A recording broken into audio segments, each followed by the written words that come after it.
I think I'm ready. Just about ready. Hello everybody, it's Bullzie. Look at that, it's Bullzie. I think I'm ready. It's working just about ready. Hello everybody.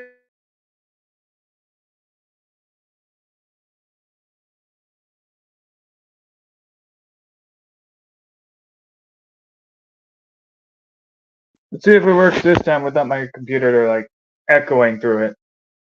Does it work this time? I think it does. Let's see if it works this time without my computer. Never mind. There we go. Now I don't have to worry about the freaking echo. I could just like, I'm just gonna have to worry about the volume. There we go. Now I can watch the stream. Hey, get back to where you're supposed to be. There we go. There we go. I think we're good start from here. So I came here to do a stream because why not? I am bored out of my mind. I got all these days to myself, and all I have to do is really just worry about just watching this whole thing. Right now, I'm just gonna have fun and showing you things. One, I'm gonna show you the first one. I had remembered this one. I remember this one. This will show up soon. And will it show up? Should show up. There we go. I see it. Yeah, I'm just watching my stream. So, right there is the perfection of a man. Right here.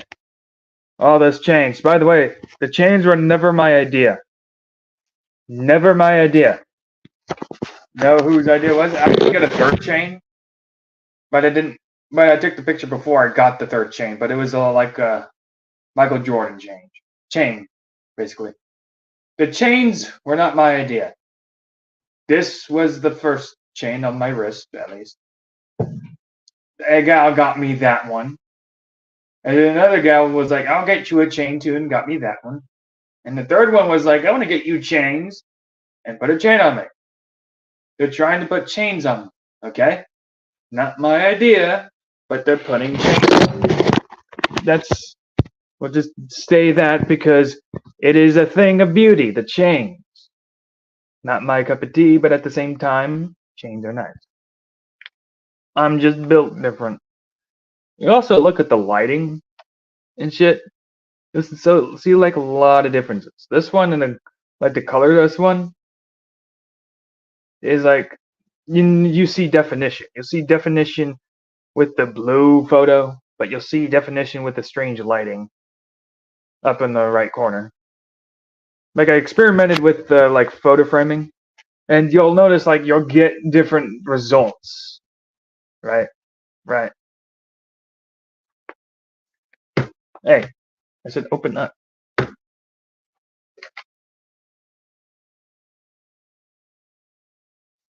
Never mind. Apparently my computer decided to restart. There you go. It just does that. Either way, I can still go.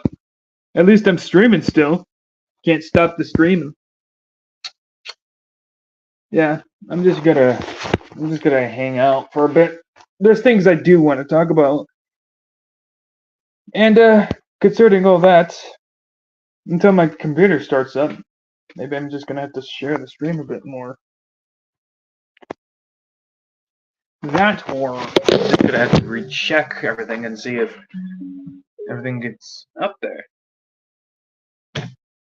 Basically, there we go. I gotta log back into my computer again because it decided to restart. Of all things to restart, you decide to restart now. Okay. I say I can't be worried about it.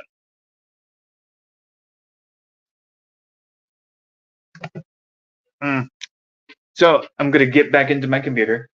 I'll get back to Skype, don't worry. Come on. There you go. Yeah, I'm gonna get back to Skype so I can like just maybe take calls or something. That's what I'm kind of hoping for. Though I'm not expecting too much of anything at this point because, yeah, anytime I stream, it doesn't really matter either way. So I just have to, like, wing it sometimes if I do ever want to continue to.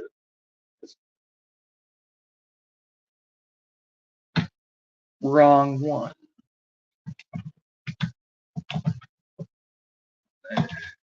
Nine. So, yeah.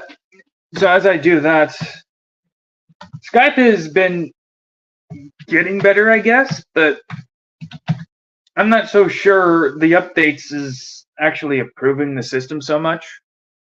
I mean, they got fucking an AI now that helps, I guess, with information that you can look up with. But other than that, it's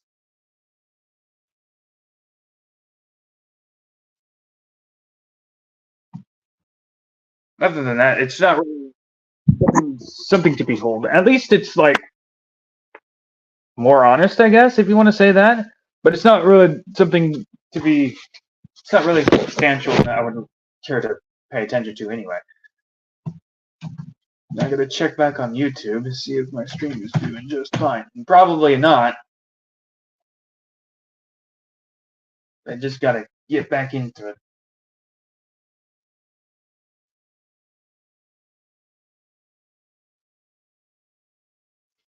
Yeah.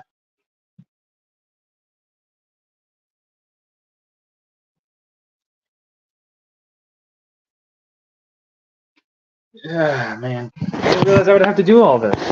Why am I having to do all this? Like, it should like be up to a certain point that I don't have to do this, right? Yeah, apparently I do. No shit. Yeah. Now I gotta enter more things.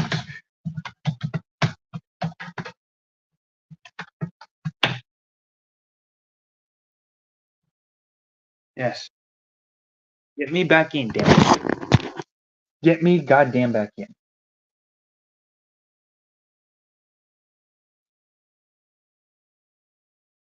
What am I doing this time? Bullzie. And there we go. What am I doing this time? Now we're here. We're back on track. Getting everything is set up again, even though everything was set up in the first place, but instead I guess I just decided not to work out in my favor. Well, that aside, I can now continue my bullshit.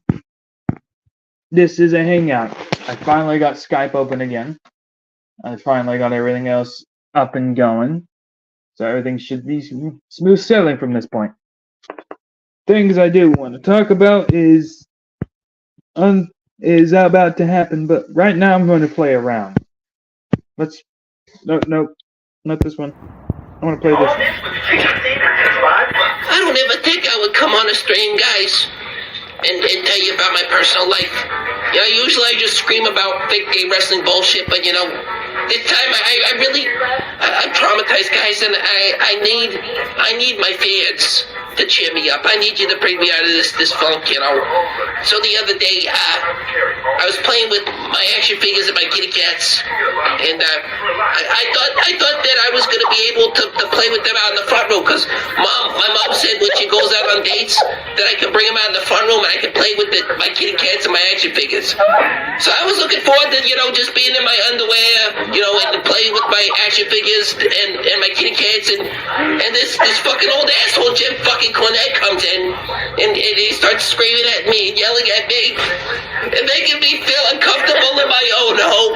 And then she goes out with this drunken gasoline addict John Moxley, and he fucks at a gas station and sends me a picture of her sucking his dick. I'm never gonna recover from this ever. What do I do? Chat, if you can offer any advice, I'd appreciate it. Thank you. The perfect video. It was so funny to me at the point when it was made.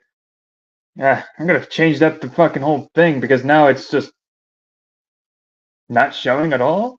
Well, no, I'm talking about like my profile icon because I'm pretty sure I can mess around with the settings. I could go to the layouts up in here. Oh, not the private chat. Get out of the private chat.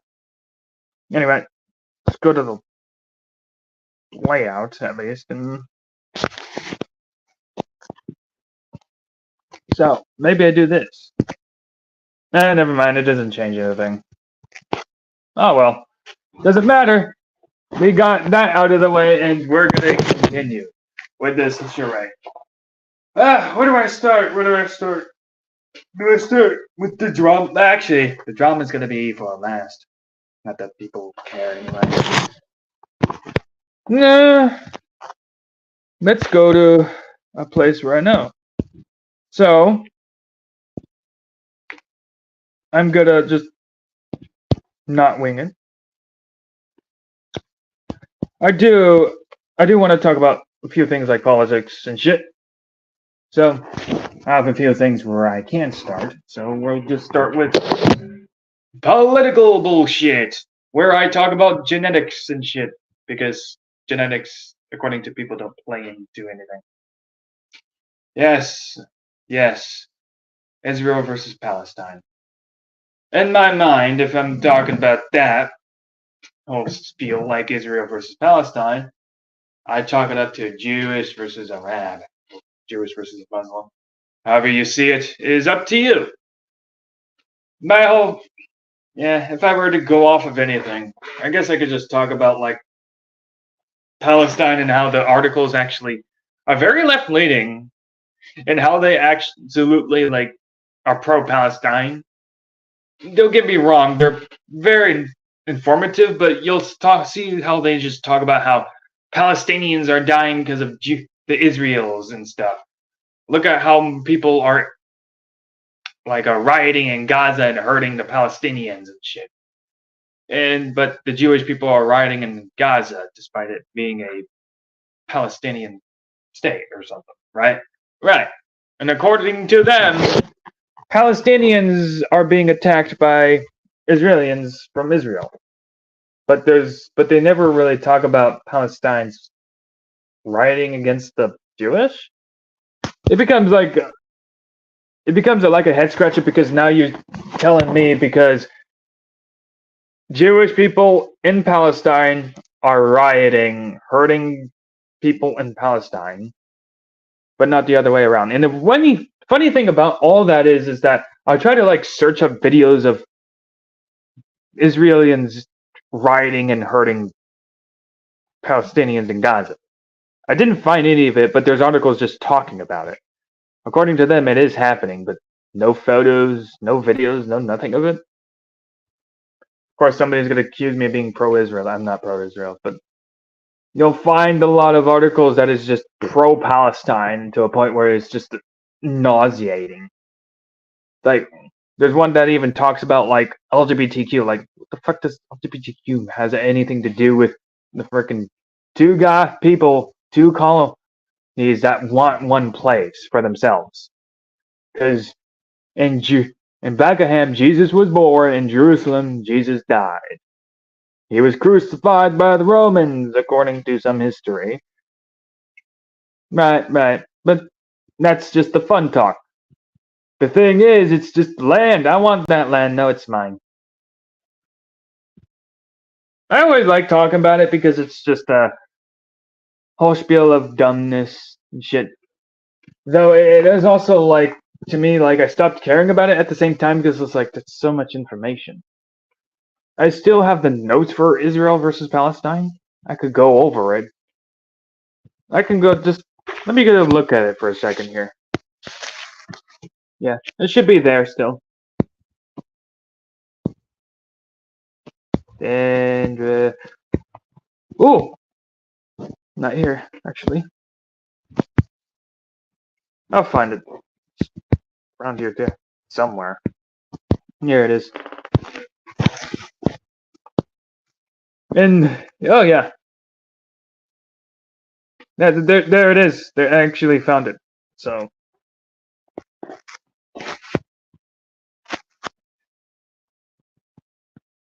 split screen. There we go. I got it working.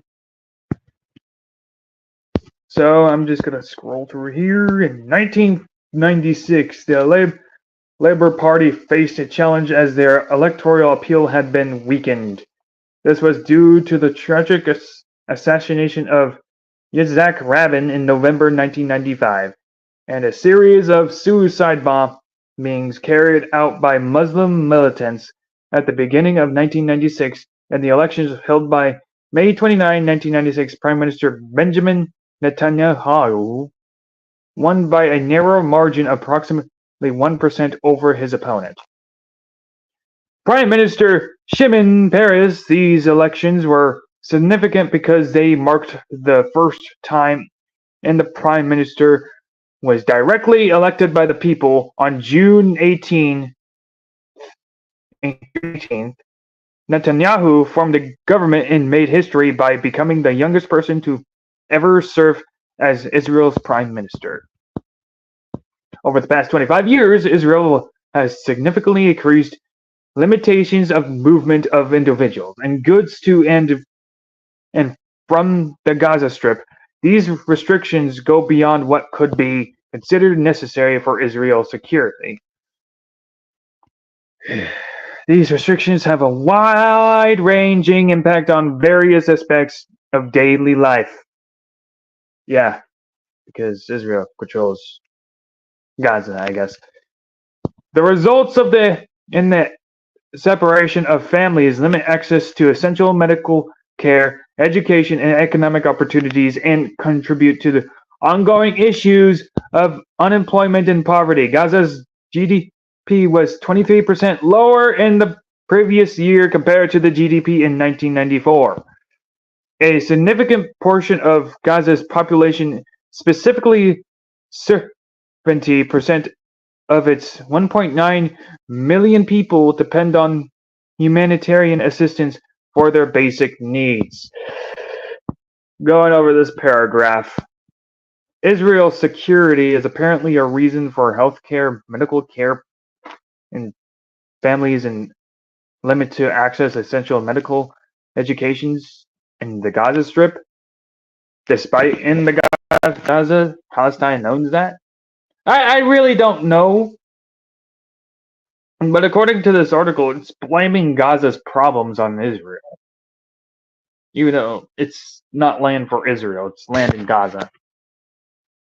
That's what always made me scratch my head, like, okay, you're blaming Israel for the problems that is within Gaza. But either way, we're gonna go. Israel has implemented strict limitations on freedom of movement in the West Bank. These restrictions are enforced through checkpoints located within the West Bank as well as the borders between the West Bank and Israel. The separation barrier in Israel, which was supposedly constructed for security purposes, actually cuts through the West Bank, much more than it follows the Green Line and separates the West Bank from Israel. This goes against international humanitarian law, as confirmed by International Court of Justice in July 2004. We start with public professions of intentions. Don't know who they are, but they sound extremely important because I didn't do enough research to find out who those idiots are. To build a Jewish homeland in Palestine, such as the first Zionist Congress. Yeah, I don't know how to pronounce this, but Zionist Congress of 1897 and the Balfour Declaration of 1917 heightened tensions in the region following waves of Jewish immigration following World War I. The mandate for Palestine contained a legal binding commitment to establish a national home between Jews and Arabs erupted into open sanctuarism. Forgot. Sanctuarism. There we go. Fucking shit, dude. I can't read. I'm sorry. I'm having trouble pronouncing these things. The 1947 United Nations. What was that? United Nations Nations plan for Palestine was never executed, participating in the Palestine War of 1947 through 1949. The current Israel-Palestine conflict across from Israel's military occupation of the West Bank and Gaza, sometimes known as the Palestinian territories, during the 1967 Six-Day War. Which, by the way, I didn't do any reading on the Six-Day War in 1967. From my understanding, it was Israel along with the United States versus 6 other Arab countries.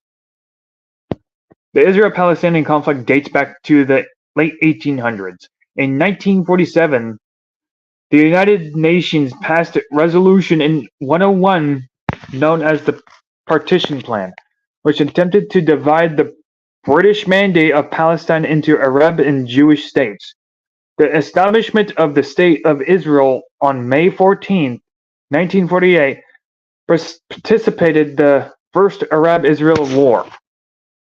The war concluded in 1949 with Israel's triumph, although 750,000 Palestinians were expelled, and the land was divided into 3 parts: the State of Israel, the West Bank of the Jordan River, I guess, and the Gaza Strip, even though those are also located in Palestine.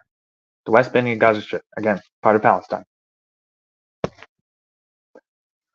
Tensions in the region escalated over the years, particularly between Israel and Egypt, Jordan, and Syria. Following the 1956 Suez Crisis and Israel's invasion of Sinai Peninsula, Egypt, Jordan, and Syria signed mutual defenses treaties in anticipations of an Israel army deployment. Following a series of moves by Egyptian President Abdel Gamal Nasser, Israel preemptively attacked the Egyptian and Syrian air forces in June 1967, kicking off the Six-Day War. Following the war, Israel acquired control of the Sinai Peninsula and Gaza Strip from Egypt, the West Bank and East Jerusalem from Jordan, and the Golan Heights from Syria. 6 years later, in what is known as Yom Kippur War or the October War, Egypt and Syria launched a surprise two-front attack on Israel to reclaim lost territory. The conflict resulted in no significant gains for Egypt, Israel, or Syria, but Egyptian President Anwar al-Sadat declared the war a victory for Egypt because it allowed Egypt and Syria to negotiate over previous ceded territory. Finally, in 1979, after a series of ceasefires and peace talks, Egyptians and Israel leaders signed the Camp David Accords, a peace deal that ended Egypt and Israel's 30-year conflict. Even though the Camp David Accord improved Israel's relations with its neighbors, the issue of Palestine and self-determination and self-governance remained unsolved. The first Intifada began in 1987 when hundreds of thousands of Palestinians in the West Bank and Gaza Strip rose against their Israel Authority. The Oslo I Accords of 1993 mediated the conflict by establishing a framework for Palestinian self-governance in the West Bank and Gaza, as well as mutual recognition between the newly constituted Palestinian authorities and Israel's government. The Oslo II Accords, signed in 1995, built an earlier accord by mandating Israel's complete withdrawal from 6 cities and 450 communities in the West Bank. Good news. So far, that's the reading I'm doing. I'll take a break for now because my brain is fried. How long have I been going, actually? Yeah, I've been going just about 26 minutes. I might go for an hour. I don't expect anybody to come in anyway. Just me having fun. So, let's go back to the frickin' original one because apparently I lost it. There it is. So far, so good. So far, so good. Yeah,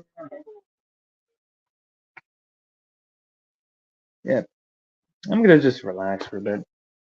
Just gonna relax and just walk around because I have nothing really to worry about. Nobody's watching anyway. I'm watching myself though. That's about it. I might cook myself a shoreline steak again, or pork. Maybe pork. Maybe gonna have myself pork. Who knows? I think just having fun with it. Oh, is that stuff? It up just like that.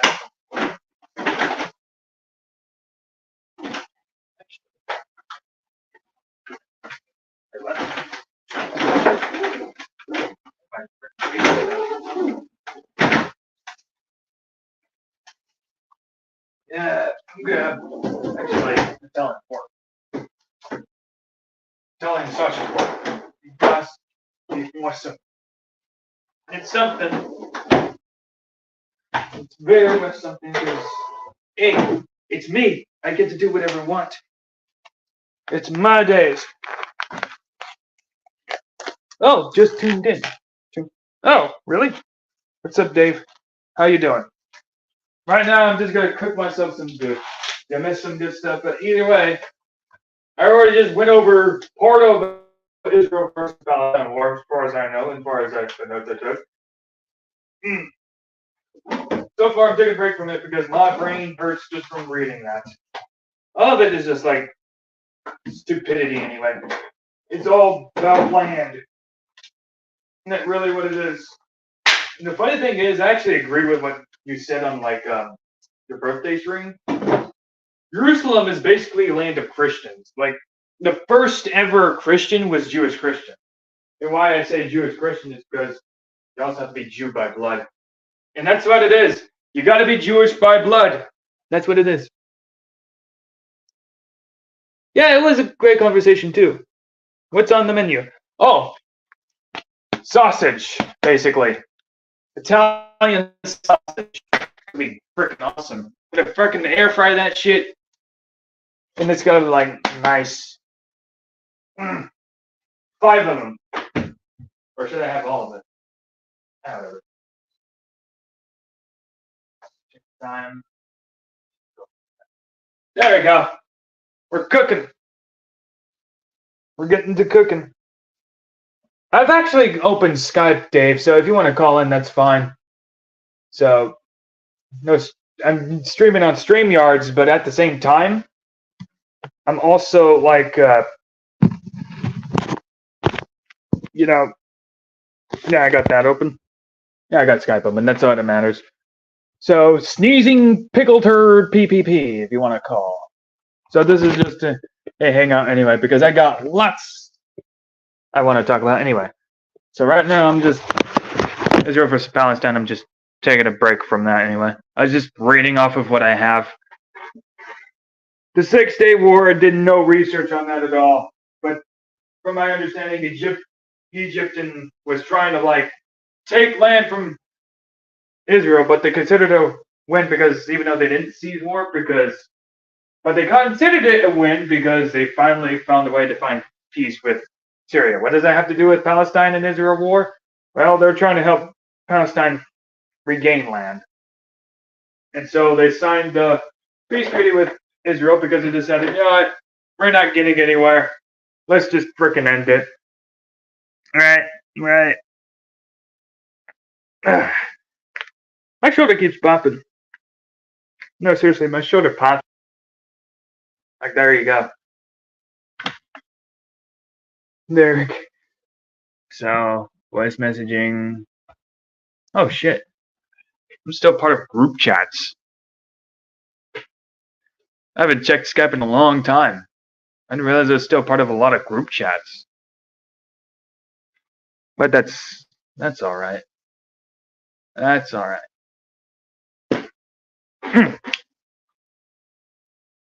We're going.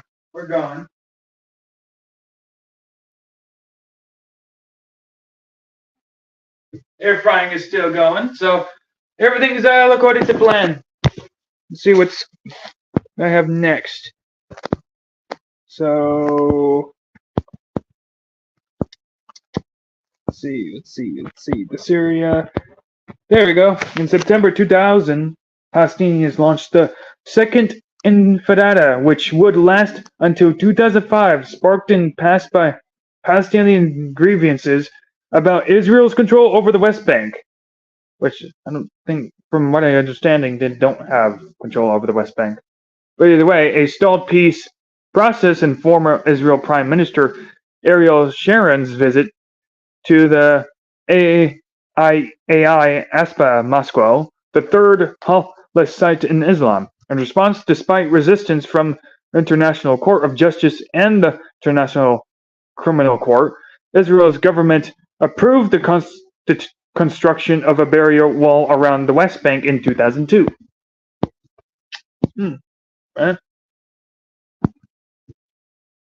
Sharon was a war criminal. Was she?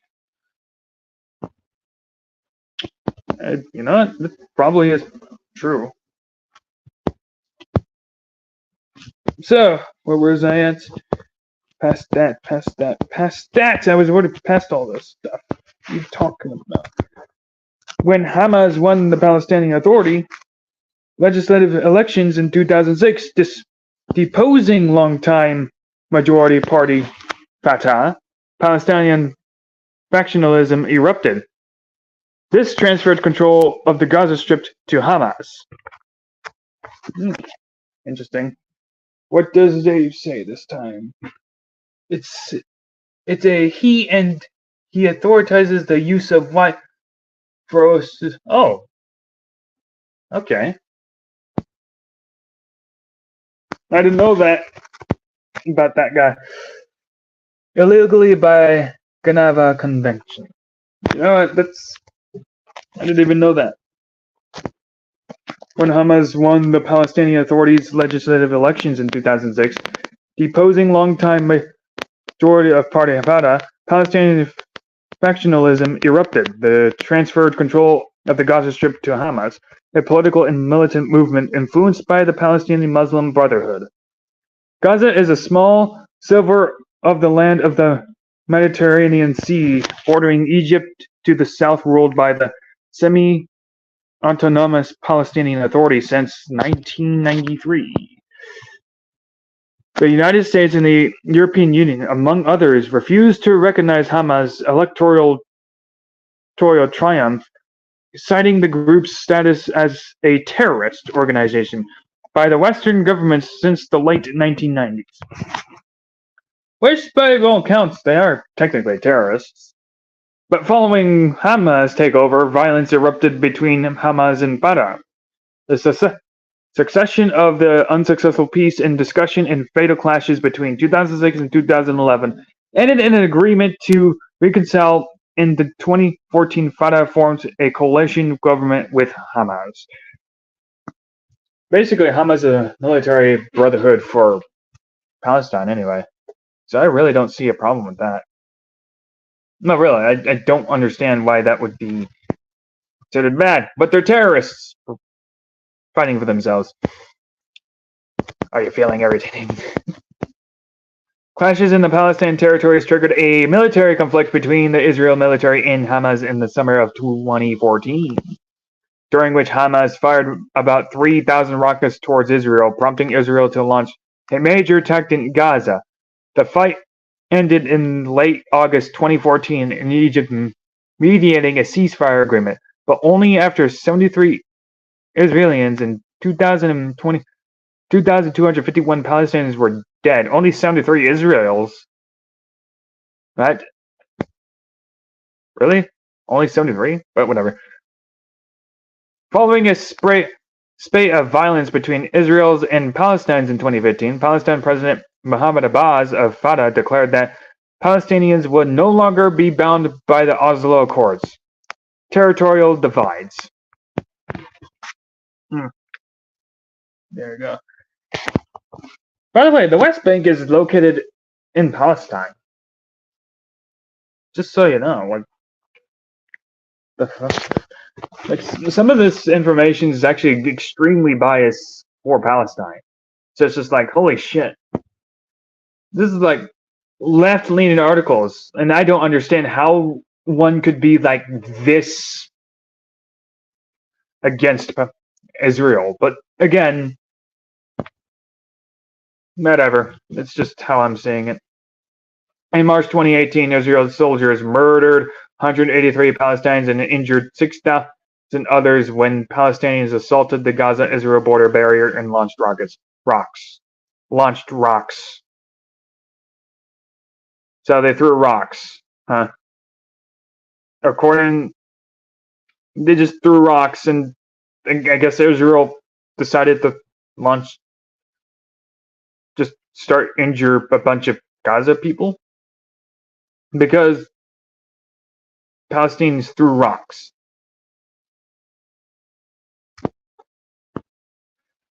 Okay, hey, no, I'm trying to get this right in my head. Is this literally suggesting that Palestinians were being killed because they threw rocks? Okay, but let this go. Well, we'll actually assume it actually means like, do they even have rockets? I don't understand this whole fucking logic here. Just months after, Hamas terrorists launched over 100 rockets. There we go, into Israel, prompting Israel to bomb over 50 cities in Gaza during 24-hour flare-up. The difficult political environment culminated in a return to disorder between Fatah and Hamas, with Mahmoud Abbas' Fatah party managing the Palestinian Authority from the West Bank and Hamas administering the Gaza Strip, de facto. There you go. My sausages ready. My sausages are ready. Oh, there's another cup. I'm going to cut it just a bit more. It's ready, almost. Now where is it? Because guys, it's going to be ready. Here, I'm going to up the Israel thing anyway. This is all like information I got like a long time ago when I was reading it, and that's quite a bit of information I got in this thing. It talks about how United States played a part in trying to like get Jews back to their homeland and trying to take your land from their Arabs. We basically made them sign a treaty saying, let the Jews stay. I'm going to get to that later. Yeah, and that's going to be like actual more truth to it than what some of the things I'm reading right now, because it's just like pro-Palestine at that right now. It's talking about how many Palestinians dead, but it doesn't talk about how many Israelis dead. Also talk about how Israelis are rioting, but doesn't talk about how Palestinians are abusing Jews. But don't get me wrong, they're both killing each other. They're both like trying to hurt each other over nothing. But still, you'll notice from a mile away how freaking biased a lot of these politicians are. That you're right, like your Ben Shapiro is just completely pro-Israel. He fired Candace Owens from the Daily Wire, and then the next day she's banned from Twitter. Wow. I wonder what reason could that be? Oh, hi there. Didn't see you there. It's just how it is. We're watching. Hello, 4 people. I'm beating the numbers. I'm beating the system. So there's that. Hold on. I'm getting a lot of messages now. Holy shit. Yeah. The bills are cooking. Sausages are cooking. Are they ready? Oh man, they're ready. I don't know if you hear the sizzle, but yeah, you can hear that. I'll let it sit and cool down for a bit. It's still going. It turned out just fine, actually. The bills I could take a picture of it later. But it actually looks really good. But outside of that, I had to take some things out just to get things prepared right now because right now I just cleaned up my kitchen so I can get it nice and clean and start cooking. You need germless food. Okay? Healthy germless food. That's how you do it. I probably should have made myself scrambled eggs too, but anyway. Nutrition is part of the fucking topic as well. And we're gonna talk about that. But right now, let's plow through the Israel versus Palestine. I think we're on the protests. But right now I think this is overall just breakdown from my understanding because I'm just going over the history overall. Although the history that I went over is a bit lenient to the other side, it is good information overall, just biased information. So let's just bear with me real quick, because this is just basically what I have. And after that, I can give my absolute honest opinion that is absolutely more worthy than these dumb articles. All right, so protests erupted in merely May 2021 when a court ruled in favor of evicting many Palestinian families from East Jerusalem. Properties with Israel police using force against demonstrators following a string of violent days. Hamas, the militant group that administers Gaza, and other Palestinian militant groups launched hundreds of missiles into Israel territory. That whole fucking sentence didn't really throw me off. No, it really did throw me off, that whole sentence. Israel related with artillery and airstrikes, killing over 20 Palestinians and damaging both military and non-military infrastructure, including residential structures, media headquarters, and refugee and hospital institutions. Israel and Hamas agreed to cease fire after 11 days, with both sides declaring success. More than 250 Palestinians and at least 13 Israelis were killed. 13 only Israelis were killed. Okay, you know what? Fuck you. Get the fuck out of here. Fuck off with that shit. They were killed, I guess. Whatever. They're killing each other for fun. In late December 2022, the most far-right and religious administration in Israel history was inaugurated, led by Benjamin Bibi Netanyahu. It's Benjamin Netanyahu. I remember now. It's Benjamin Netanyahu. And his liked party and consisted of two ultra-orthodox parties and three far-right parties. This is where you know it's left-wing. Unorthodox parties and three far-right parties. Just the far-right. The only people that use the far-right term is literally the left. You're far-right. Okay. I don't know how that works, but either way. Following a delay due to nationwide protest in March, the coalition government prioritized the expansion and development of Israel's settlement. And the occupied West Bank endorsed religious discrimination against LGBTQ plus people and voted to limit judicial oversight of the government May 2013. Now on to the U.S. role. Let's just talk about the LGBTQ stuff. Their war was also over LGBTQ, says this left-wing article. Even though their history had nothing to do with wanting to cut off their dick, but or being gay. I'm not sure why this even matters. Fuck. Yes, we're going to talk about the U.S. role.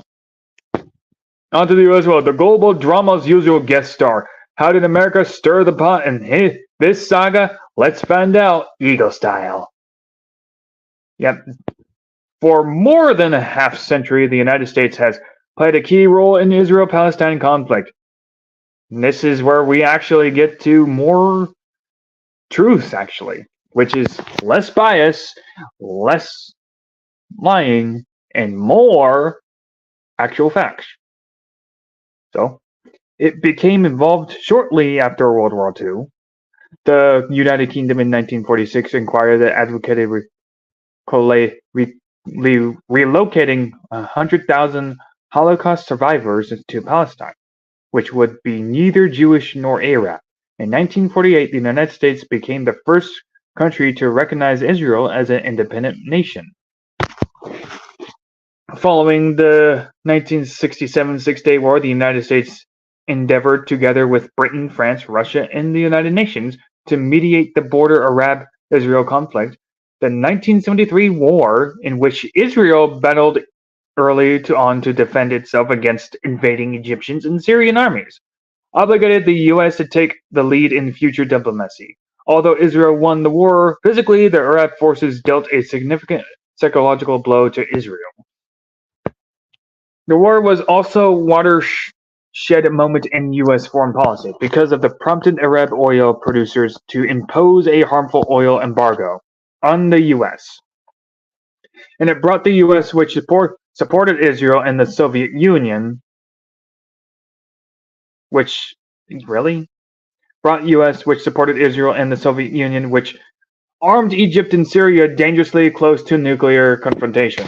After a period of Giente, the Arab League recognized the Palestinian Liberation Organization as the sole legitimate representatives of Palestinian people. In 1974, which aided the Palestinian cause. Yeah. How is this so far, everybody? All three of you. Is this right or wrong? I don't know what you guys think of it. I'm gonna check on my sausages for now. Come on, I want to know what people think. All three. We'll get there later. Got it ready. About to start. So, as that's happening, I'm gonna check the chat.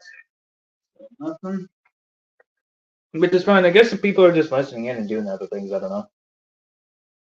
On the other hand, check another thing, because I'm gonna see if any other. Oh, really? Meeting with fucking. That's really. I'm part of this conversation. Meeting with fucking. Nah, doesn't matter. I'm not gonna get rid of that. There we go. The beers are ready. Oh, man. And there's good crisp on it, too. It's always going to be the best ones of all time. Now, all I can do is just blast. Meats is good and important. I'll talk about nutrition later. Who's interested in nutrition anyway? I am, at least. You gotta at least have good digestive system to eat sausage. You're gonna eat sausage, at least, in the very least, control the consumption. I'm more of a guy who likes just food anyway. If my deadly sin was anything like wrath, greed, glutton, envy, pride. It's wrath, greed, pride, glutton, envy, and lust. Yeah, if one of those were my deadly sins, it'd be gluttony. There we go. Yep, it'd be that. That's just me. I'm a glutton. Even though I dislike obese people. The only difference is I like being clean. I like having nice hygiene.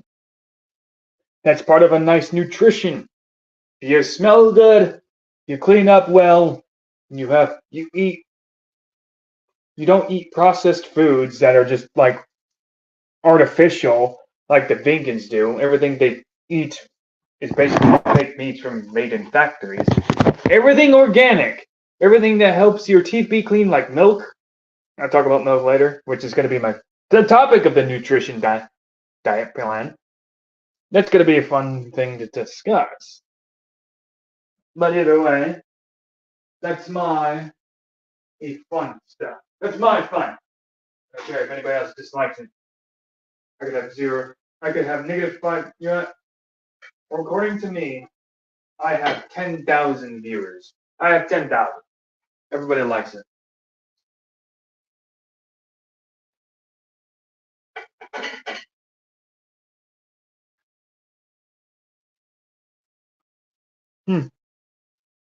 So, instead of that, I'm gonna see if I can play some music. Hold on. Yeah, I think I remember something like this. Just to delve into it, I remember let's lower this volume down. So let's see a bit about it. There we go. Oh shit. Yes. And so it begins. I remember Jacob RP doing a stream and he complained because there's nobody calling into. So, where is everybody? Why is nobody calling in? I can't. Well, just roll with it, okay? The people may not want to call in all the time. You just gotta roll with it. You gotta be able to roll with the punches sometimes. Some people just want to listen. You hear what you have to say. Sometimes you just gotta roll. Listen. Sometimes it may not be good, but you gotta be good.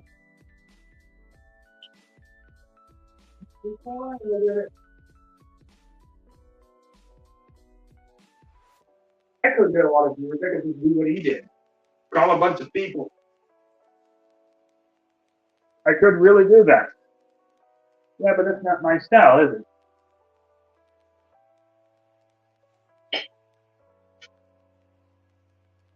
Either way, I'm not gonna at least do what RP did. That's all I have to say.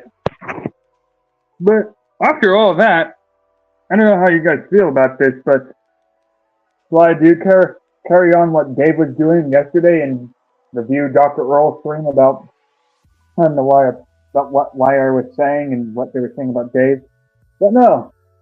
But I think I can do that after all that being said. After everything I talk about. Oh shit. So watershed. In the month, yep, let's continue with the Palestine thing. In the month following the fighting, U.S. Secretary of State Henry Kissinger functioned as the primary go-between for the Arab government in Israel. In 1974 and 1975, his shuttle diplomacy between Middle Eastern and capitals helped de-escalate the war and untangle the combatants. President Jimmy Carter of the United States hosted the Camp David peace talks between Israel and Egypt in 1978, which resulted in two frameworks that would lay the groundwork for future Mid-East diplomacy. The first demanded that Egypt, Israel, and Jordan and the Palestinians hold talks about Palestinian and self-rule in Gaza and the West Bank. The second called for Egypt and Israel to sign peace treaties, which they did in 1979 in the White House. Despite Jordan's participation in 1973 war, it did not participate in the peace talks for fear of being condemned by other Arab countries. In 1994, Israel and Jordan signed a separate peace pact.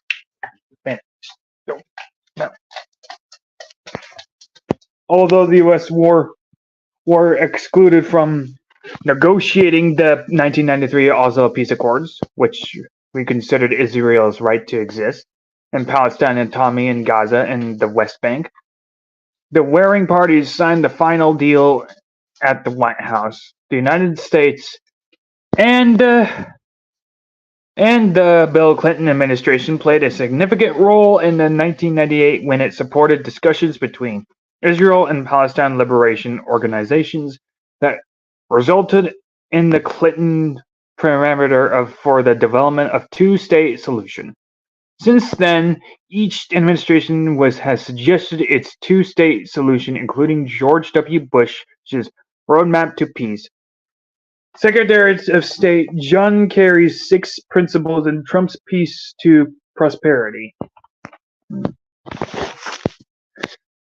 While attempting to mediate a compromise between the parties, the U.S.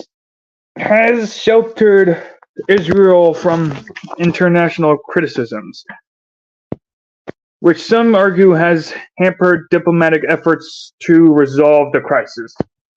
Since 1970, the United States has used its veto power as a permanent member of the UN Security Council to payment hundreds of resolutions condemning Israel because its views that the UN has biased against Israel.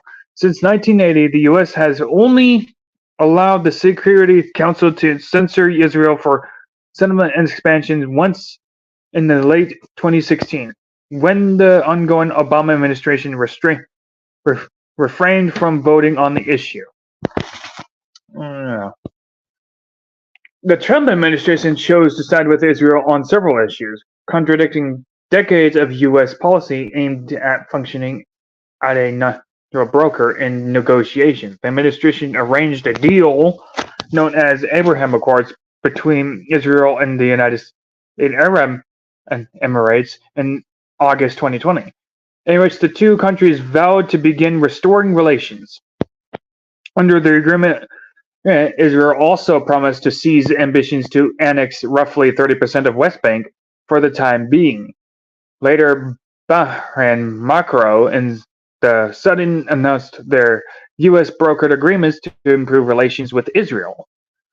Opponents of normalized argue that these actions violate Palestinian cause because, among other things, the 2002 Arab Peace initiatives state that Arab League countries will establish relations with Israel only after the establishment of a Palestinian state.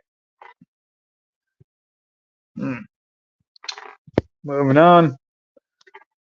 Rather than attempting to address the underlying conflict, the Biden administration has concentrated on promising equal rights for Israel's and Palestine's, urging other countries to seek normalization with Israel.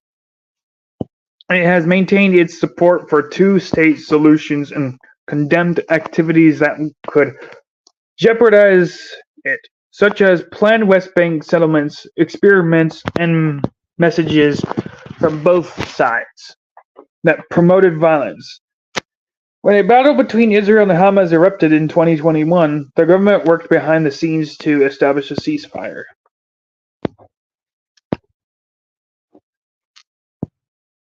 Oh, by the way, a little fun fact, the U.S. has generously supplied military aid to Israel, so essentially they've been the MVPs in helping Israel expand their real estate portfolio. How thoughtful of them. Anyway, ever since Hamas decided to stir up trouble on October 7th, Israel has been responding with a bang. Quite literally. This has caused quite a commotion in the West Bank, which seems to be having a most eventful year since 2005. The number of violent incidents of skyrocketing, making it quite a chaotic place to be. A staggering toll of over 130 Palestinians have tragically lost their lives, while the heartbreaking fact that 43 of these innocent souls were children. The majority fell victim to the fire of the Israel soldiers, but unfortunately, sight of them, including an innocent child, were tragically targeted by settler militaries, who seem to have penchant for playing a dress-up in army uniforms. Ever since the atrocious Hamas attack, Israel has taken the West Bank under its wing, keeping it on a tight leash. I guess. They've imposed some serious restrictions on the improvement between cities, making it feel like a real-life game of Simon Says, but with a much higher stakes. In addition to that, it has been on quite the arresting spree, detaining more than 1,700 Palestinians. Whether they have been civilians or Hamas, we will find out later if the Israel soldiers have been detaining them. There is also something called who comes up with these foolish terms like settler violence. Settler violence is a term of encompasses the creative and diverse methods employed by Israel citizens residing in the occupied West Bank to both terrorize and harm Palestinians.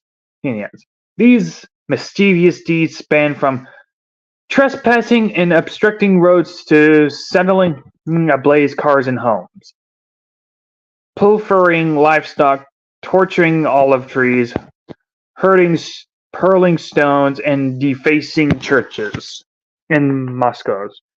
Additionally, they encompass a wide array of physical and verbal harassment techniques, ensuring a comprehensive repertorio of intimidation tactics.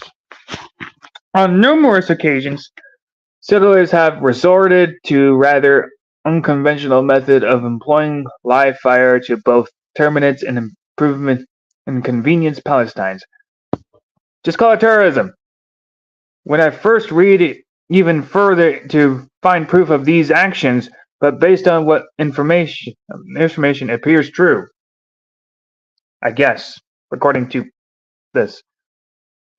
Settler violence has been progressively escalating over the last decade since Prime Minister Benjamin Netanyahu's far-right government entered office in December 2022. Because of course, we're just blaming the right-wing guy. It has escalated substantially, and it is going so again in the aftermath of Hamas' attack. By the way, don't worry, I'll cover the right-wing thing too. Like, it has anything to do with the conflict, but whatever. In the eventful year of 2023, there have been a number of noteworthy incidents involving settlers engaging in large-scale attacks. In February, a rather unfortunate incident occurred where a large group of settlers decided to pay an unexpected visit to the town of Huwara and a few other Palestinian villagers in the Nablus area of the northern West Bank.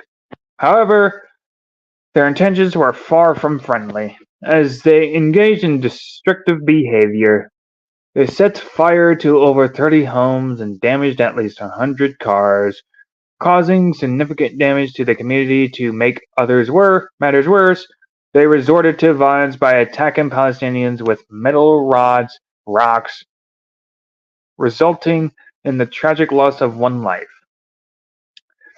In June, there was a spree of similar incidents that occurred in the villages of Termerus, Ayah, Sefa, and Laban Shakriya, located in the central West Bank. Interestingly, these villages had not been targeted by settlers before. In both instances, the Razlas swiftly followed Palestinian attacks that resulted in the loss of Israeli lives. These retaliatory actions, known as acts of revenge by security establishments, were carried out in response to the attacks. Although revenge may seem like the initial driving force in certain instances, the underlying objectives of settler violence is to instill fear in Palestinians residing in the rural West Bank, particularly in Area C. This area, which constitutes 60% of the territory, remains under complete Israel control, according to the 1993 Oslo Accords.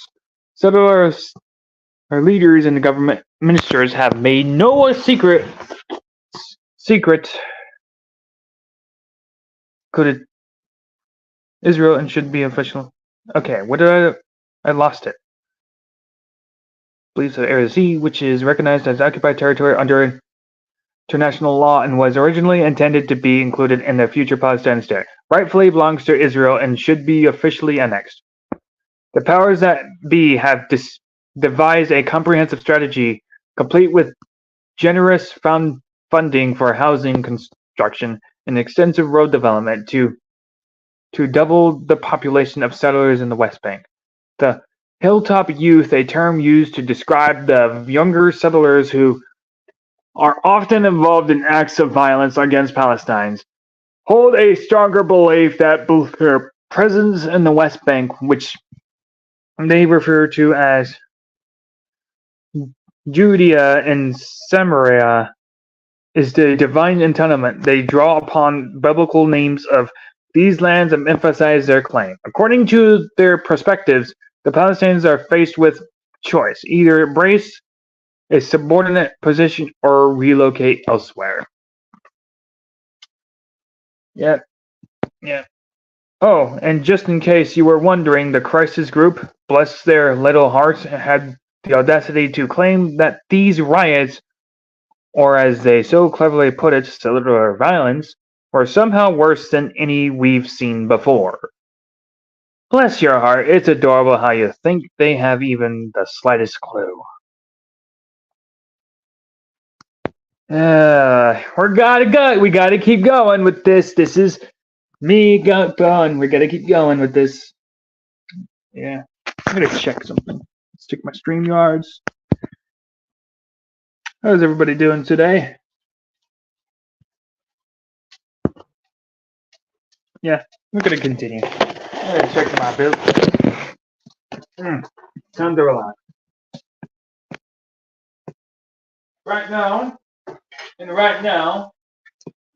we're gonna think about we're gonna check on the stream of Dr. Earls to see if it's still up. No worries, Dave Rose. It's a drama thing, so I know you're probably looking forward to that. Maybe the review. So we'll do that. We will do that. Anyway, I'm just gonna relax with it. Damn, I don't remember having that many. Actually.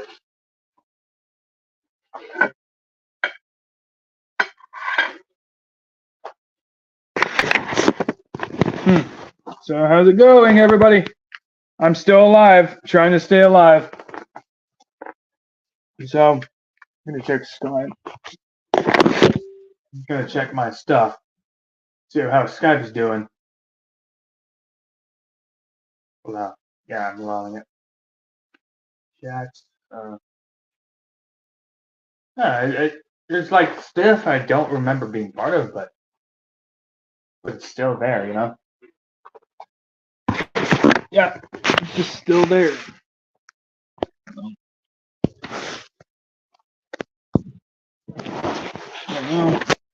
I'm just gonna do a few things. I'm gonna check my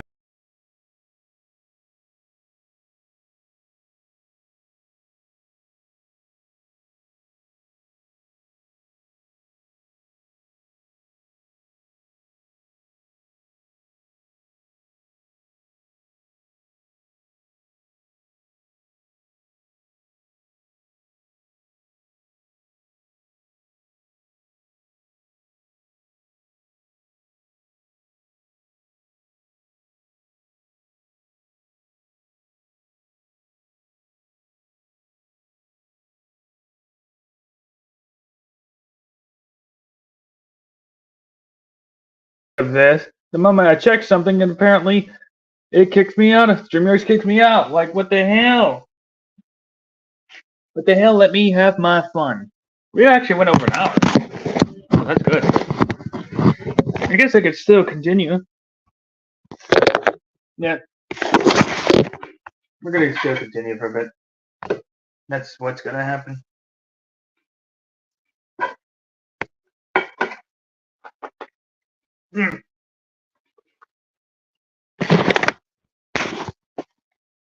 Hold up. It's about to go. It's about to go down. Split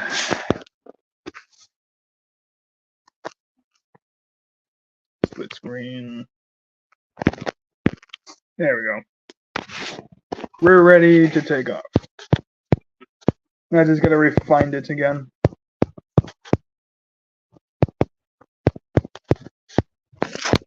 Yeah, so we've been running up. We've been going so far so good, so I gotta still kind of make conversation with myself. So where are we at? There we go. Ready? Brandon the Jobber. Oh. What's up, man? How you going? You guys are now here.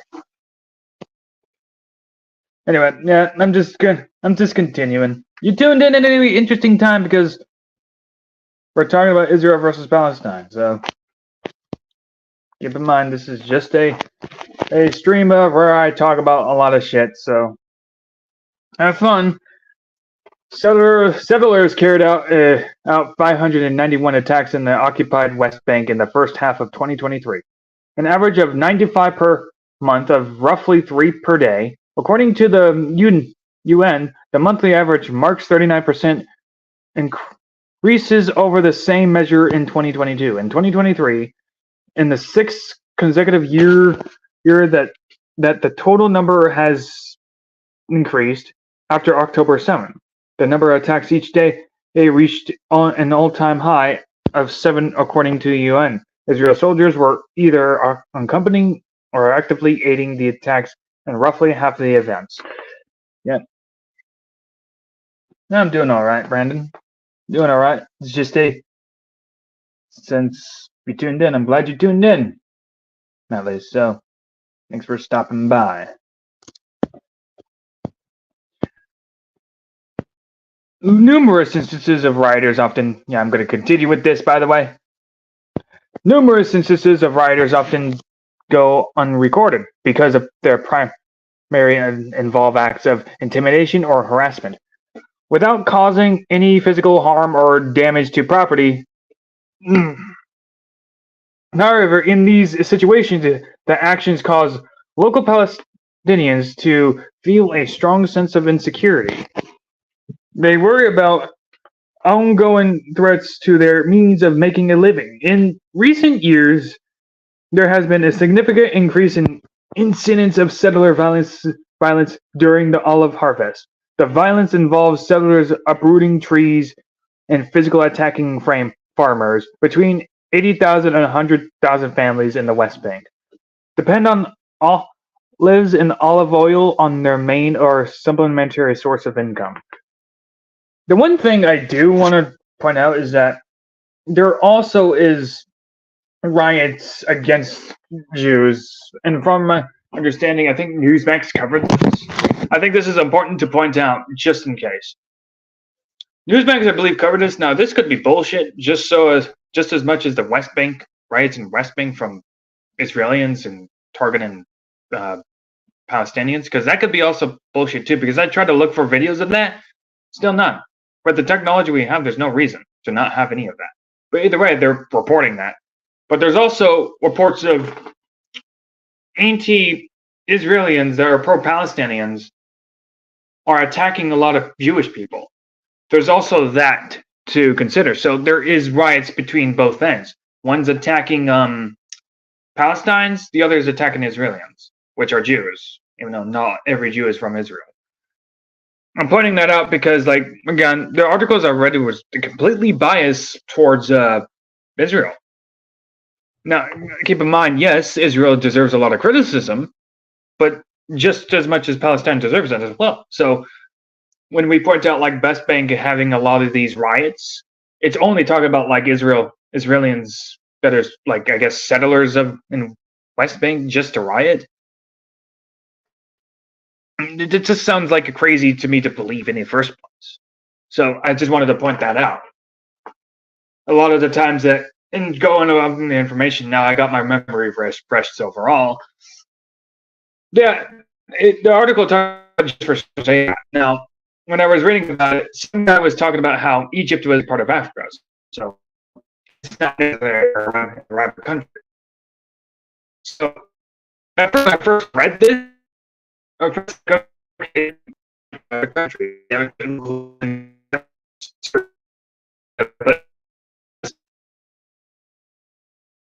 There's Africa, right? I just want to point that out.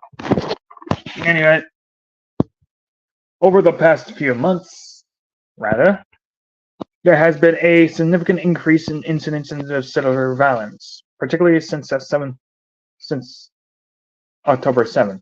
By the way, when they mean by settler violence, they mean riots. I don't know why they call it settler violence, but I'm just using their terms, not mine.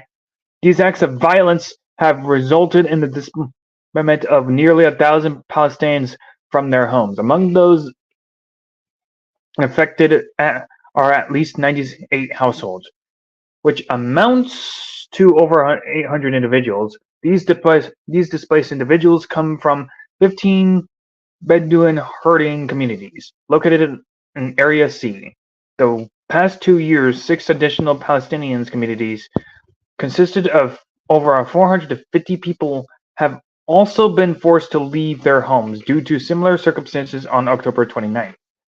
A statement was released by 30 Israel civil societies organizations. They called upon external powers to intervene and put at the end to the ongoing wave of settler, we'll call them riots in the West Bank.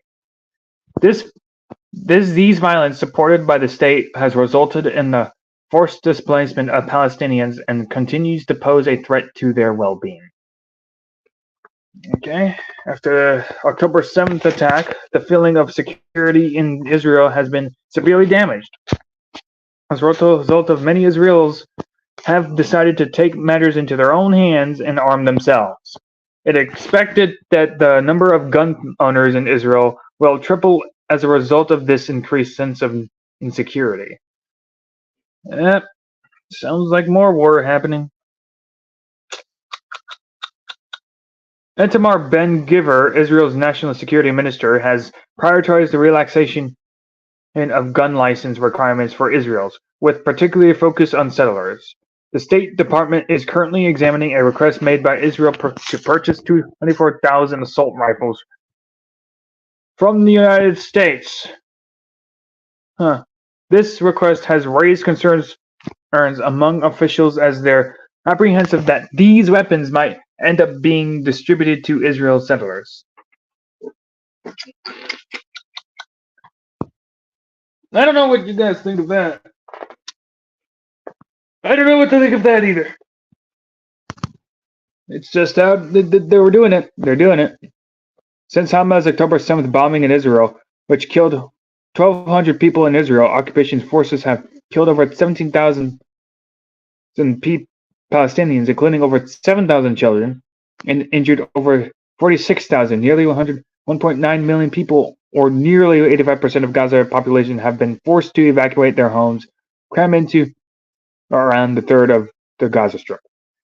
Now, they can't really flee Gaza because Gaza is a fucking shit show, and it's probably the best place they can afford to stay.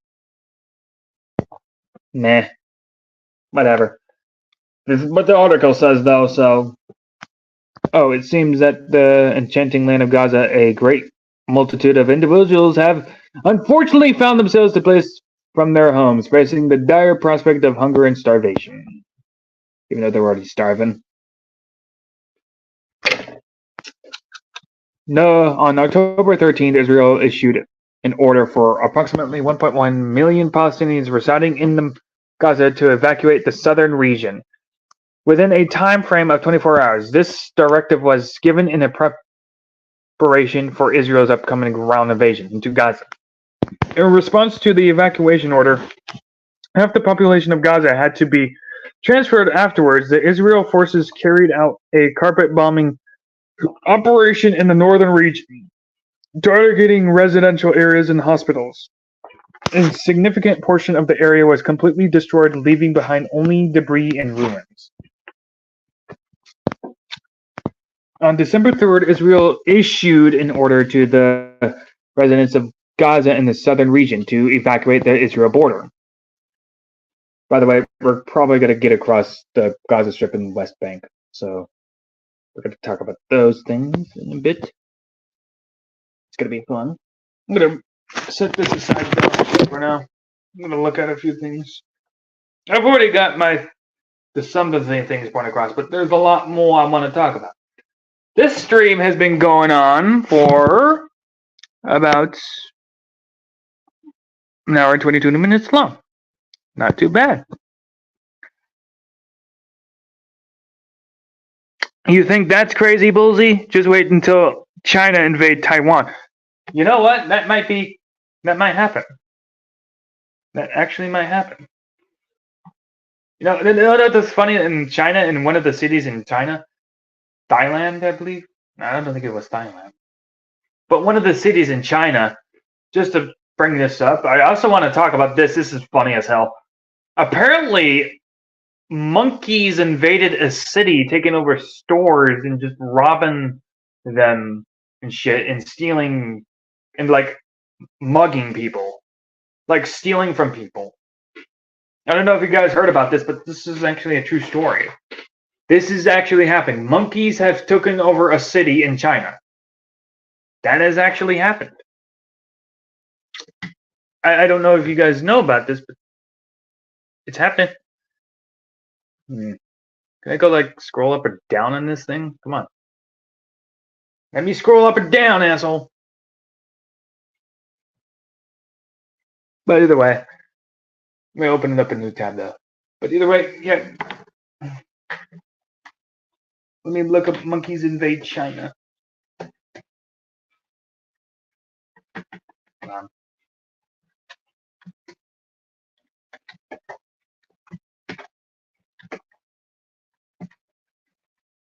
Monkeys invade China. Come on. I heard about this. No, rampaging monkeys gangs terrorize the Thai tourist town as cops. Thai tourist town. Rampaging monkey gangs terrorize Thai tourist town as cops arm themselves with slingshots and tranquilizer guns to combat dangerous primates. I like how they put dangerous in quotations. It's happening. There you go. You want to know about something? There you go.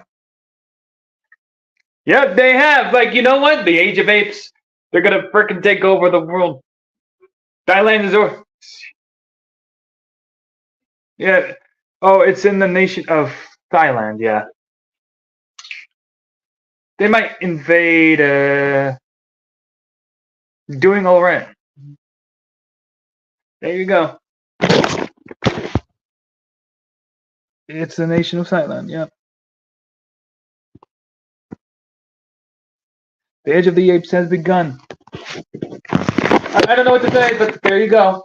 That's fun little information for you. Fun little facts. If China was attempting to invade anything, it might be Taiwan, but you know what? Monkeys might beat them to the punch. Monkeys will be like, nope, we were here first. Get the hell out of here. You're next. So, there we go. Who else wants to continue Israel versus Palestine, though? Or shall we just segue to the fucking monkey attack or something? Shall we? I don't know what you guys want. I think I could do a poll. It's been a while since I did a poll. Send feedback, community moderation activity, timestamps. I can do timestamps, nice. There we go. Start a poll. I know I got like 5 euros, but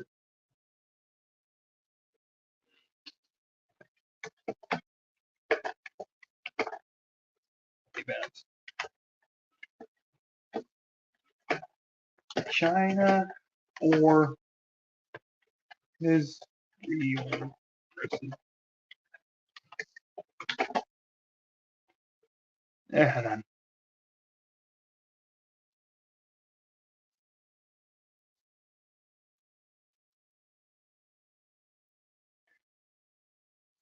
Okay, oh, this guy?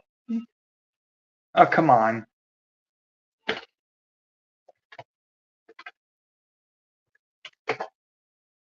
There we go. Oh, come on. You gotta be kidding me. You can't be this dumb, not working. I know, dog. Tell him. Tell him. I want on versus monkey. Yeah, I'm gonna talk about Taiwan versus monkeys. Why not? No, no, Thailand. Damn it. I've already forgotten.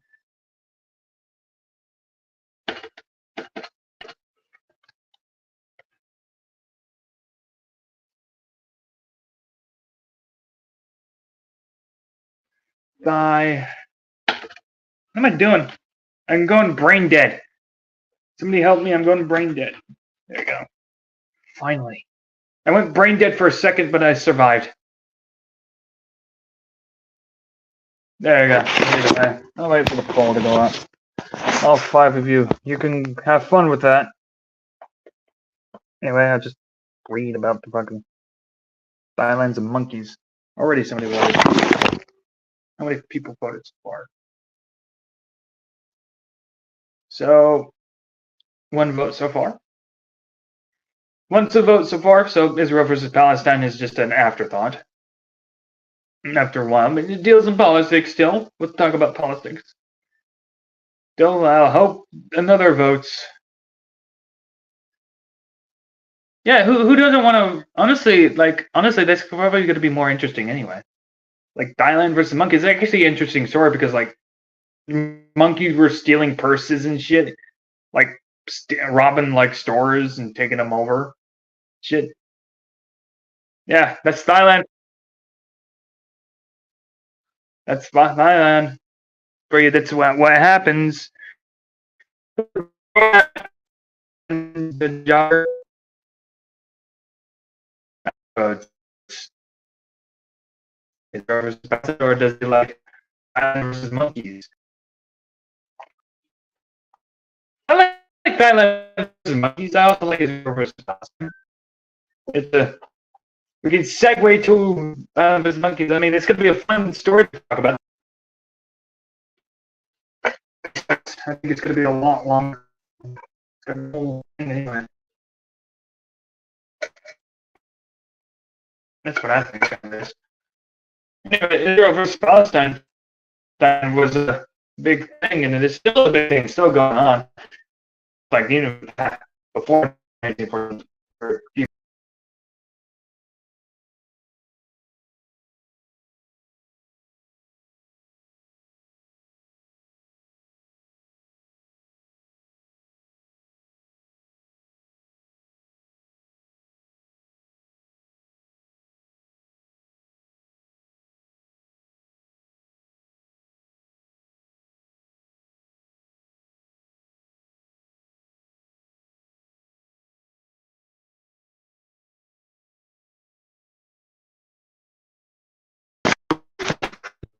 StreamYard, stop it.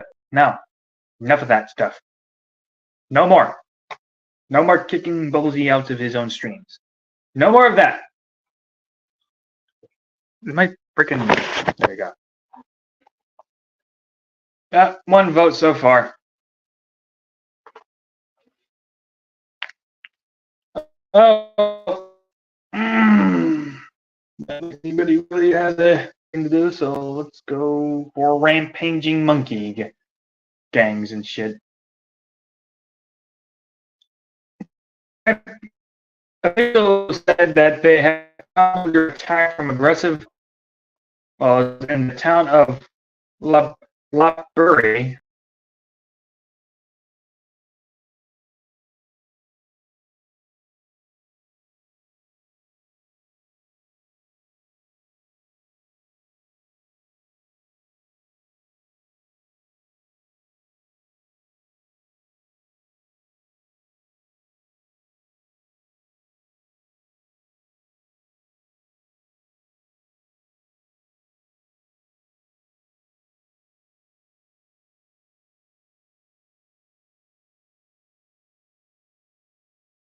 doing, but we're going on the. We're talking about it. We're gonna talk about it. Thanks, Brandon. I don't know why he keeps doing this, but we got one vote. But so officers said they have come under attack from aggressive Meskos in town of Lapuri, around 90 miles north of the capital Bangkok, which has become notorious for its out-of-control monkey population. Oh, okay. For the local police station has now issued wooden catapults that officers can use to fire at the urinary primates, which often climb over cars and steal food from shops and tourists, as well as vandalize property. Footage shows two police officers riding around La Buria on a motorcycle, with the one on the back drawing the slingshot and launching small stones at the dangerous primates. The move comes as Police Major General Apriak Winkanchana, commander of Lapuri Provincial Police, ordered to establish a special unit to combat aggressive wild monkeys.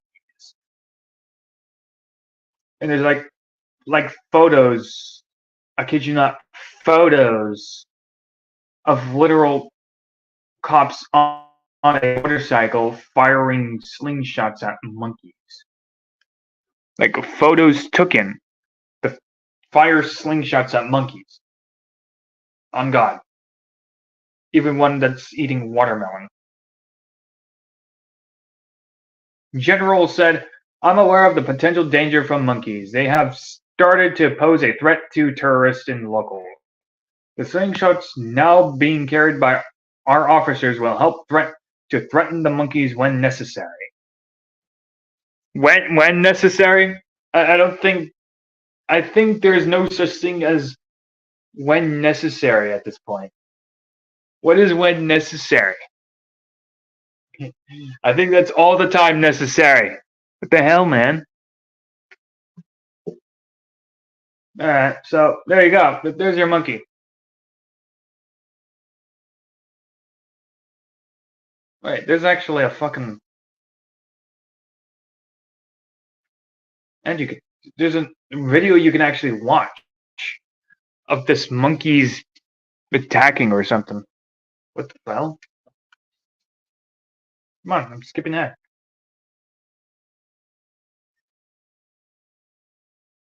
Look at that shit. Like, there's wild monkeys climb over people in Thai town. It's actually happening. They're actually, like, there.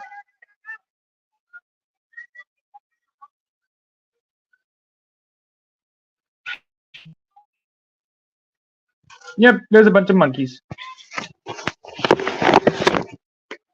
Well, there you go. There you have it. They're monkeys invading Thailand. Just now they're taking over.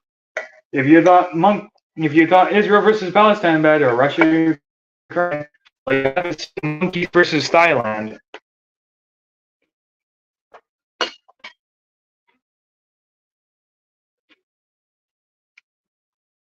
Just so you know.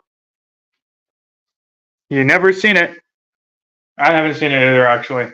Oh, it's on with a video of monkeys climbing over people. They have been tasked with preventing the monkeys from stealing or vandalizing items. Staff at the Department of National Parks, Wildlife, and Plant Conservation have also started catching some of the worst monkey offenders and relocating them in temporary shelters. However, they reportedly have difficulties as the primate thugs were familiar with tranquilizer guns and would scale tall buildings and houses whenever they came near. That conservative bird officer number 1 said, "We had to hide our faces and conceal our guns, the monkeys would see them. They captured the troops' leader, Ikaro, who was infamous among the local vendors and drivers due to aggressiveness. Officers put it to sleep with a sedative dart to its bottom before holding it inside a cage. Like little pictures of frickin' monkeys. A slingshot guy with a slingshot. And the little frickin' image of monkeys walking around land. Yeah, monkey jail. That's what it is, monkey jail. How long did we go? An hour 38 minutes. We're doing so good. One vote so far. I guess people don't care. Well, I'm gonna end the poll then.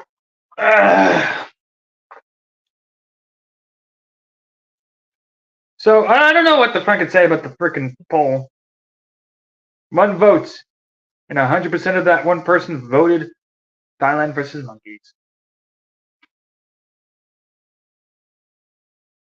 And I don't know either, man. I can't tell you. It's all weird and all bizarre. It happened so fast.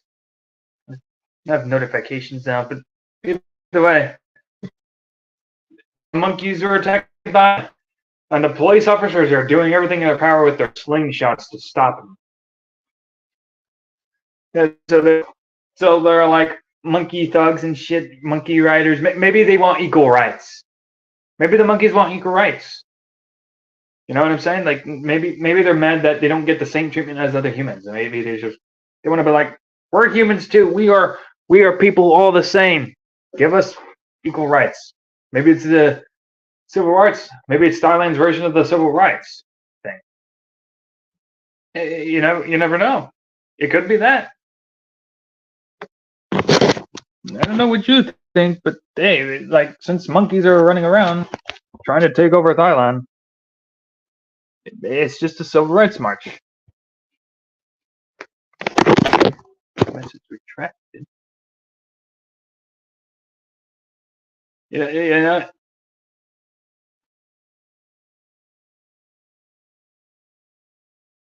It's not a maybe. It's a big possibility. We never know.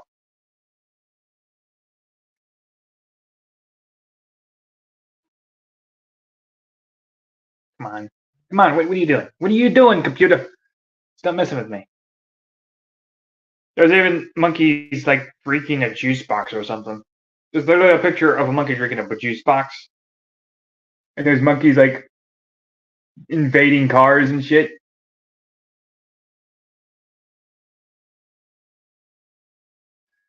Yeah, this time. Their oppressors are now monkeys. Yeah, I can't. Well, there we go. I don't know what to say about that because, like, it's just a.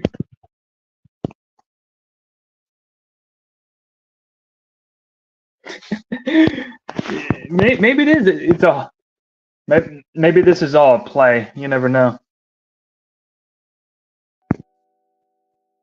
Yeah, so this all this playing out as if it's. You know what? It is like a movie. It is like one of those crazy movies, anyway. I don't know what to tell, man. So it begins with Thailand versus monkeys. It's going to be an interesting story to movie to tell. Are the monkeys going to arm themselves with like pistols and knives? And the Thailand people are going to be like, we have to rise up against the monkey team or something. And they're going to fight each other.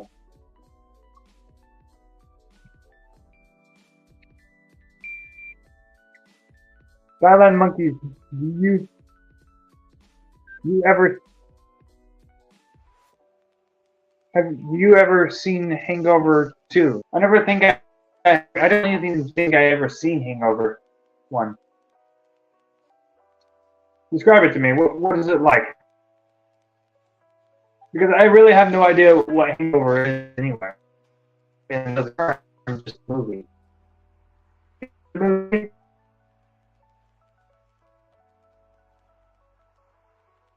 It's peak cinema, though.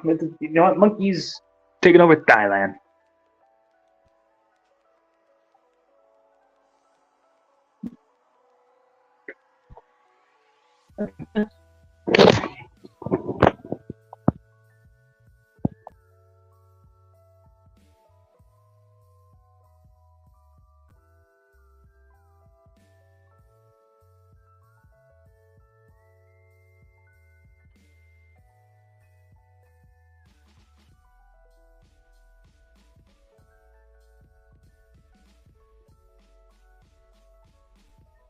You know it, friggin' StreamYard. Stop not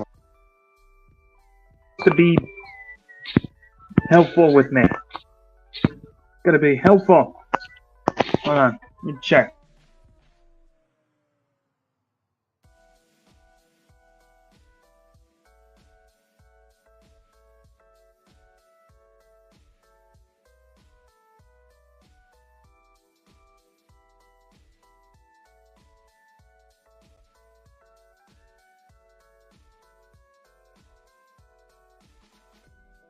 I was seeing if something was okay, but yeah, it's okay. Everything's working just fine.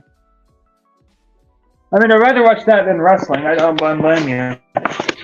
Wrestling has not been very entertaining to me either.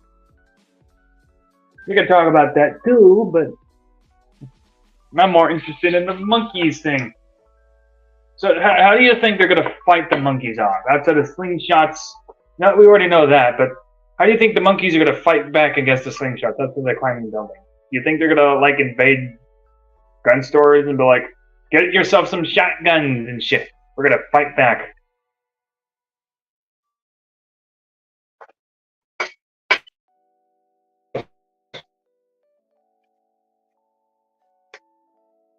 Like, how do they fight? How are they going to kill each other? I mean, like war. I don't know about. It might be like the little things to explore. Ah, man. This could be a fucking good storyline, though, if that wasn't a pro wrestling. Like, monkeys invaded WWE. Instead of, like, robbing, like, Robin, it's like a fishing stand.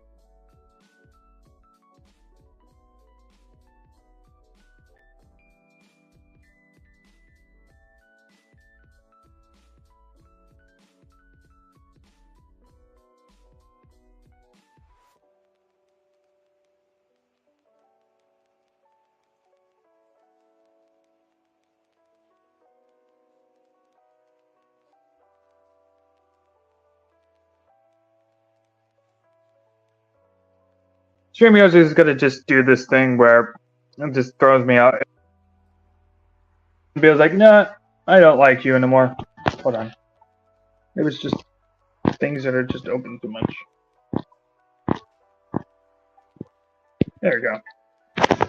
Close down other freaking notifications. So there we go.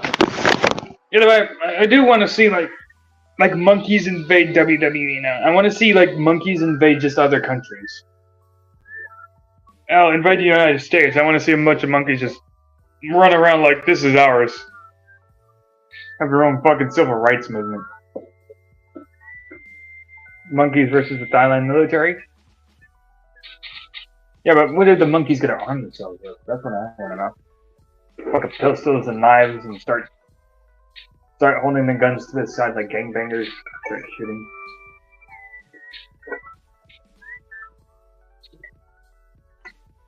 The only downside for the U.S. military right now is like monkeys are a lot smarter than the other wildlife, so they're gonna have really bad trouble like countering them. You know what I'm saying? They're gonna be like, Maybe they're gonna get shotguns and shit. I don't know. But it's also bizarre that their only solution is slingshot and tranquilizers. I mean, tranquilizers.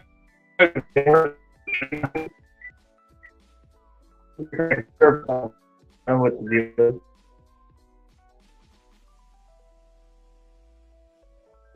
I think they go need more water.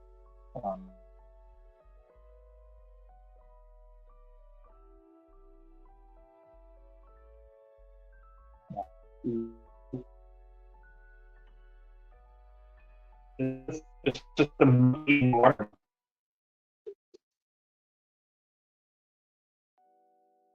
Tranquilizers is fine. It's just slingshots. Get shots. Okay? It works. Okay? You gotta use a slingshot against the monkey. Use a slingshot against the monkey. You're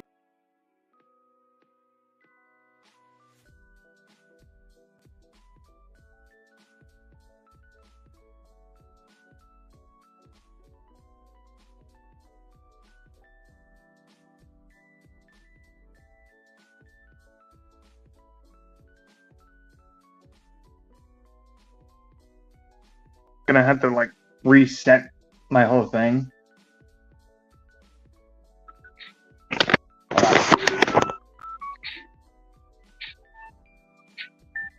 Yeah, I'm gonna check. I might have to. I'm gonna stream as on the computer, so I gotta at least stay still.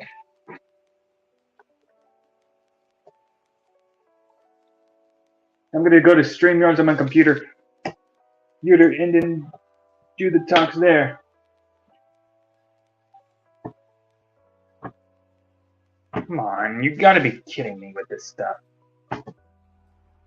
Now my mouse won't. There we go. You're always doing this too. Yeah, the rubber bullet gun. Will that work though? I don't know.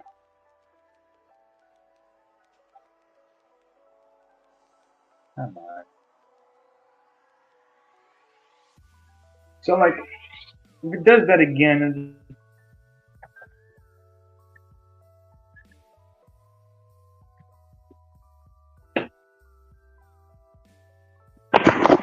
why not check my email? But anyway, killed all the monkeys. I'm just gonna do something real quick because now I gotta do few things now. Because like my StreamYards is just not working right. So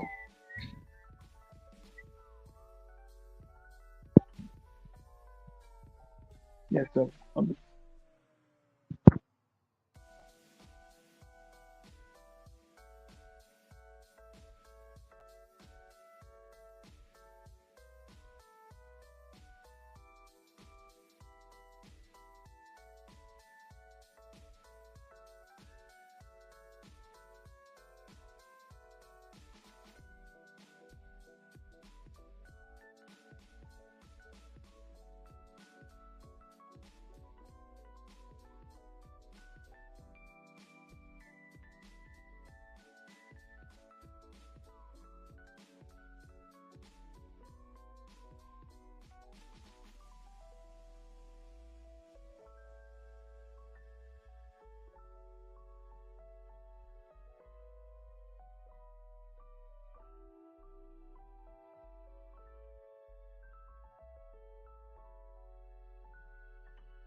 there we go.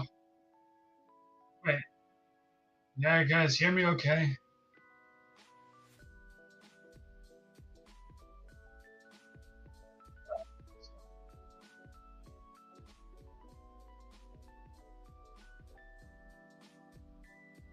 Okay. Yeah, you're good.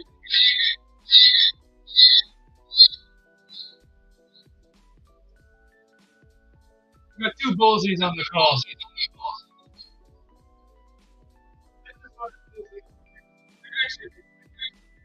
videos on here now, so back. That's how to mute Bullzie muted. Hey, you can see me like this. Yeah. That works too. Yeah. Look around a little bit. Hey, it works. The background of my phone is just like making stupid noises. Now we got the monkeys out of the way. So go back to the monkey.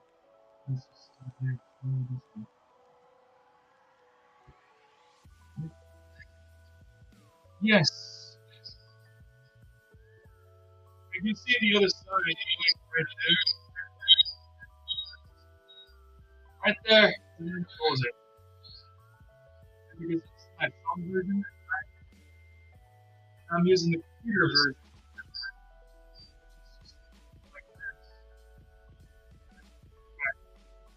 So,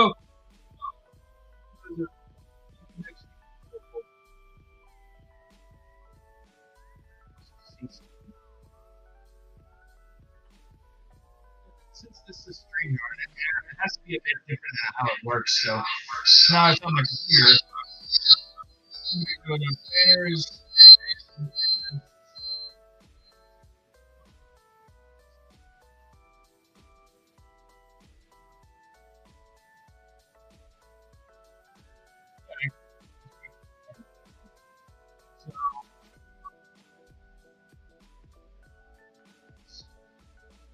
Just gonna mess around for a bit.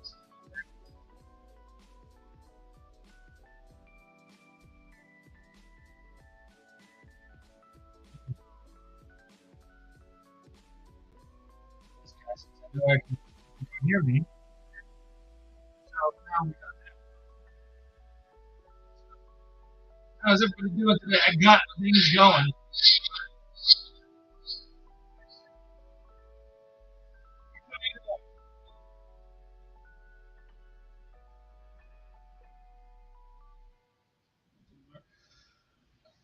Right now, you just have to now look at everything else in here.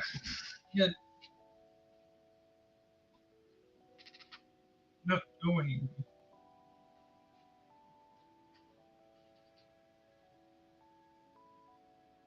Yeah, so there we go. Now, what else do we go on to? Do we do a review on some guy who said to be Dave Rose? That's the case. Here we go. Now we can do it. Yeah, I know.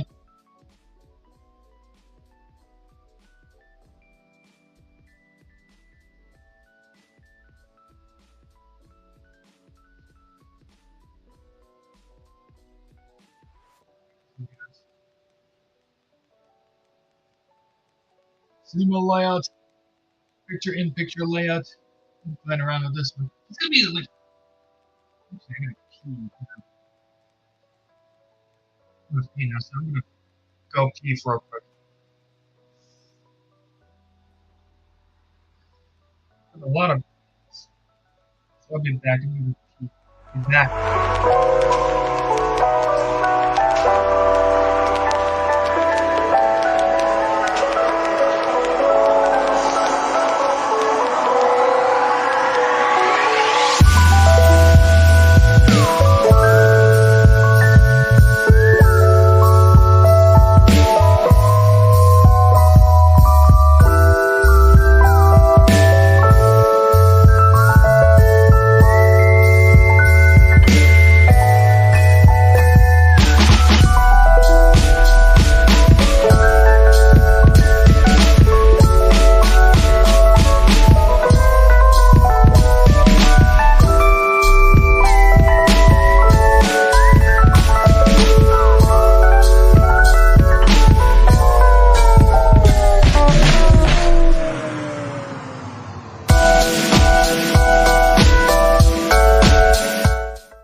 There we go. Finally, I'm back again.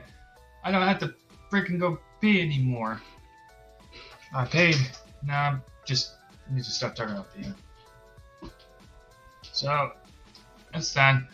So now I got all that. Actually, 2 hours. Nice.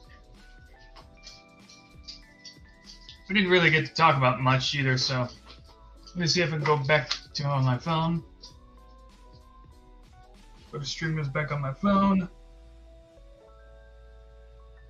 Because that's really what I wanted to do right now. So you're just gonna do that because I prefer doing stream runs on my phone. Anyway, so.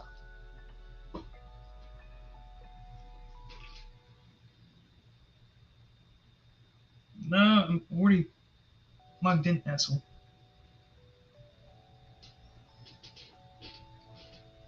Come on, it's always doing this where you like have to get into things. So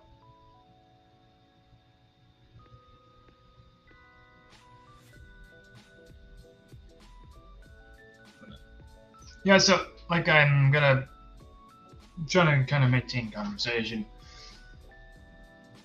But 2 hours so far, not too bad, right?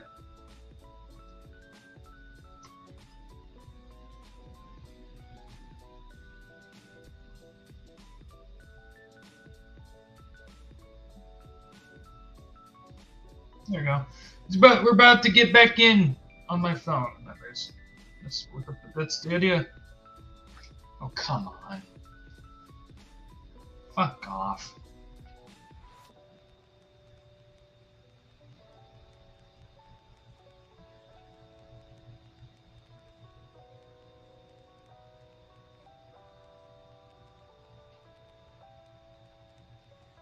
Two, 9, 4, 4, 6, 9.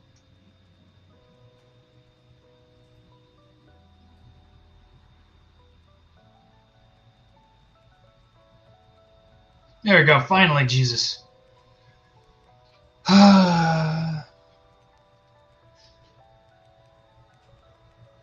Studio.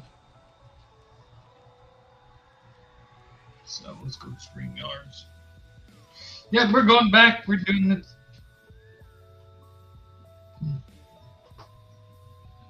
Man, I suck at this.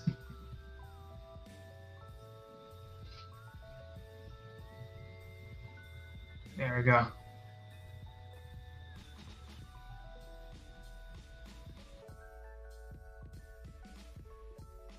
Now there.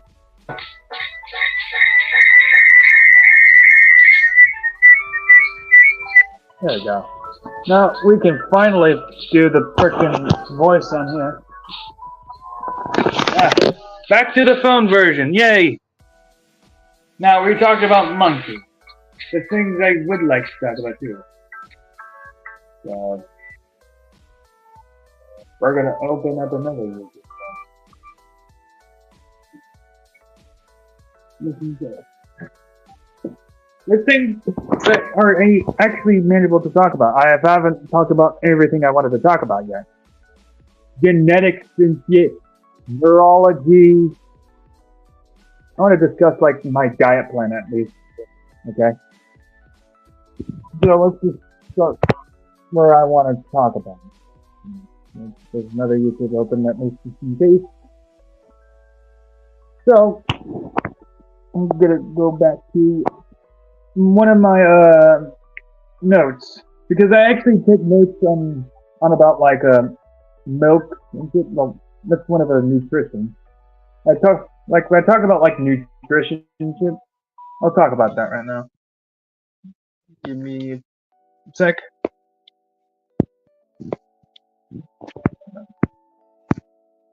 Here's my note.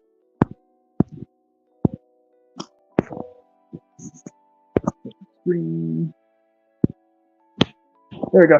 So I'm going to talk about my nutrition anyway, but I already talked about the monkeys, and that was like the easiest way to go. But there's at least like a lot more to talk about when it comes to your versus Palestine. As for the monkeys and versus Taiwan, it's like the funny goofy stories that really didn't happen at all. But it heads there. Like I've been trying a new diet plan for myself, like Fairlife milk, filtered ultra filtered milk. It's actually good milk, and it talks about like it's actually 50% removed sugar, 50% protein. So when I was doing that, I wanted to do something for exercise. I wanted to try like milk without like any other consumption of food or other drinks, like just try milk, right? The funny thing about that nutrition is that when I was doing it, you'll feel much better. The downside is you'll probably be skipping bricks depending who you are, that or you're lactose intolerant. Of course, like the milk I was drinking, Real Life, says it has no, it's lactose removed. But either way, anything that is dairy product is going to have lactose. So you're already still risking it. Either way, though, you get lower sugar intake, right? More protein intake, so it's going to be more for your body. Okay? Plus, it's whole milk. There's also like reduced fat milk, which I don't understand why you would prefer that, but you don't. I guess it's just like less fat. But whole milk is better with fat. That is important to your person's diet. Everything, especially like protein, fat, carbs, all of those things you gotta have part of the diet. Everything to go home and eat. So protein with fat and carbs is just a great combination. Yeah, that's an understanding too. That's cool. Hold on. Yeah, let's see what's being done. There we go. Either way, I'm talking about like parallelism of nutrition and milk, because like a lot of people don't really drink milk, and I understand why. It may not be somebody's cup of tea, but at the same time, when you like stick to a nutrition diet, milk is a nutrition, and there's a reason why we drink it as babies. It's important. Strong bones, good for calcium, vitamin D, good for vision, vitamin A, vitamin D, good for your immune system too. A lot of things that people don't like talk about is that when they say like some people talk about natural immunity, it refers to your immune system like fighting off infections of your body, and that is supposed to be like helping you survive in the world. This is all natural, right? Yes, this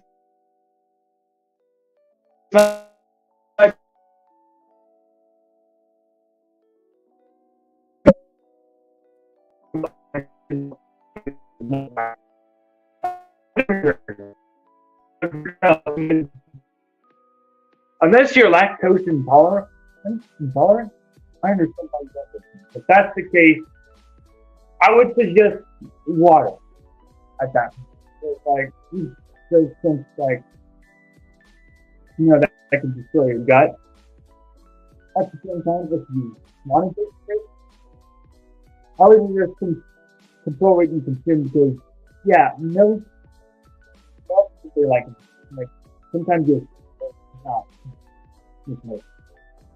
But at the same time, it's just, you'll feel much better. It'll clear your skin, right? Whiteness, stronger bones, protein. If you exercise, you've been good. Because I was actually able to get a bulk overall until I started the milk diet again. I started losing that again. I went from 145 when I was starting to consume a lot of food. Just exercise, eat, exercise, eat. Like, I just started eating a bunch of Jack in the Box.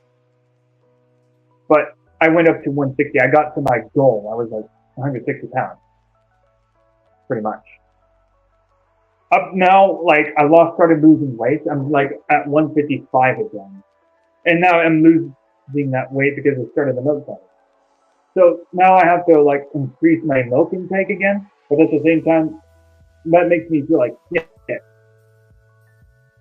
So what I did was, okay, I have to moderate it because milk is good, but so much milk can just make you feel like fat. Not because it's unhealthy, it's just like it affects you in a negative way. So you gotta control it. I also had some chocolate filtered milk. Oh, ultra filtered milk. Lower sugar intake. Yeah, that's one thing. Increased protein, 50% increased protein content compared to regular milk can support muscle repair and growth. That's one of the things I took note when I was reading about this, because one, muscle, it does help with muscle, like, right? I don't know if you guys already saw it. Like, I'm going to show you again. This is what really milk really does for you.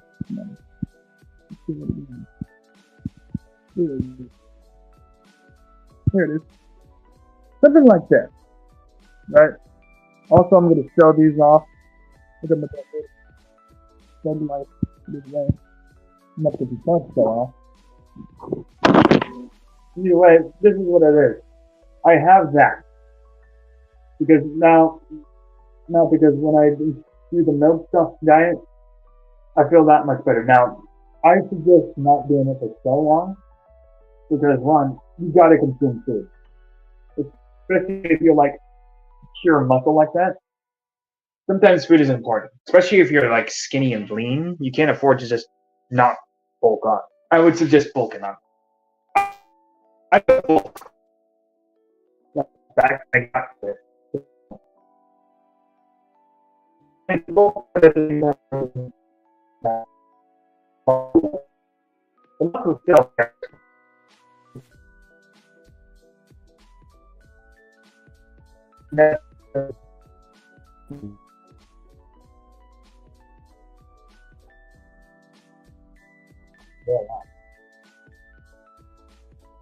on to the like this thing, increase protein, like making a favorable source for athletes, right? Individuals engaging in physical activities, or anyone that increase their protein intake for muscle health, right? Again, I mean, my muscles in good health, but the thing about that is, in weight, the filtered milk is supposed to be for weight management, but I'm having to like control like how much I'm taking, right? So like in the high protein diets have been associated with things increased satiety. I don't know what that really means actually. I haven't read about it. But it's supposed to be helping controlling hunger and potentially aiding in weight management. Which is funny because I felt a lot more hungry every time I drank it. I don't know, but the higher protein content in very less milk might help you feel full hunger. Like, you know. That's supposedly from my understanding of it, because basically I was able to manage it, but I'm losing weight at the time. So I'm managing my intake of the milk, but it's supposed to help you feel more energized, more like you don't have to eat food to feel satisfied and hungry. But at the same time, every time I drink milk, like I went like 2 days, I felt a lot more hungry than before. But at the same time, it's actually supposed to help you with your digestive system. So when I intake food, it goes through more naturally. So there's the next one. Helps with the immune system, calcium, and all that shit. I'm gonna go through vitamins. Protein. Actually, filtered milk has a 9. Yeah, it retains most of the essential nutrients found in traditional milk. 19 things it retains is protein, calcium, and if you don't know, essential for development, mainly bones, right? Vitamin D helps with body absorb calcium, right? Potassium, vital for heart function, helps with body flow. Muscle constraints and maintaining a healthy blood pressure, right? Phosphorus works with the calcium to build strong bones and teeth, and it's important for body to make energy. Vitamin A important for vision, the immune system, and reproduction. It also helps the heart, lungs, kidney, and other organs improperly. Vitamin B12, essential for production of red blood cells. brain function, and DNA synthesis. This is all fun. Macan B3 used where the body turns food into energy. It helps keep the nervous system, digestive system, and skin healthy. What are you seeing now? Wrong.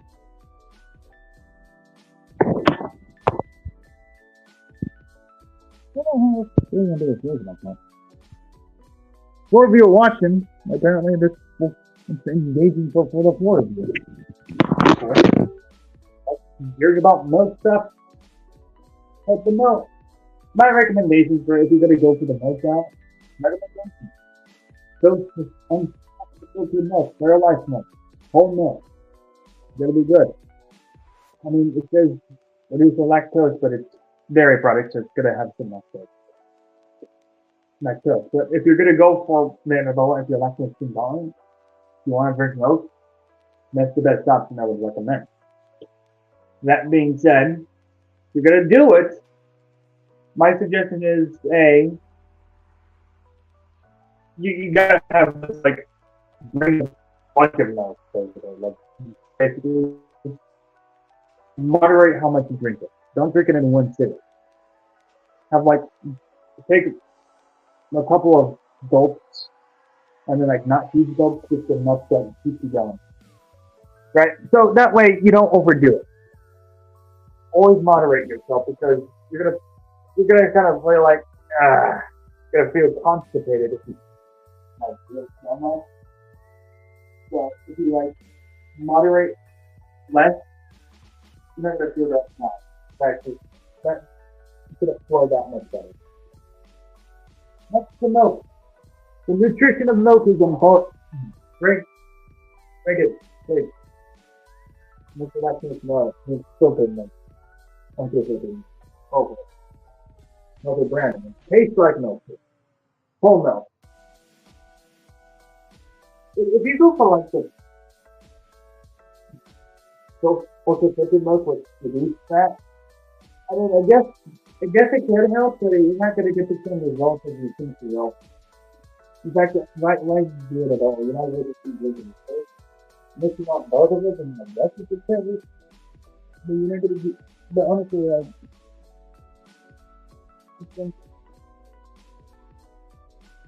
just if there's like other stores like reduced fat milk, fine. Milk of goat milk. Cow milk will be better. Definitely.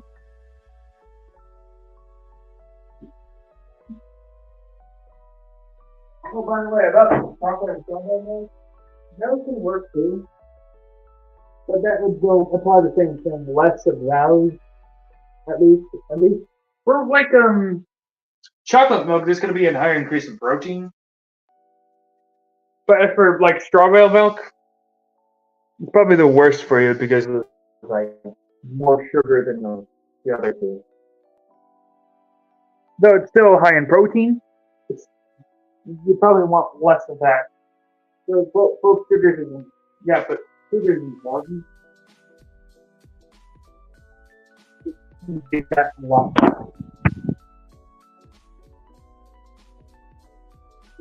Yeah, I hope that is fun to listen to. Those of you that are tuning in, 7 people were tuning into this clip. And I do it for a while. Bullzie. That was fun. Let's talk about some others. I'm going to turn up the music for a second. I'm going to talk about, like,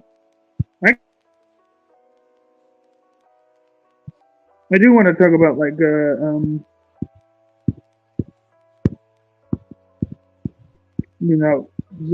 anti-vaccines. I'll get into that.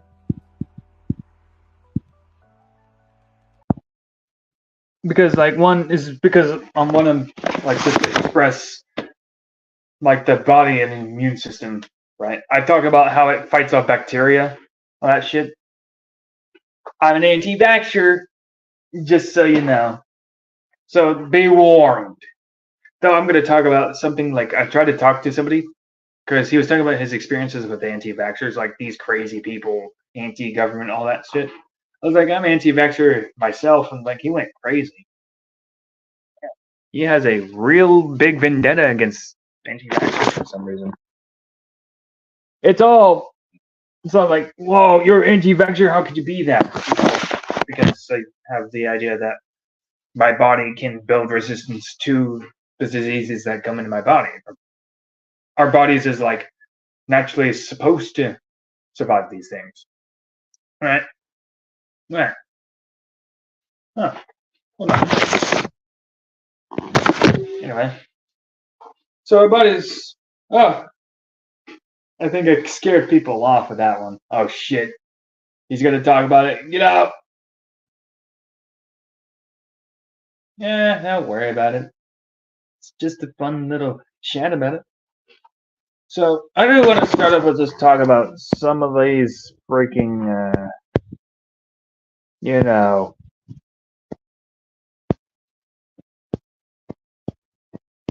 diseases that existed throughout the world. No, I don't need to do that.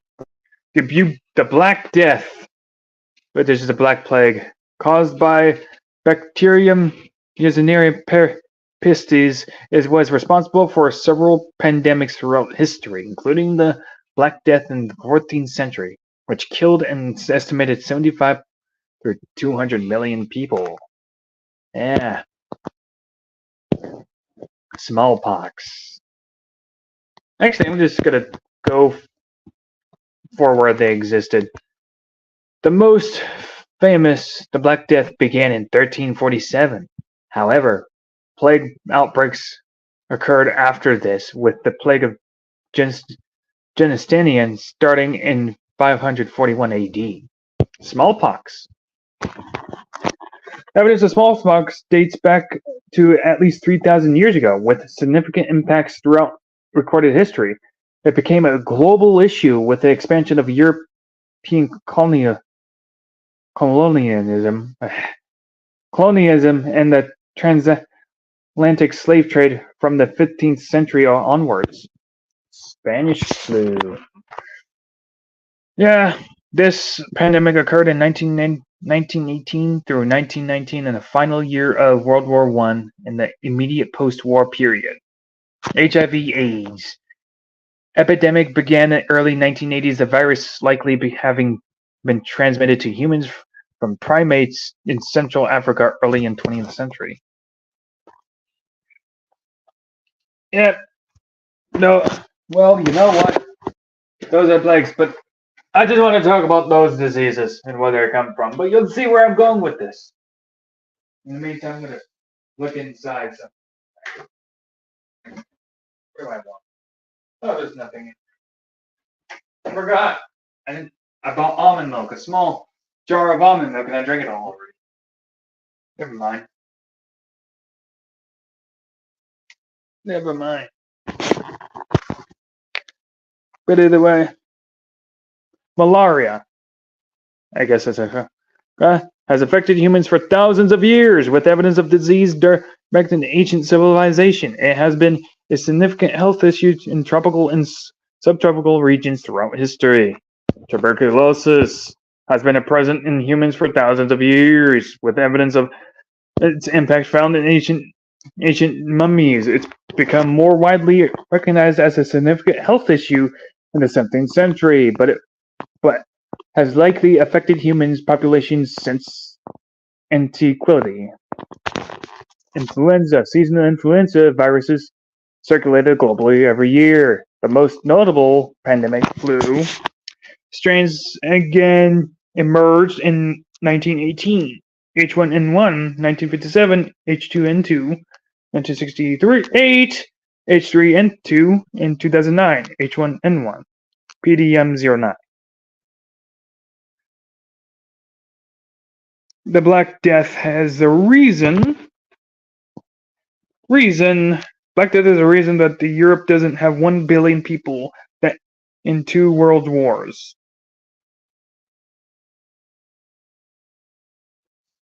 That's interesting.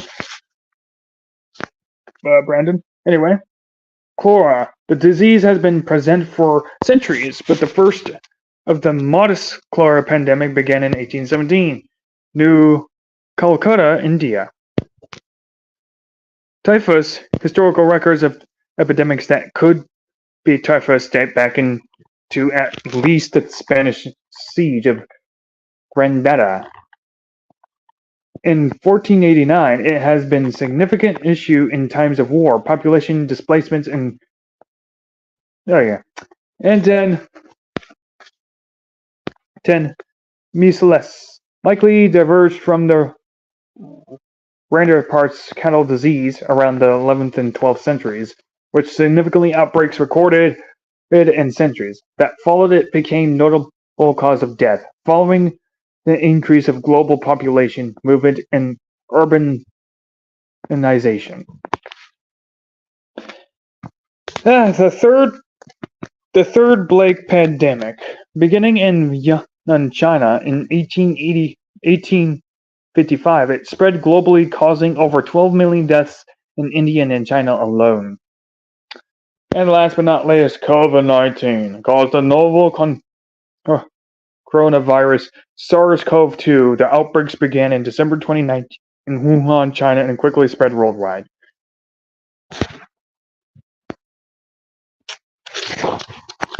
Okay, so we got the viruses out of the way. Here's the thing about all that, though. Some of them I don't know too much about. I know about COVID-19 and the Black Death. I know about those things. And the swine flu.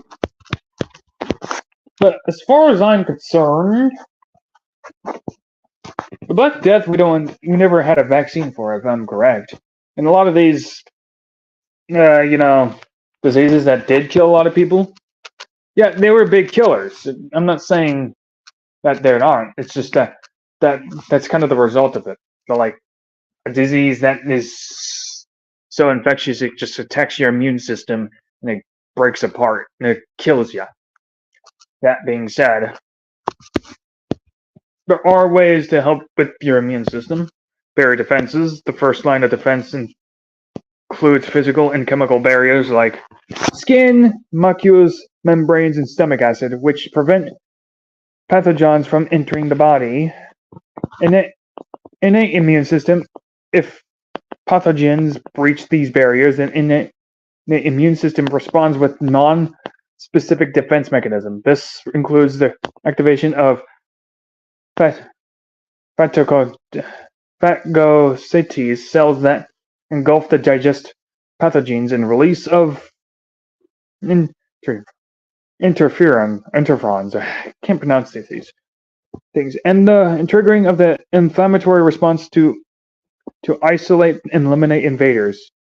Adaptive immune system, the aspect of the immune response is specific to pathogen and has a memory component that provides long-term immunity. It involves the production of antibodies by B cells, which target specific pathogens for destruction. The activation of T cells, which kill infected cells that help orchestrate the immune response. Nutrition and the immune system.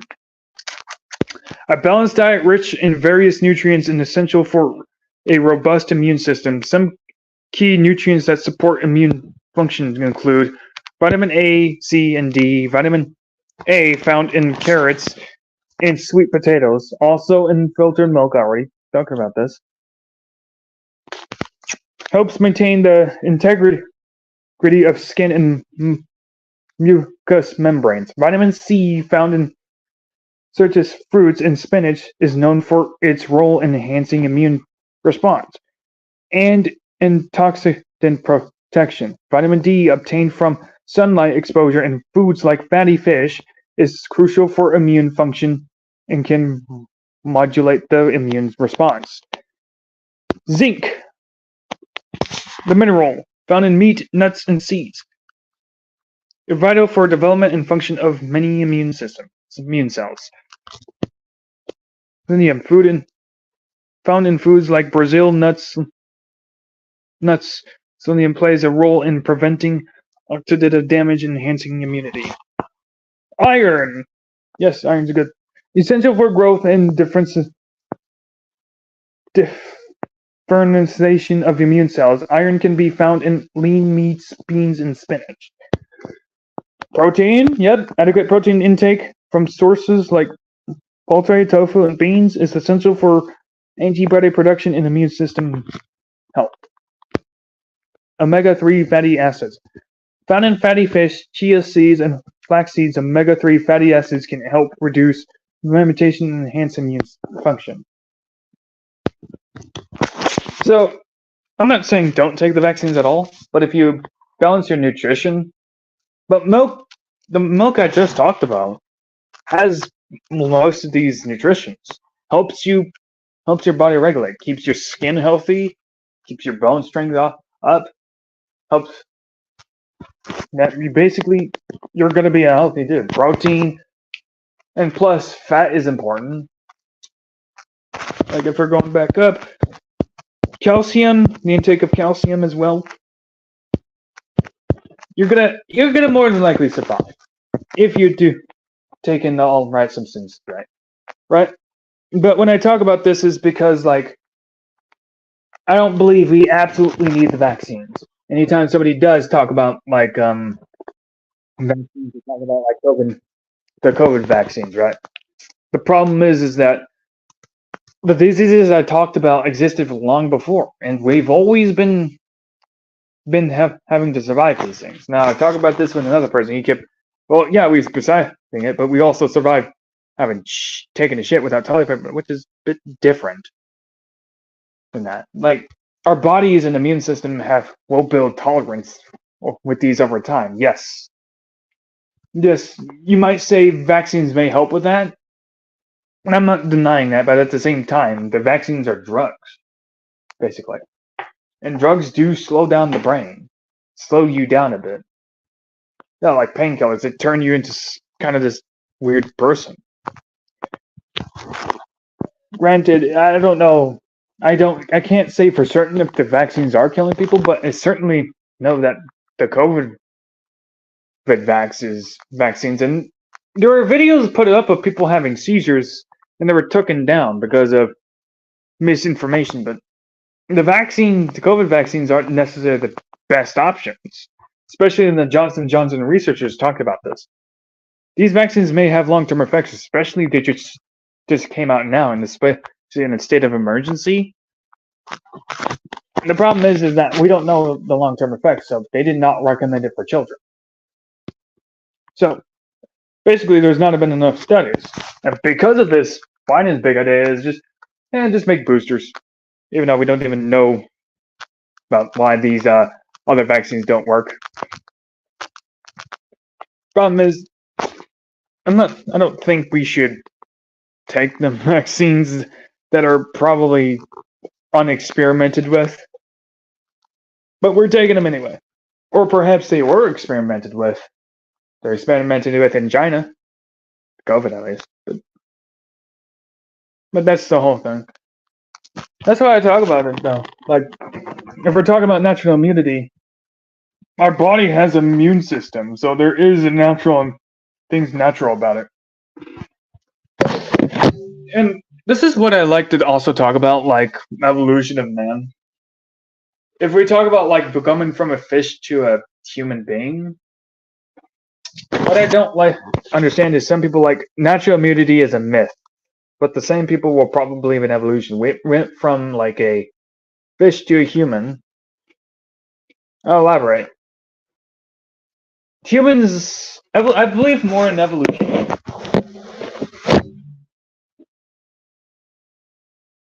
Careful what you say. I'm still getting struck on videos I made during the pandemic. Don't worry. They can strike me all I want. It's called freedom of speech. Thanks, YouTube.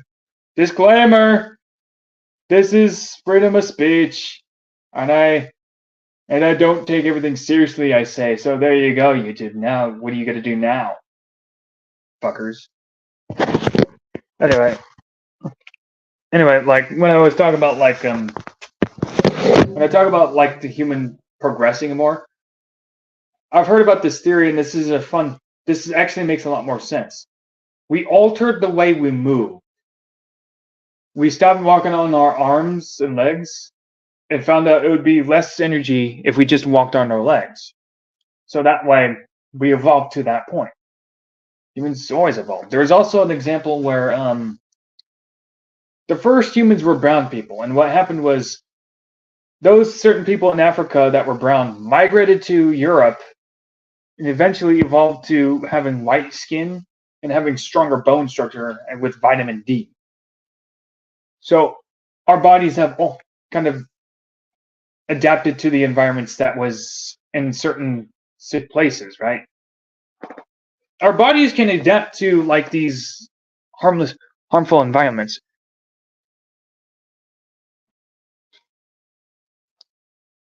Yeah. What are you saying, Dave? YouTube hates freedom of speech and constantly violates the Bill of Rights. The out of Africa theory was debunked over 20 years ago. Perhaps.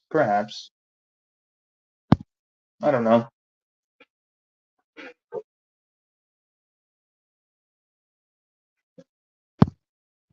It was Caucasians from the steppes in Western Europe that migrated into Africa and bred with the hominids there. How many's there? Really? You think so?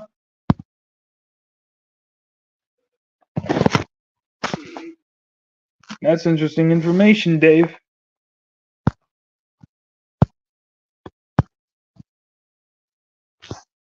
Yeah. Okay, I stand corrected. Sure. Sure, if you want. My Skype lines are open. If you want to call in.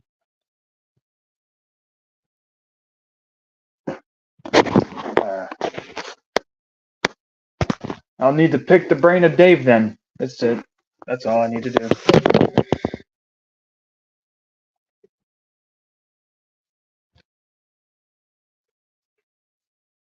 Oh shit. Oh shit. My freaking computer is going nuts. Either way.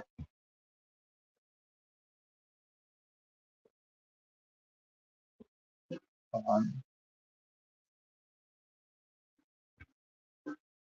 Let me know when you're calling. I could. Actually, I can do that too. I can. So it's just what you prefer, Dave. So hold on.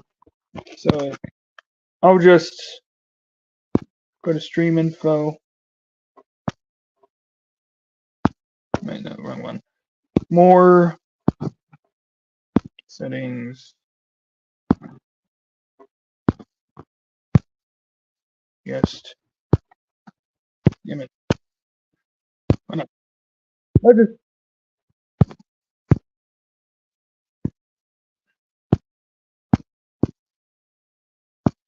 you go. And then I get push comment. Hold on. There we go.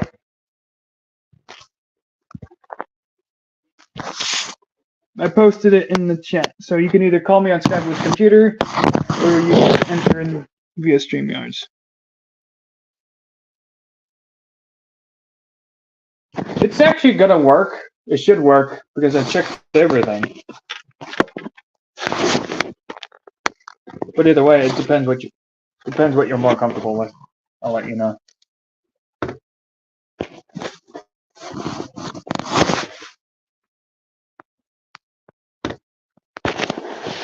Either way, I would like to hear from you about it too. To discuss it, because that's one. Because this was like when you talked about like debunk from Africa to Europe thing. I only did it from a minor standpoint. Like I read about it.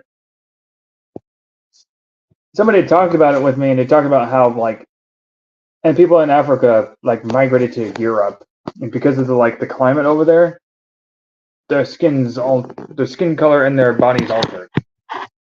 because of like the unknown environment that was towards them.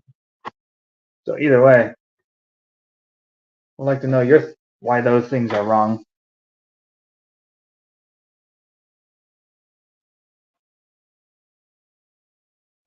So either way, so it's ready. Oh, there you are. Yes. You're on stage, Dave. How's it going, Dave Rose? What's How up, you doing? Bullzie? Happy Saturday. You too. So I was talking about like vaccines and the natural immunity, and you went to talk about how the Africa to Europe is actually debunked 20 years ago, and Well, actually you brought it up, so I thought I'd talk about it at least for a bit. Still got a lot of things to do. I've been running errands all day and stuff, but I'm back home for a while, and yeah, I thought I've been listening while I'm been doing things throughout the day. Yeah, so initially, where this idea of humans, modern humans coming from Africa basically started in the 1970s, where there was fossils found in Africa that they at that point hadn't really been discovered too much. So it was like one of these, what they thought was a missing link. And they called her Lucy because it was a female that they found, but yeah, they can determine gender by bones alone, something that the left does not like to hear. But yeah, because the anthropologist or the archaeologist was listening to the Beatles, and they had Lucy in the Sky with Diamonds on. That's why they decided, as the story goes, to call her Lucy. But that was in the 70s. They started to try to push that a lot during the 80s. But by the end of the 90s, they'd found more fossils that were more ancient. They found discrepancies between what was initially proposed and such. And now, after 20 plus years of this being like scrutinized, they've also, again, they've mapped the human genome entirely now, which wasn't the case back in the 70s or 80s. And basically what it appears to be is that the current modern African, black, did not evolve on its own. And, like Caucasians, for example, or other races in the world aren't a product of them migrating out of Africa. It seems the opposite, actually. It seems that the information is leading us to believe that it was influences from outside Africa that migrated into Africa and then started to breed with hominid. Is basically like, it's not a human, but it's a bipedal mammal, right? Like, well, there aren't any monkeys like that or apes, but again, it's not fully human, but it's not an animal. So basically, modern Africa can give a lot of their genetics to this migration that went into Africa. And anthropology, to me, is absolutely fascinating. And if you take a look at the genetic differences between the races on planet Earth, it becomes extremely evident from the get-go that they all sort of developed their unique genetic structure separately. So basically, this whole idea that all humanity came out of Africa has been debunked for the longest time. It's just a story that they keep pushing because there's been this attempt to erase history and, again, place, blacks as like victims of the entire world and that they created everything and blah, blah, blah. It's an Afrocentric, theory. So it was only based upon appeal to a certain like minority group or something. I'm We sorry? want to? So it's basically appeal to a certain minority of group. Yes, exactly. To appeal to a group. Absolutely. And as we look at it now, again, Asians, whites, and blacks, which are the main sort of races or subspecies of human on the planet, they all have such unique genetic makeups that you don't even have to have a degree in anthropology to see the realization that they all developed separately in different parts of the world. That's why they're so different. For example, you were talking about milk earlier and such. it seems to be that white people, as in Western Europeans, descendants of that, are one of the few subspecies on the planet, if not the only one, that can actually digest milk. And they say, oh, well, milk isn't good for anybody that's no longer a child and stuff. But the white race specifically developed the ability to consume it and to not get the same sort of lactose intolerance that you see with blacks, and especially with Asians. Asians specifically have very big difficulty breaking down lactose from cows and sheep and goats and such. Yeah, and that's why I really talk about like the filtered milk, even though it's still lactose in base, but it's removed lactose. That's why I recommend it. If you're getting milk at all, the milk will help you digest over time. It's important to control the consumption of milk. True, but you are right there that milk is healthy, depending, on how much you consume, if your body's able to properly process it. And yeah, it's fucking amazing, I think, with science and so forth, that we live in a day now where you could actually drink milk that has the lactose reduced or eliminated entirely. Yeah, but it's a great source of protein. Yeah, especially like the filtered milk. I talked about this. Like it's 50% sugar removed and 50% protein added. And I talked about this That's a good point. Sorry to interrupt again, but I'm glad you mentioned the sugar. People don't realize how much sugar is actually added to normal milk these days. It's fucking insane. Absolutely, especially the reduced fat milks. I've talked about this. Like they remove the fattiness, but you'll notice like they don't remove the sugar. Now the filtered milk, they sugar either. Like you might as well just drink water at that point. I don't know what you're going for. If you're gonna drink milk, I wouldn't recommend the reduced fat milk because it's more artificial. No, and why would people be drinking milk with reduced? Oh, I want to lose weight, or well, then reduce the other caloric intake that you're taking, because humans need fat, especially from proteins. They need it. Absolutely, protein and fats mix well together, especially carbs. Like corn syrup is Brandon the Jobber is asking in the chat. What about corn syrup? Corn syrup is literal poison. It's again the fructose, the modified again corn syrup made into a sugary type of blend is what has caused such an increase in obesity in America since the 1970s, where that was sort of pushed. The idea that milk, butter, meats were all bad. They pushed all these processed oils and foods, and look at how obese people are, and how, because of that obesity, now they're dependent on pharmaceutical pills and all sorts of other drugs that aren't actually making them healthy. It's just making them live longer and still suffering from the effects of this, but they're not criticizing, the massive amounts of processed foods and that use, for example, corn syrup. Absolutely. Yeah. I never even heard of the term corn syrup, but a lot of those things that is factory based, you're going to find like a lot of oils and like sugars that are just not meant for the body in general. And not even natural sugars. We're talking artificial sugars, and that's the worst. Corn syrup being one of them. You find corn syrup in everything, even gum, for example, apart from aspartame and all these other actual poisons that the FDA, denied applications for until the politicians like Donald Rumsfeld got their hand into things and pushed these things onto the market, even though they knew that aspartame, for example, was a carcinogen. Yeah, that's actually true. I think I heard of that. That actually just reminds me of the veganism. Like a lot of the veganism actually puts a bad name on vegans in general. Like everything they eat is artificially based fake meats, oils that are not organic. And if you look at, go ahead.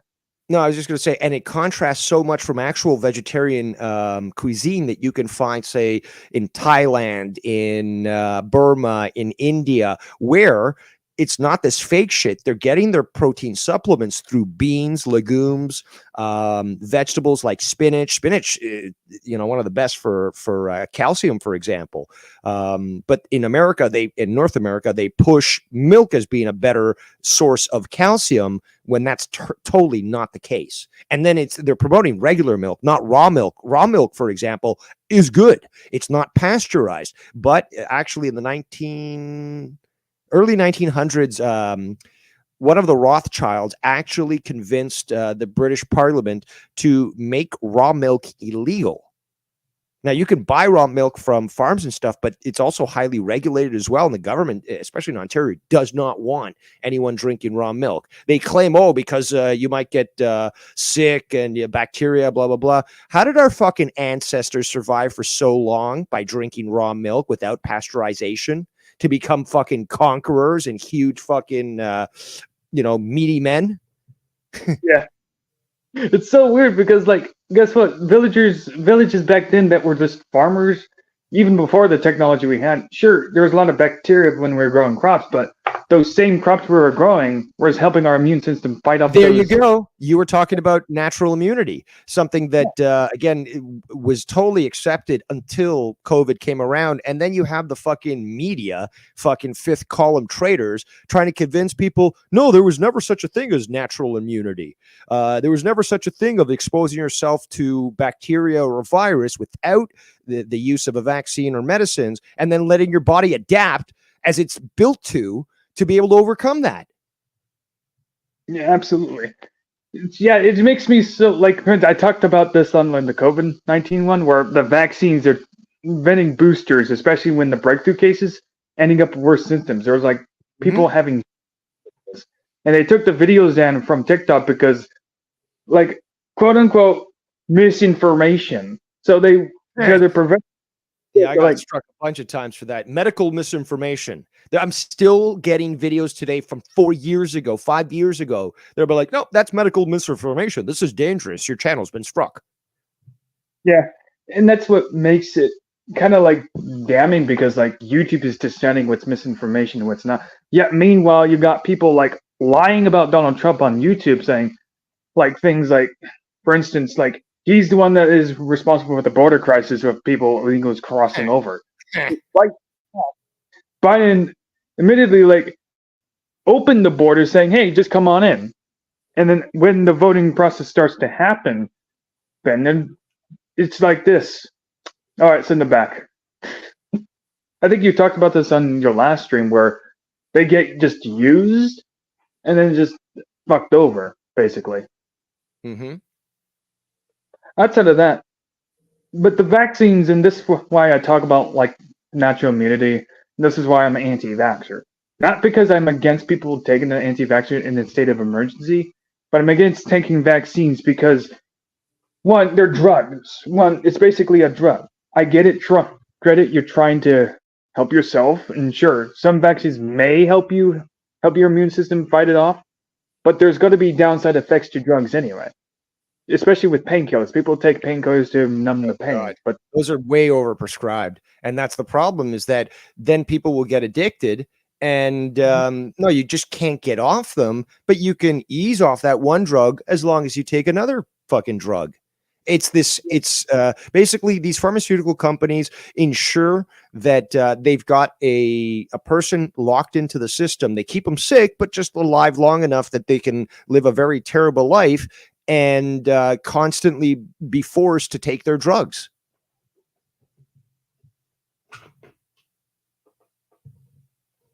Still there? Hello? Bullzie? Senor Bullzie, are you there? Well, ladies and gentlemen, it seems to be that Bullzie has disconnected or something. Stream's working. Here's me. Well, we don't hear you, the Bullzie. Well, I'll do what needs to be done and stay on the call till you come back, because you just don't want dead air. Also, I sound good on your stream. Very manly voice. Also, conspiracy from yesterday. People tell me my fucking mic didn't sound. I was sounding too low. Please, beautiful sounding mic. $14.99 GameStop. It's a Rock Band microphone. Hey, Bullzie. I don't know what is happening. Señor Bullzie, you there? I just can't leave you. Imagine if I leave you and just dead air. There you go. I hear you again. The problem was my internet connection just decided to go like numb. It just like kicked me out of StreamYard. Just like, And yet it gave me priority. Okay. I didn't mean to do that to you because it's like That's fine. That's fine. It's just weird that you get disconnected yet I'm still here. So, and your stream's still going fine. It didn't jitter or nothing. No buffering. It's just that it dropped you out and kept me on. yeah.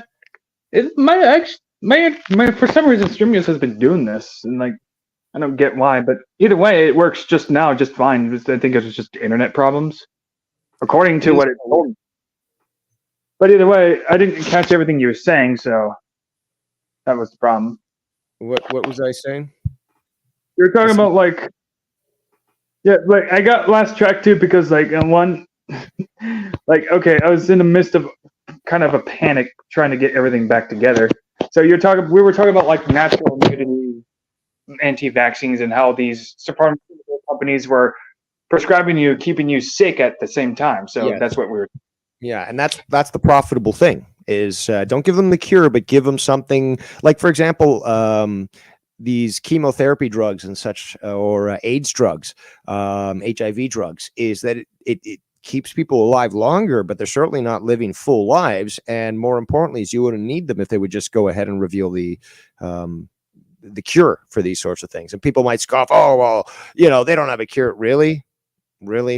No, they certainly do have a cure. But again, these things have been locked up. People who have discovered them have actually been assassinated or suicided. And it's just more profitable to keep people sick throughout their entire life. Here's a saying, which is a patient cured is a customer lost. And that is the mentality of the pharmaceutical industry. Yeah, and that's funny because you already know that I talk about this with the Johnson & Johnson researchers. They'll even tell you they don't recommend it with children yet. Meanwhile, they're the same people that say, give it to children. Like, basically, and I remember seeing this because, like, when they do give you the vaccine as a child, right, what it does is make you sick. So basically, like, take the vaccine that is supposed to help you, but you're sick in the end process. Let's be real here. There are examples of people kind of dying from the sickness. And like I said before, it's basically a drug. Painkillers and numb the senses, that's the problem. Drugs do numb a sense, a part of your brain. The human body is amazing because it has its own ability to heal itself. And what we try to do is, or the pharmaceutical industry try to do is sort of reduce the body's ability to cure itself by giving it a Band-Aid solution. All these drugs are just Band-Aid solution. They're covering not only the symptoms, but they're covering up the root cause. People will be like, some people will be like, oh, I don't understand why I've got headaches all the time. Well, I do. You sit in front of the TV 8 hours a day drinking fucking pop. You think that's going to make you feel good? And again, it goes down to fucking diet. There's so many things that we can cure, especially gut health, for example, with good bacteria. There's so many things that, again, can be cured simply by changing one's lifestyle and diet. Yeah, I agree with that. So you talked about like spinach is good, like calcium too, right? Mm-hmm. Good for bones. Like, yeah. Like, there's like a cartoon they even made about that. I'm strong to the finish. I eat my spinach. That shit. I remember that cartoon, but that's one thing I don't realize is that if you were like a person who was like a true vegan, like if you're, for example, sumo wrestlers, most of their food is like plant-based. Like, they're extremely strong. Sure, they're big, but they constantly eat. There was a sumo wrestler that was like buying a bunch of vegetables and some small sum of seafood. But it was all vegetation. It was all like no artificial based. He made like a stew. It was all just vegetation and some form of meat. It was broccoli, spinach, and I believe so. I think it was cauliflower too. But either way, you're gonna get a lot out of a vegan diet, especially if you want to be like an extremely healthy person. As for a carnivore diet, you're gonna probably have much more easier time of building muscle and muscle fatness, especially with all that fat in the fatty meats that goes into your system. You're gonna have a lot stronger muscle tone because that's the idea of meat, especially if you eat red meats. That's red meats is absolutely amazing because it helps with a masculine build. So carnivorism is it also helps with immunity. It's uh, carnivore diet is probably one of the best diets, and again, it is what allowed humanity to live this long, to survive this long, no matter how many cataclysms it's encountered. Red meat has so many great healing factors that are attributed to it. oh yeah, like for instance, if you're injured, like for instance, you have your blood's feeling thin and you're so bruised up. Like if you eat like a bunch of red meats, for example, not your body will adjust to it, and your immune system and your red blood cells will like capture that. It's red meat, so basically, it's good for your blood flow, good for your heart. If there's anything good for your blood flow, good for your heart pumping, it is red meats. Yeah. Anything. Seafood. I didn't really do much reading on seafood, honestly, but it's basically meats, just lesser amount of it. Basically, you're gonna get some benefits from it. It's lighter. I would recommend it if you're just looking for a light diet, but other than that, I would stick to a carnivore diet that is completely just meats and red meats. As for like milk diets, dairy product diets, it's nothing. None of it is artificially based, but you're gonna get some good calcium from it. You're gonna get a lot of good benefits from it, especially with cheese and milk, eggs, for example. They're very good for your body. They help with calcium. They'll even help with your teeth like looking more white, especially your brushing. Drink milk too. Like you're gonna get benefits with it. But if you really want a good blood flow, you really want a good protein diet. Milk is one of them. I would suggest dairy diet, but you're probably gonna get more out of it with a carnivore diet. If you can't go for the milk and if you can't do milk at all, if you're just too lactose, carnivore diet. Mix it with do like steak and broccoli. Steak and broccoli goes hand in hand together. Try spinach as well, like spinach, pork chops. Those are really good. I've cooked them before. I love cooking meats on like the iron skillet pan. It's so fun. Like So do I. you can do. No. But either way, all of those are nutritious and helps your body grow. Now, I don't just recommend milk just for the sake of not recommending it, because you get protein, you get all those nutrients to you. There's a reason why babies we are fed these things. That is a great importance to your body. You're getting all of it in one. Guess what? Milk is made up of all the same things: immunity, calcium, vitamin A, vitamin B, vitamin D. You're going to get all that nutrients in one, just as not as much as you would get it in those other, if you were to go for those other diets. I don't know if you agree with that, but Can you say that again? You sort of cut out for me. oh, well, I'll summarize it. That's one of the reasons why I do recommend a milk diet. With the carnivore and the vegan diet, you're probably going to get it all in one with the milk diet. Guess what? If you drink milk, the milk is made up of all the same things: immunity, blood flow, D, calcium, all of the same things in a meat diet. Just less of those things, but it's bunched up in one. Though if you can't do, there's things that meat has that milk doesn't, and also just again, there's certain species on the planet, certain subspecies of human that aren't as capable of breaking down milk. But when it comes to meat, everyone can. Yeah, but that's why I say if you can't do the lactose diet, go for the carnivore and vegan meat, or the carnivore and vegan diets at least. I've heard a lot of 'Cause- people had a lot of success with keto diets. Yeah. Can you? I never really heard of the keto diet. What is it? Well, it's avoiding bread, for example, and other foods, and basically sticking towards just meat. It's called the ketogenic diet, but basically I'm looking this online to give you the exact info, but it's about 70 to 75% fat, 15 to 20% protein, about 5 to 10% of carbs per day. So it focuses on high fat. That's a key here. High fat, low carb foods like eggs, meat, dairy. There you go. And low carb vegetables. Yeah. But Yeah, I did. Filthy Mouth Gamer, for example, in the words of him, as well as Ken, the guy was a fat fuck. The guy apparently ballooned to over 500 pounds at one point. And the guy's been, in the last few years, living on a keto diet. And the guy has lost most of his weight. He looks healthy. He looks spry, energetic. And that's all because he switched to a keto meal. Yeah. Actually, that sounds a really good way to do it.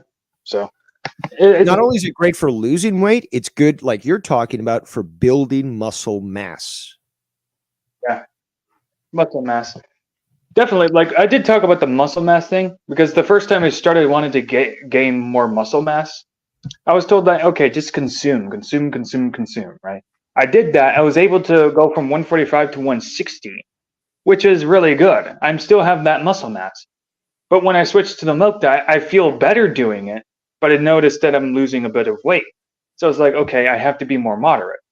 I have to control. I can't drink too much. I can't drink too little either, but it helps with the hunger. So I'm still in great shape. That's not. I even showed it. Like I'm pretty much in great shape. I want to be in better shape. I still want to go to 165 pounds, but that means like consuming a right amount of milk and whole milk. I'm probably gonna have to stop drinking like strawberry milks and shit, and maybe even chocolate milks, and just stick to whole milks in general. Don't get me wrong, chocolate milks are more in protein, but it's more in sugar. Strawberry milks is probably not even a benefit anyway. Outside of it's just the same products with just more sugar. So I'm probably gonna stick to whole milks and just in general. See if you can look into raw milk.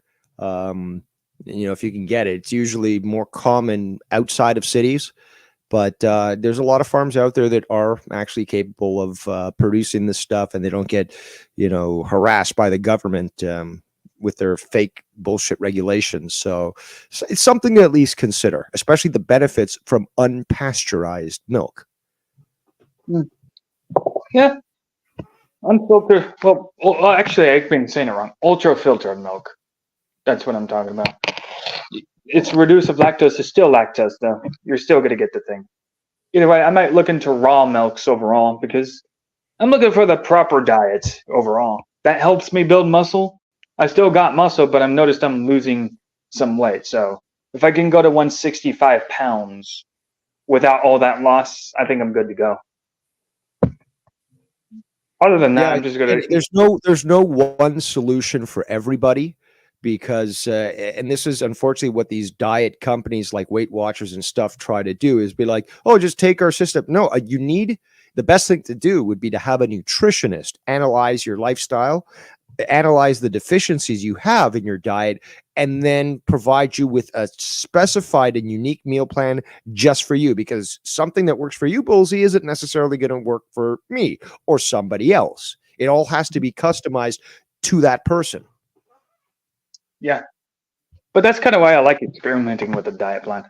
I order like red meats, and I already told you, like last stream, while you and Blonin were arguing about like professional wrestling, I cooked myself some steak. Like that's like a good, nice meat. Like I had like milk for the past 2 days. I'm like, I need some red meat in me. Yeah, I feel really great though. That's the thing, because going on this diet, hell, I've been lessening my exercise plan. I still got the muscle I have actually. Like in fact, I gained a bit of weight yesterday just because of that. Like all of that helped me, like, keep the muscle, keep the weight, keep the body, and keep the athleticism. It's all worth it. But like you said, it may not work for everybody. So this is what I suggest. Like I said before, it's a recommendation if you haven't tried it before, if you need to try something new. But overall, nutrition, and this is helping with your immune system. This is helping with blood flow. This will help fight out bacteria, keep you healthy, right? Plus, it may even help you with some environments you haven't been in before. So it's overall like what it comes down to the individual self. My skin can't be in the sun for too long, so I have to like regulate how much time I'm in the sun. I don't even like putting on sunscreen. Sunscreen Because, is bad for you. Once they started to introduce that, cancer rates started to, explode. It's been proven already. Sunscreen is bad for you. yeah, that's why I really just don't wear sunscreen. The So best like they say, sunscreen is step inside, because the body needs to be exposed to photons from light, because it helps the body generate vitamin D. absolutely. But even so, I regulate how much time I'm in the sun because I had sunburns before. Trust me, they're not good. Yeah, but that's the thing though, is that humans realize, oh, I'm getting burnt. I'm going to get out of the sun, but I still need to be in the sun so I can get those basic humans weren't born inside, they're made and they need light. They need fresh air. Yep. Another thing I've found a way to like circumvent the problem with like outside of just not going swimming anymore outside because I don't like swimming anyway. If I'm gonna go swim outside, I'm gonna go swim in a place that has covered in a building. But another way I found a way to like regulate my sun time is like if I go for a run in the sun, my blood flow is actually helping me and keeping it cool. Therefore, I'm sweating. It's keeping the body cool. That way, the sun doesn't have much effect because I'm moving a lot faster than I used to. This will prevent me getting a sunburn as well. So there are ways to circumvent getting the sunburn if you're like me at all. You know what I'm saying? So I don't like sunscreen. I don't like swimming in the sun.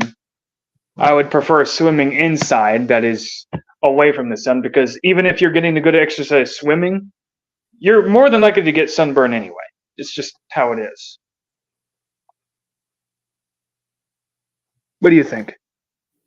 Well, again, it depends on how the body is, and it all depends. Each person is different, and the different races can take sun differently. Like the Asians, for example, they certainly don't do well exposed too much to bright sun. And yeah, they also get the experience where they'll go absolutely red because, at some point their body just cannot take anymore. But yeah, it falls onto the individual, because it's all different for every person, just like with gut health and such. No, I want to say the cure, but basically how can I put this? Basically each person is different, and as such, they have to decide, just like you regulate how much time you're exposed in the sun. It all has to fall back onto the person themselves to determine that. Yeah. But I got to get going now. It was great to talk to you for a little bit. Great discussions, especially on health and stuff, and something I think that should be spoken of more, and should be discussed with an open mind, and basically not dismissing sort of views that might sound odd or different, and then realize that, yeah, the pharmaceutical industry is trying to keep us sick, and we ourselves have the ability to cure ourselves simply by regulating our lifestyle and diet, and we don't need all these fucking drugs. Yeah. Make America healthy again. Indeed. You should be You should be Trump's new Secretary of Health. Yep. That'd be funny. Just get rid of the COVID-19 vaccines. You guys don't need it anymore, except for the old people. As for you guys, I'm going to tell you all about health and nutrition. And then, all right, Bullzie, thanks for taking my call, and you have yourself a great weekend. You too. Thanks for calling in. Take care. There you go. That was Dave Rose. Nice to hear from the man himself. Always good. Hey, those of you that probably came from the TWRP podcast, check out his channel on Devious Dave Rose. Anyway, that was fun. I'm going to circumvent back to the vaccine talk. In my own opinion, I think we got that across because this is one of the things I did already mention is that one thing to note is about the vaccines is that, like I said before, they're basically like drugs. Drugs do numb the senses. That's what it is. And like the vaccines, they do make you sick.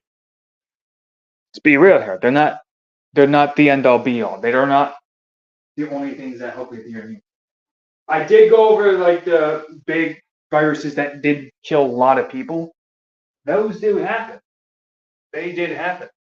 But over time, as they were killing people like smallpox, our body was evolving at the time. Tuberculosis, we were surviving that for years. Our bodies were evolving in that time period. I was talking to somebody about that, how our bodies were evolving, getting immune, helping ourselves like be healthy. One person was like, well, we were surviving it, but we were also surviving shitting without toilet paper and shit. And it was like, wait, that's a bit different. He was like, no, it's the same thing because like, just because we survived without toilet paper doesn't mean we don't need toilet paper. That's like far different from like our immune system. That's like a process. Taking a dump is a process. It's a process of the body, while our immune system is the process of surviving a freaking virus or infection. Like how are you going to compare the two? But either way, it turns into that because like one, like I said before, because when we use our immune system to help fight off the bacteria, raw milk, and people saying raw milk has a lot of bacteria are like, look, the milk has already nutrients that is fighting off that bacteria in the first place. Plus, with extra science, with our technology advancing, can help or to get rid of those extra bacteria anyway. Our milks are helping us fight off those infections, immune system. But like I said before, if you can't go for the milk diet at all and it's just not meant for you, stick to something else entirely. Well, that's all I can say. Seafood, I like seafood. If you want looking for something lighter, I'm hoping to build muscle with a lot more protein and milk. That's why I got some meats at home because go for milk, then meats, then a bunch of carnivore meats and shit. I do recommend all this, especially if you're going for a vegan diet. Vegans ruin fucking veganism. All this processed and artificial food and fake meats they make, made from oils and unnatural sugars and shit. You seen a vegan before? They all look like their freaking faces decaying. They look like dead bodies walking. That's how bad it is. What about eggs? Absolutely, that's a dairy product. Eggs are a great protein, source of protein. I love eggs. They're all good. Oh, very good. It was nice, Dave, to call in about that too. So that's that. What else? I did want to talk about neurology a bit. We'll get to that later. There's the Palestine war. I've talked about that. The monkeys invasion. Yeah, I think we had all that. Good. But neurology, I should have I put in neurology, but that was just basically all of it dealing with biology. For instance, when I talked about biology and stuff in neurology, I made this mention before, our development is all mainly about genetics and how we form into the society. Depending where you're at, you might culture, your environments, the people you surround yourself with plays a part into it, but it plays a part into your development that helps that is part of your genetics. Your genes is, well, everything is just comes down to genes, right? Your genes is basically the basic part of the development. It's analyzing all of your surroundings and basically adapting you to the situation, but it's not going to keep you being the person you are. It's basically like this. You're going to you might evolve a certain way, but overall, you're going to be the person regardless if you're a nerd or a jock, right? You're probably going to have the same thoughts and processes, thoughts and ideas if you were like, let's say if you were like a muscular bodybuilder, right? Your genes isn't going to really change much of anything. If you're like a guy with a science freak, your genes are not going to be that much different. Basically, you're going to have the same thought process. You're going to have pretty much the same ideas. You're going to act the same way and treat people the way you do. Overall point is it's going to determine your capabilities in the world. And sometimes it might differ from another person, but at the same time, it's just how it is. Like, look at Brock Lesnar. He's basically a genetic freak. So overall, his performance is going to be affected just based on his own athleticism and how his genes operated and how he evolved, how his ancestors evolved. That being said, I don't think genes is kind of halting anybody from being able to do anything. It's just the fact that your genes is just the ultra construct of how it helps build you up. Your genes, your blood types, this is all like a part of the immune system. It's all genetic. All of it. Biology. Fun thing to talk about. And this is one of the reasons why people say men have an advantage in sports over women. Not because women can't have a genetical advantage, but because in a general sense, men have a genetical advantage over women. They're stronger, taller, have a stronger bone density, longer reach, basically, stronger build, more narrow shoulders, stronger jawline, you name it. And they're going to have a much more athletic build to them. So that's all biology. Like, can women evolve too? Absolutely. Our evolution was based upon like breeding, eating, what we put ourselves in the environments and our bodies naturally adapting to these situations, whether it's bacteria, you name it. Our bodies are naturally getting. Maybe we get pain and our systems help ourselves heal and we get used to it and we get more aware of it. Over time, it takes time to get used to these certain things. But if you're young, you're more than likely to survive it and adapt to it. As if you're old, you're less likely to want to learn about it because you're already set in your ways. You've already have been developed. Doesn't mean you can't learn more and develop more. It just means like you're basically old. Now you're in a point where you already have the wisdom to lend to other people, or already had the growth. Now, I don't know about you guys, about neurology overall. People are retarded. I've talked about this in one of my videos about a certain individual and how like somebody is like retarded, and I mentioned this like retarded means a delay. Somebody is retarded. Some people are retarded. This is also genetic, biological. Everything's biology when I'm talking about this. What I notice about people is when they try to make a demand, their hygiene. Yeah, I did talk about this with a certain individual because I noticed that like it deals with somebody's mobility, somebody's handling of hygiene, right? Regulating their like health, regulating their mind. Sometimes they can't think. I've noticed that with a lot of people because, like, one, sometimes they might be obsessive and they just don't care. They look bad, teeth are falling out, they eat nothing but junk, everything's artificial. It becomes blatantly obvious because, like, when you notice it, this guy's a big fucking retard. I talk about this on Dave's channel because, like, I will never go to a Golden Corral again.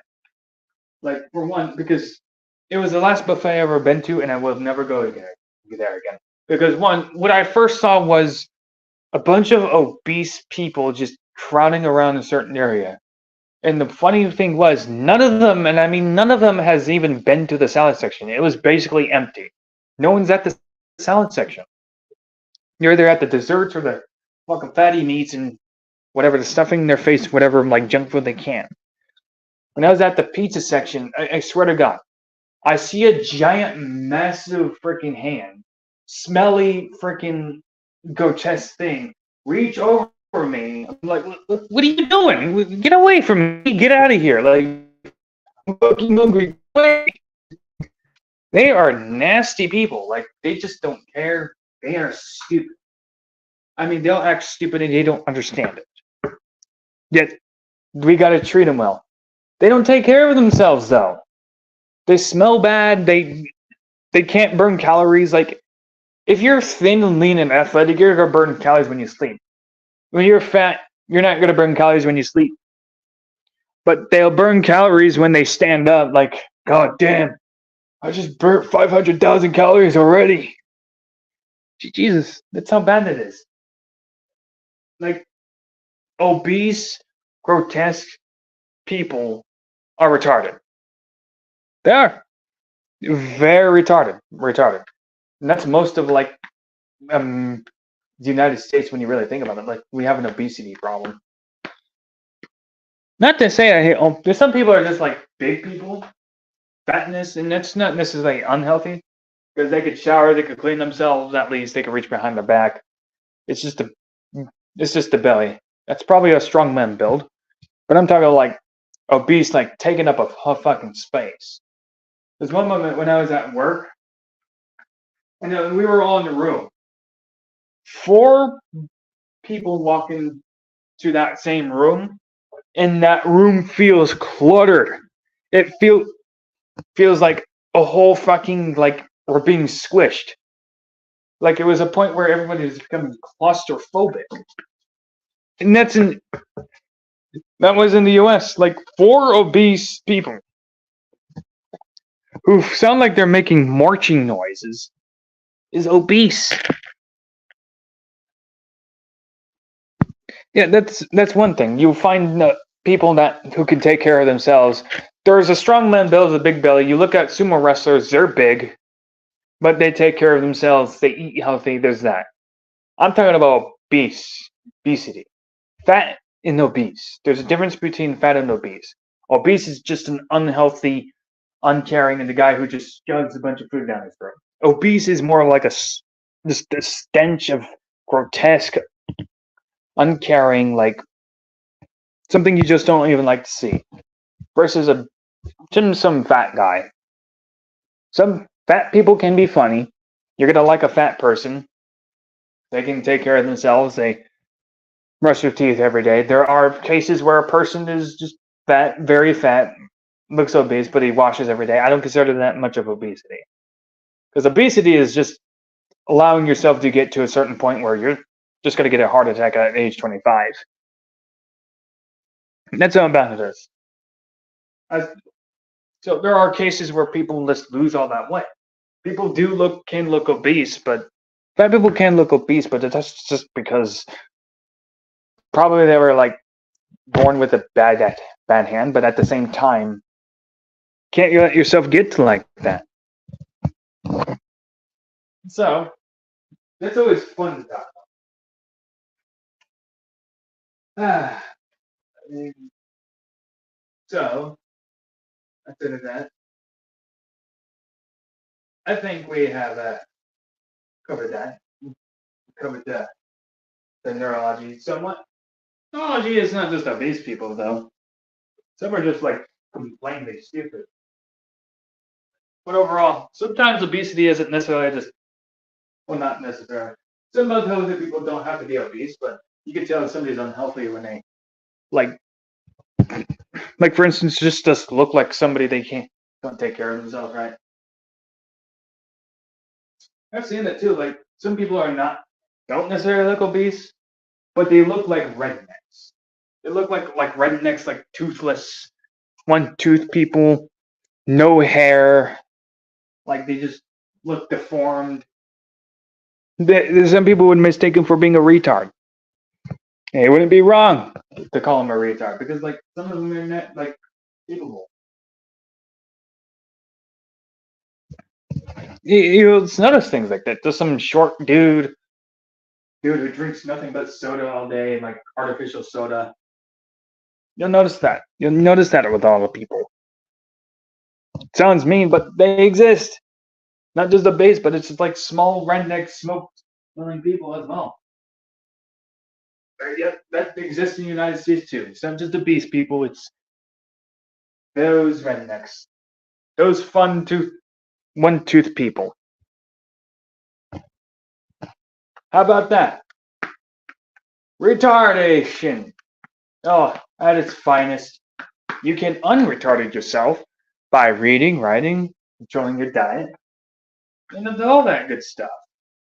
Just start by, I don't know, like going for walks and taking a shower. I don't know. What do you think? 3 hours. I think we talked about most things in this world. So, I know Dave Rose was wanting to review this yesterday. I've met rednecks you're describing, and I've met rednecks who are as an ox. That's actually true. Like, there are like examples of are extremely healthy and very athletic. Others, and then there's like ones that just look like crippled people who can actually walk. If you're talking about rednecks, no, you're probably going to find a redneck that is tall and has muscle. That's probably what you're describing. They're like just drinking beer on a regular occasion, and it was just like driving trucks and shit. If you're describing those rednecks, the other rednecks is probably just your short-statured, like uncaring, soda drinking, toothless people, like one-tooth people. So Brandon, you're probably talking about like rednecks who just look like other normal human beings. You probably wouldn't even think of them as a redneck the first you meet them, but yeah, they exist. Other than that, outside of all that, I have one thing to talk about next, and Dave Rose was wanting to talk about it himself.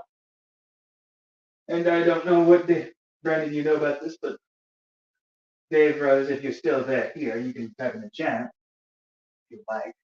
I'm saying is, you were wanting to review the Dr. Earl stream, and the stream where people were talking about you.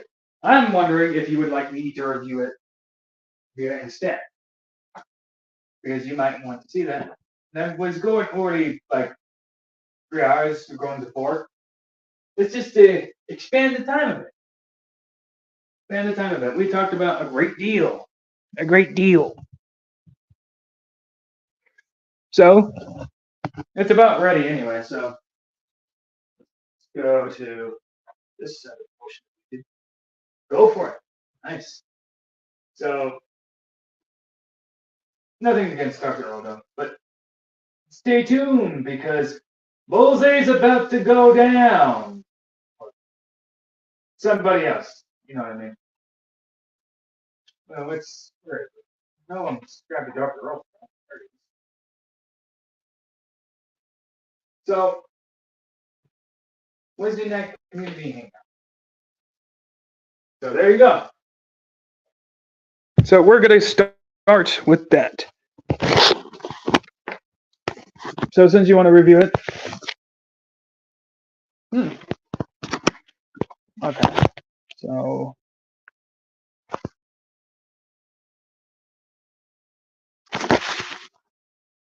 Great. I tell you what I think of Dave Rose. He's a white crackers Canadian. Fuck. Oh, there you go. So this is what you were talking about, Dave, when people were talking about you. These group of people, like Shaft, Prince Idol, YR, Keith for Barber, I guess. There's Blonin and Dr. Earl too. And I think I see like Zemo in the chat, CS. So this is what other people. Let's go. Let's see it.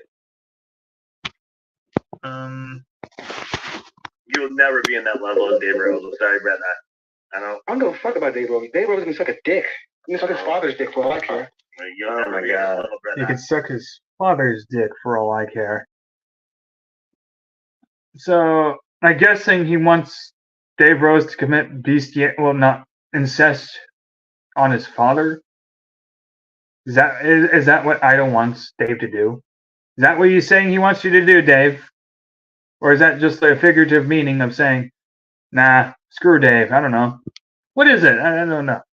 I don't know what this came about, but let's go. What's your issue with Dave, Prince? I never liked him. He's a piece of shit. Because he. Like 2 years ago, like you and Idol were talking, right?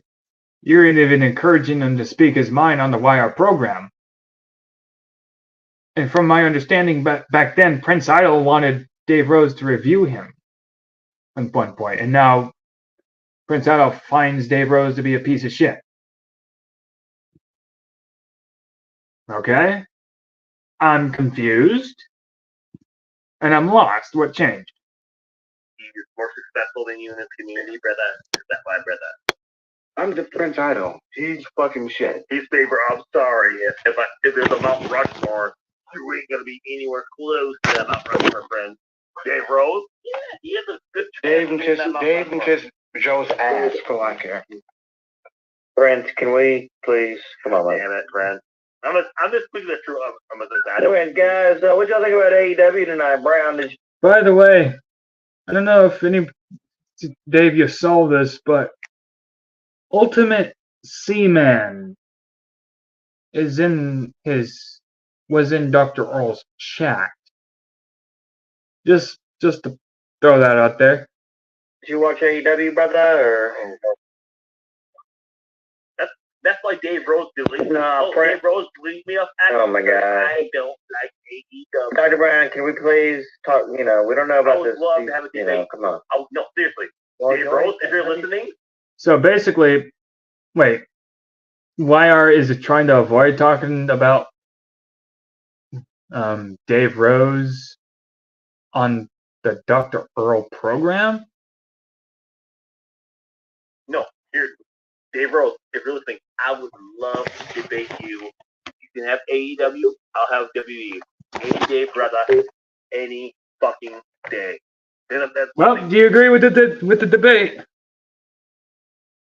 Yeah, I know. Well, do you agree to the debate, Dave Rose? Even though you already had it, maybe Blonin wants it again. What do you think? You want the debate again? I think he's still fucking. What do you mean? AEW is way better than WWE, brother. No, come on. No, we all know. I'm saying for some reason, and he plays that fucking. He's watched AEW. You watch AEW, honey? No, never. Dave Rose bought that AEW video game. I warned him. I was trying to fucking help him. I was like, dude, don't do it. I'm like, God damn it, he did it. I was like, God, this game sucks. And it does. Huh. I don't get this universal hatred he has for AEW, but okay. That's nobody fucking plays that game. Just like fucking no one watches AEW anymore. It's a clusterfuck. Oh, there's blood in every match. Guess what? In WWE, when Cody Rhodes got busted open by fucking The Rock, blood means something. Because we don't have fucking blood in 6 times a show. That's AEW. Everybody believes it. Let's put some guys. Let's fucking put fire tables. Let's do this. This is fucking AEW. Doesn't mean a fucking shit. When WWE does something, oh shit, it means something. Yeah, because blood is not. Okay, but that's weird to say. I'm not sure where he's going with this. Blood, it means something in WWE, but not in AEW? I don't get it. Does it? Should it mean something? Like, what does it mean in WWE compared to AEW? On the airways I just don't get this line, and I don't know what this has to do with Dave Rose for God knows how many buying a game. years. Happens every fucking match in AEW, and that fucking video game that Dave Rose plays. But onto what Dave was talking about, like, he was talking about how YR was actually trying to avoid talking about Dave Rose, and anytime somebody brought him up, YR was like, no, don't talk about Dave. TNA, says Brandon. I don't know. There's blood over and over again every fucking game. God damn. Like, I hope you listen to this, Dave, because I would love to call into your next live stream, and I would love to debate you. Back on Dave. To be fair, that wasn't much of a debate, though. And then, like, I'm not sure what he was expecting. Like, because, like, last night, Dave was actually talking about, like, why should I find this, like, this whole stream entertaining in general, like, with the YR, with the Shaft, with the Prince Idol. Am I, like, ahead of something or something? What?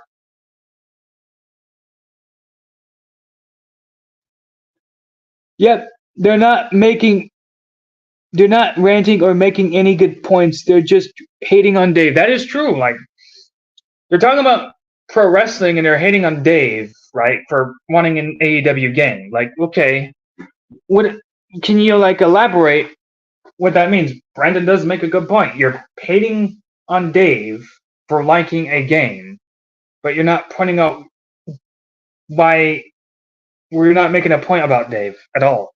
There's no point being made about Dave in this video. As far as I'm concerned, Dave Rose is a topic. And the other topic is pro wrestling. Why does that? Can you tell me the correlation of Dave Rose buying an AEW game, therefore he's a piece of shit?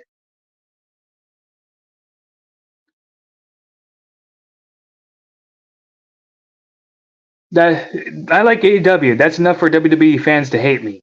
Sad. I honestly don't understand it. Like, this, like, I've seen it on both ends, believe it or not, Dave. Like, I've seen, like, AEW fans, like, fight for AEW, like, how dare you? And I've seen WWE fans fight, like, how dare you? Like, you can't, somebody's gonna be, like, get so mad for criticizing another, or they get mad for you liking another thing. Yeah, even you said on last stream, if you like WWE, that's fine. That's not pro wrestling to me. That's okay. I've already made my points of my own, but the thing is that what I see a lot of in pro wrestling fans is that it becomes like a cultism and like a tribalistic belief is if you like this thing, you're stupid and asshole, and we're gonna dox you, or vice versa. I've seen it with a lot of people in pro wrestling fans. It's just like, it's nuts. It's okay to like something, but the problem is that it gets to a point where they're just crazy about it for no reason. You're not crazy about it, Dave, but a lot of pro wrestling fans get nutty. Yep. Reading the chat. Whatever happened to you, like whatever you like and like whatever I like, whatever happened to that? Yep.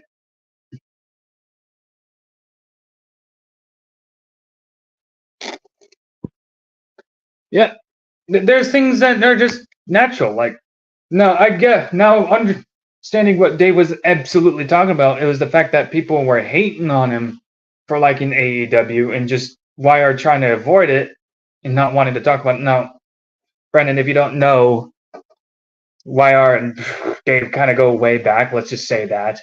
And YR does not like it when Dave reviews him. He gets like PTSD from it for some reason. I don't know. watching right now, the link in the chat, join your show if they're available. Because he knows he's wrong. He knows that AEW is in a downfall. I just don't understand. You don't delete somebody from fucking that.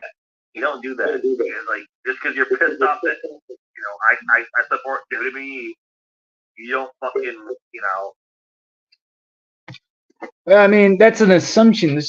Okay, this is weird to comprehend because, like, Blonin, I get why he likes WWE. That's fine. He doesn't like AEW. That's also fine. I personally don't really like either product just based on what I'm seeing. Other than that, he's not really making a cohesive point that is really understanding. Like, first of all, he should break down what he tweeted to Dave Rose that made him go, "Oh, I'm going to delete this." And from my understanding, I guess it was a game he told him not to buy.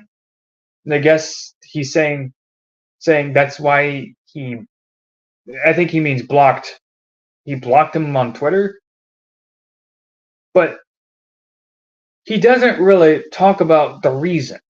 And this is the thing I kind of like talked with Blown It about because, well, we all tried to talk to him about it. I tried to get words in. Blown It was on a rant about WWE. He's not wrong in some of the things he says on Dave Rose's stream about the ratings, about the viewership. Sure. The thing is, but that's just the substance of what he was talking about. AEW sucks. That's his take. It's not necessarily a breakdown of anything. There's nothing really. There's no context given from this. It's just Dave Rose sucks. He blocked me on Twitter. He likes AEW. See the problem here? I think let's go. Let's continue. Other than that, Lonan did attempt to make some substance of a point on Dave Rose's stream, and the only things I can pretty come up with is CM Punk 2.2 million views on WWE, and AEW had like 7,000 views. He's chalking it up to viewership, and you don't know these people, Dave Rose, but a lot of people like to chalk up everything to like, okay, viewership and how watchable it really is. You were talking about this on your last stream. My whole thinking is just that some people may talk about the viewership because they want to see it in a better light. Like back in the 90s, it was like very popular back then, like 7 to 8 million viewers, right? Now we're back to W is back to like 1 million, and WWE is under 1 million. That doesn't mean those products are watchable, though. That doesn't determine whether they're watchable or not. It just means that not many people were interested as they were from before. Some people just lose interest in things. Can it go back to the same as it was before if they, put more effort in their characters and in their products? Maybe. But that assumes that they actually can get back to that. Sometimes it appeals to somebody and some things don't appeal at all. I think it's important to understand that we can't just tell somebody to not enjoy something because it's viewership or you don't like the certain product. I think the problem with Blonin is that AEW sucks. How can you like this?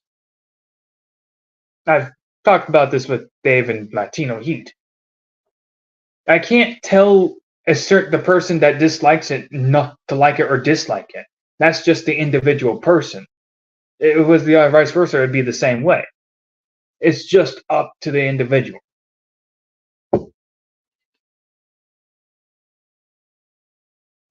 Were those 200,000 viewers sustainable? No. They were not sustainable because, let's be honest here, even if you have a return on AEW, let's say they put The Rock on AEW, I'm pretty sure they'd break 1 million. But it's the continuation of a story that matters. Not just, okay, let's put a person there because I want to break 1 million. Get out of here. It's not It's not about like if you just put a name value there, it's not going to be enough. Whatever. He did what he did. And that's AEW fans. They're fucking crazy. That they are, but I mean, like, because they're crazy, therefore you're going to lump Dave Rose into that? That's basically a sweeping generalization. AEW are fans. Don't get me wrong. A lot of AEW fans give others a bad name. Don't get me wrong. But you got to separate the crazies on Twitter and from the people that just want to enjoy what they like seeing. Dave Rose just likes seeing a lot of pro wrestling. He likes pro wrestling. He likes this aspects of pro wrestling. He likes matches, seeing great matches of people only like going hard at it. That's his idea of what he likes. I've talked to many people and they have their own ideas of what makes a good pro wrestling show a good pro wrestling show. It's all binary. I think everything is a mixture of things that makes pro wrestling good, but that's a different subject. To lump somebody with the same group of people because you don't like those certain people, don't get me wrong, those groups of people you want to talk about, he's right about, they're toxic, but I wouldn't lump Dave into that.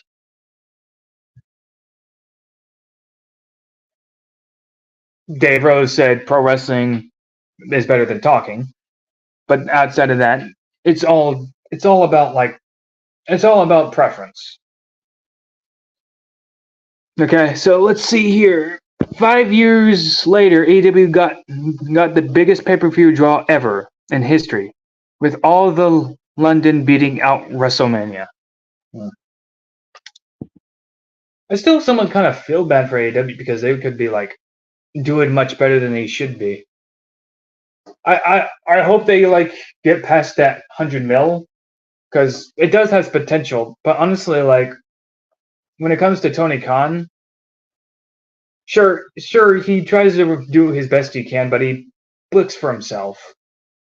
And plus, he comes off as this really hardcore pro wrestling fan, so it's hard to put trust in it. Though I like a lot of pro wrestlers in AEW, like Jon Moxley and Orange Cassidy. Darby Allin I do like, but I don't like his take on why he does all these stunts. Either way, though, Blonin is lacking a lot of substance of his points.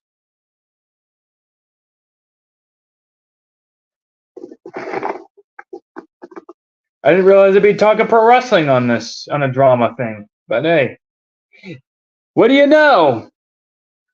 I guess I'm talking pro wrestling. All right, so any other subjects? Prince, Chef. Yeah. What do you think about the situation with the P. Diddy going on right now? Is that it?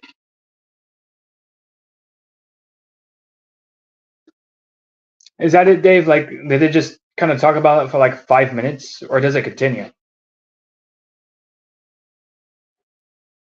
Not guilty. So what does Brandon say? There needs to be one company for pro wrestler, pure wrestling fans, and there needs to be another company for sports entertainment fans. You know, I know, I agree with that. Perverted or what? I think he's guilty. Very guilty. All right. I expect more of it, Dave.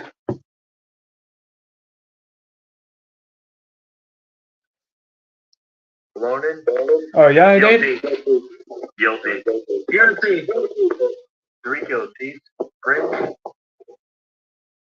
We're gonna see it. All right, guys, come on. Make them talk, Dr. Earl. Slap him. Whip him. Probably crying in an AEW Dynamite Suck tonight. Come on, Prince. Just because of your show Dynamite Suck tonight, you make me fucking cry. Come on. Just because WWE is fucking hot right now, Prince, doesn't mean you fucking cry. WWE is not hot. I'm sorry. You could say WWE is hotter than AEW, but it's not hot. Like, listen, they're not hot. You can't say either or is hot. I really don't get his extreme hatred for AEW. Well, like, he does realize like the booking process between Paul Levesque and And Tony Khan is the same thing, right? Like I don't know why he's shitting on either of them, or shitting on AEW in the matter. Wake up and smell the fucking coffee. Smell that Cody Rhodes coffee. Smell that Rock coffee. Smell that CM Punk coffee. Who fucking likes CM Punk anymore, except for his Chicago fan base? That's literally the only people that like CM Punk anymore is like the heavily freaking fat, obese, bearded marks, and then you got your fucking Chicago people that like degeneration or degeneracy. Yeah, you like straight edge meth addicts, Blonin? Seriously, like who the fuck likes CM Punk anymore?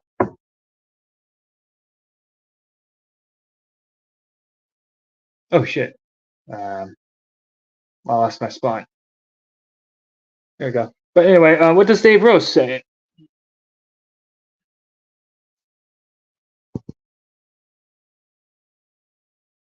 WWE has made casuals who are channel flipping lots of toys and sold to kids who grew out of it within only a few years. You guys are kind of debating. Go for it. I'll review this. When there's The Rock, brother. When there's Cody Rhodes getting busted open, brother. He kind of ruined it. He ruined it for the Treehouse.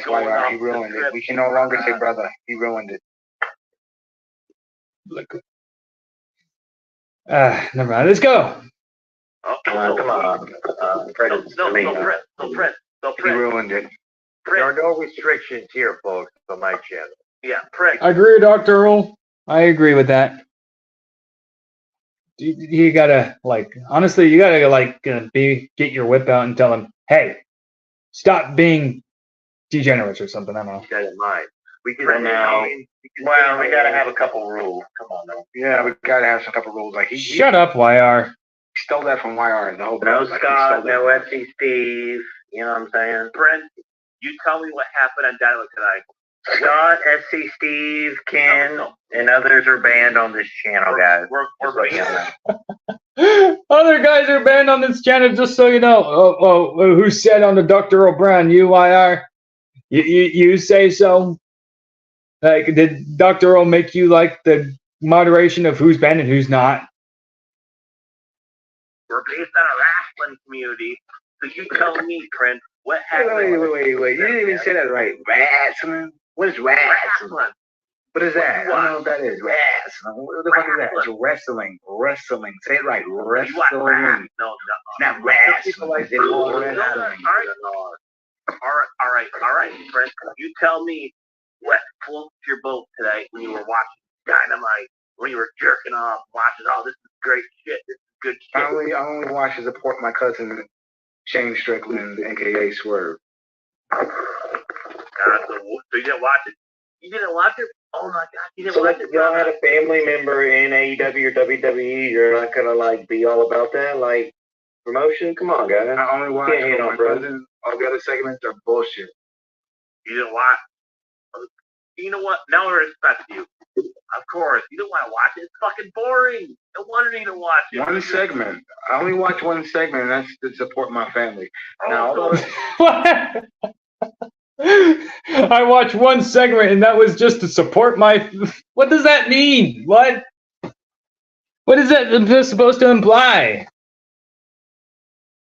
Segments. So how do you know that segment? Filler. So how do you know what's coming up then? Are you telling me on a 2-hour show, your spidey instincts are ding, ding, ding, ding. My cousin's coming on. No, you don't. You have to fucking watch the fucking show. How the fuck do you know? I flip back and forth. I flip back and forth, dude. To what? No, I mean, I'll be honest. Nobody actually watches AEW from start to finish. Let's be real. It's boring as fuck. All right, so you're flipping back and forth. What you're flipping back and forth to? That's a lot of flipping back and forth. Because if you're waiting for your cousin to come on over and over again, it's shit, man. So what was the show the other show that you were watching that you were back and forth to? What was it, brother? Before I do so, shout out to Timo in the chat mentioning the old school NWA, WCW, Mid-South Ball Wrestling. let's give it up for the Doctor Show. Timo, join the call, man, if you want to talk about this as well. And Earl, you exposed Prince tonight. He doesn't watch AEW. He doesn't watch AEW. He got him exposed. Bloden caught him red-handed. Bloden caught Prince out red-handed. He doesn't watch AEW. That's a win, I guess. Okay. No, I didn't do anything. He did it himself. Okay, let's just put it on 2 times speed. And the Earl, what do you Just got catch up. Did he watch it? Did he watch it or not? But then, again, I didn't watch. I don't know. I'm not in his house. I wasn't with him when he was supposedly watching it. I don't really watch AEW myself as of late. I don't have a TV in my room. What do you think about AEW? 1 to 10. Well, right now AEW right now is kind of like I'm trying to get the sales back up because, as you know, they let go of CM Punk after that whole incident on stage. And right now, you probably ask Punk, you can ask possibly Cronin or JD. AEW is kind of like on the it's hard to say. It's kind of like on the Would you rather watch WWE WrestleMania or AEW All Out? Actually, I'll be honest with you, I would rather watch AEW because like it's kind of like there's a lot of ways the AEW shows are like going back to the old wrestling territory days where wrestlers led or No, they bleed too much. It's not like I've been there. ECW, that was different. It was Tony Khan's booking is so clusterfuck. It's like random people. You think everyone follows the IWC and shit like that. He brings people up. No one knows. You can't have one everybody through the ring like Edge for Christian and that match. No rain. Look at 6,000 people watching that shit the last quarter last week. No one gives a shit. Make it matter. Okay, that's weird because like if we're comparing ECW to AEW, ECW is like a lot more freaking hardcore than AEW was. Let's be quite frank here. ECW was a lot more hardcore, like flaming tables everywhere. People were fucking jumping through glass. There was one moment where some dude just throws a guy straight down into the freaking ring, into the mat, nearly killing him. Guys would just freaking hurt themselves and shit. Like, let's be real here. People back in the day loved ECW for its wacky, crazy, unbridled, brutal, hardcore stuff. Like, that's the way it is. And of course, to Tony Khan's eyes, probably to him that would sell. And of course it would sell. Like, hey, look what happened. This crazy shit happened. ECW always had that fucking crazy factor to it. If not, it was 10 times more crazy and 10 times more violent than AEW is.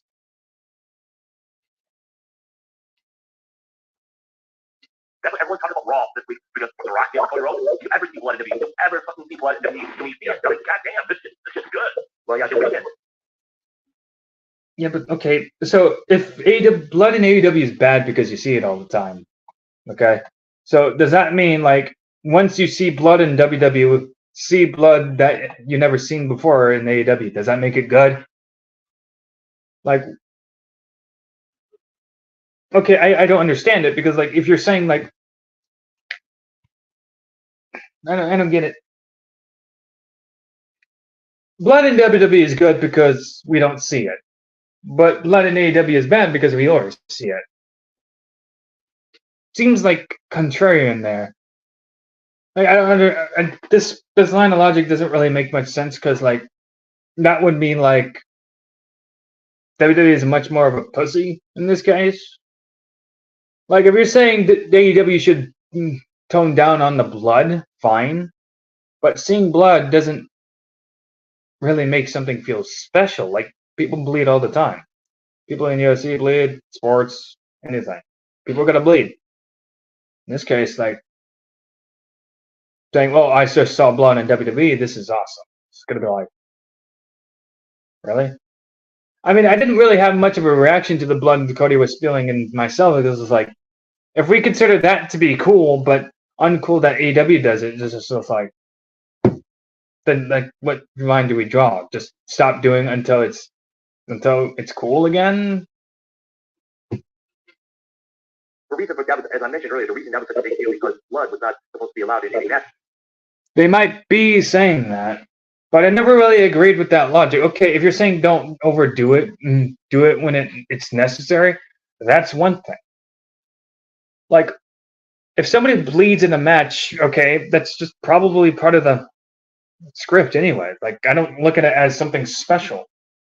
Like, I actually find it more unappealing if nobody bleeded in matches at all. Like, okay, it's like, okay, you got kicked in the fucking face. Where's the blood? Okay, that's just unrealistic. Get hit in the nose, you're gonna be gushing blood. The nose is gonna be spilling. That's just how I see it. To treat blood like this, it's the special thing, is unnecessary. Now, if you're talking about like move sets, overdoing move sets, I'll agree with that. Limiting to what you do in the ring, up until to a part where it matters most, yeah, that would make sense to it. As for blood, it's just like, who gives a shit? People, it's bound to happen anyway. Don't try to avoid it. Kind of just embrace it. And if it happens, it happens. That's what I say. Had it below making wrong, but I didn't in the ring. And no, that's just my take on it.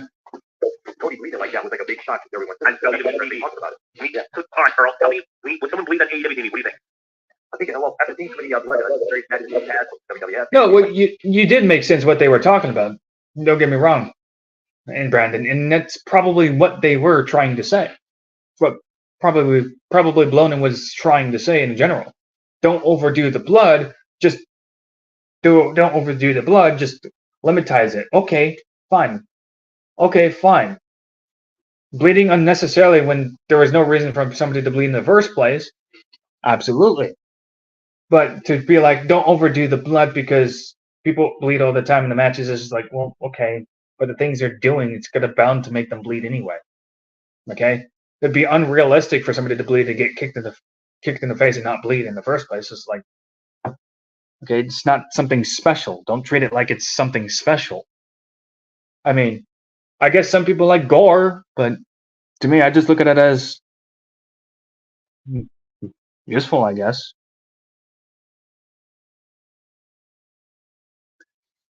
I agree with that, Brandon. I agree with that. Limit the amount of finishers. Limit the amount of moves you use in the match, okay? Like, up until it matters most, that's would be more important here. Okay, if you wanted to do like a full work rate match on like a TV show that is 5 minutes, I'm okay with that. But I want it to be in line with what the characters are doing and why they're doing it. A lot of the times I have a problem with this, and I'll talk about this. When guys work 45 minutes a match, you're pretty much exhausting all the resources in that one particular match.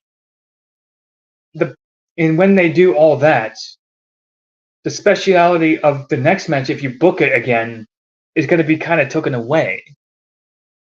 So, like, this is why I say, like, limit the amount of moves. Okay? Because when it matters most, should be wherever it happens. Like a pay-per-view example. Even Randy Orton talked about this. If you save the best moves, your best things to do, at like, for instance, a WrestleMania, that is going to matter more than you would do in the ring, normally in the ring. Because guess what? Like, moves have different impacts than the others. And that's, to me, more important. To me, that's just what, I already explained it, so let's leave it at that. Way, this territory, that territory, organization, it's kind of like nothing to me. But like I said, if a wrestler was to bleed, I'm gonna slow it down. Actually, not. Yeah. They would have gotten help to Vince in the backstage area when they came out. But I'm talking about AEW. DC blood almost every match. It seems like that. All right, so you're watching guys like. Alright, he's just repeating himself. And a random match. Do you get excited? No. Exactly. But you get excited when it's times before. Yeah, because you see it too much. That's why WWE knows what they're fucking doing. Not just AEW, but not just in AEW, because never, like I said, it was in old WWF, NWA. They didn't really want AEW does. AEW has no control. No one's controlling it. I think the reason for that is because maybe by chance the term blood means money. Blood means money. It doesn't mean money no more. Yeah, not AEW's goal. If you're doing that unintentionally, then it's obviously you get ratings back. There ain't no shit that they're doing. I think unless they do something shocking, it's becoming a joke. It really is becoming a joke. Unless they find somebody big that really would love to have. Let's see. They got Daniel Bryan. They got Dean Ambrose. Yeah, true. They got all the cards of 2010s, man. Left in here. Yo, King, you look like a MJF. Oh, thanks, thank you. You're such a big. And that's one thing that, all right, I know you're listening, Dave Rose. I know you're listening. You said you would rewatch WWE and MJF sign. You're coming, brother. Yeah, MJF is pretty good on the mic. Yeah, I'm saying everything as well. Like, what else does he have to do in AEW? What does MJF?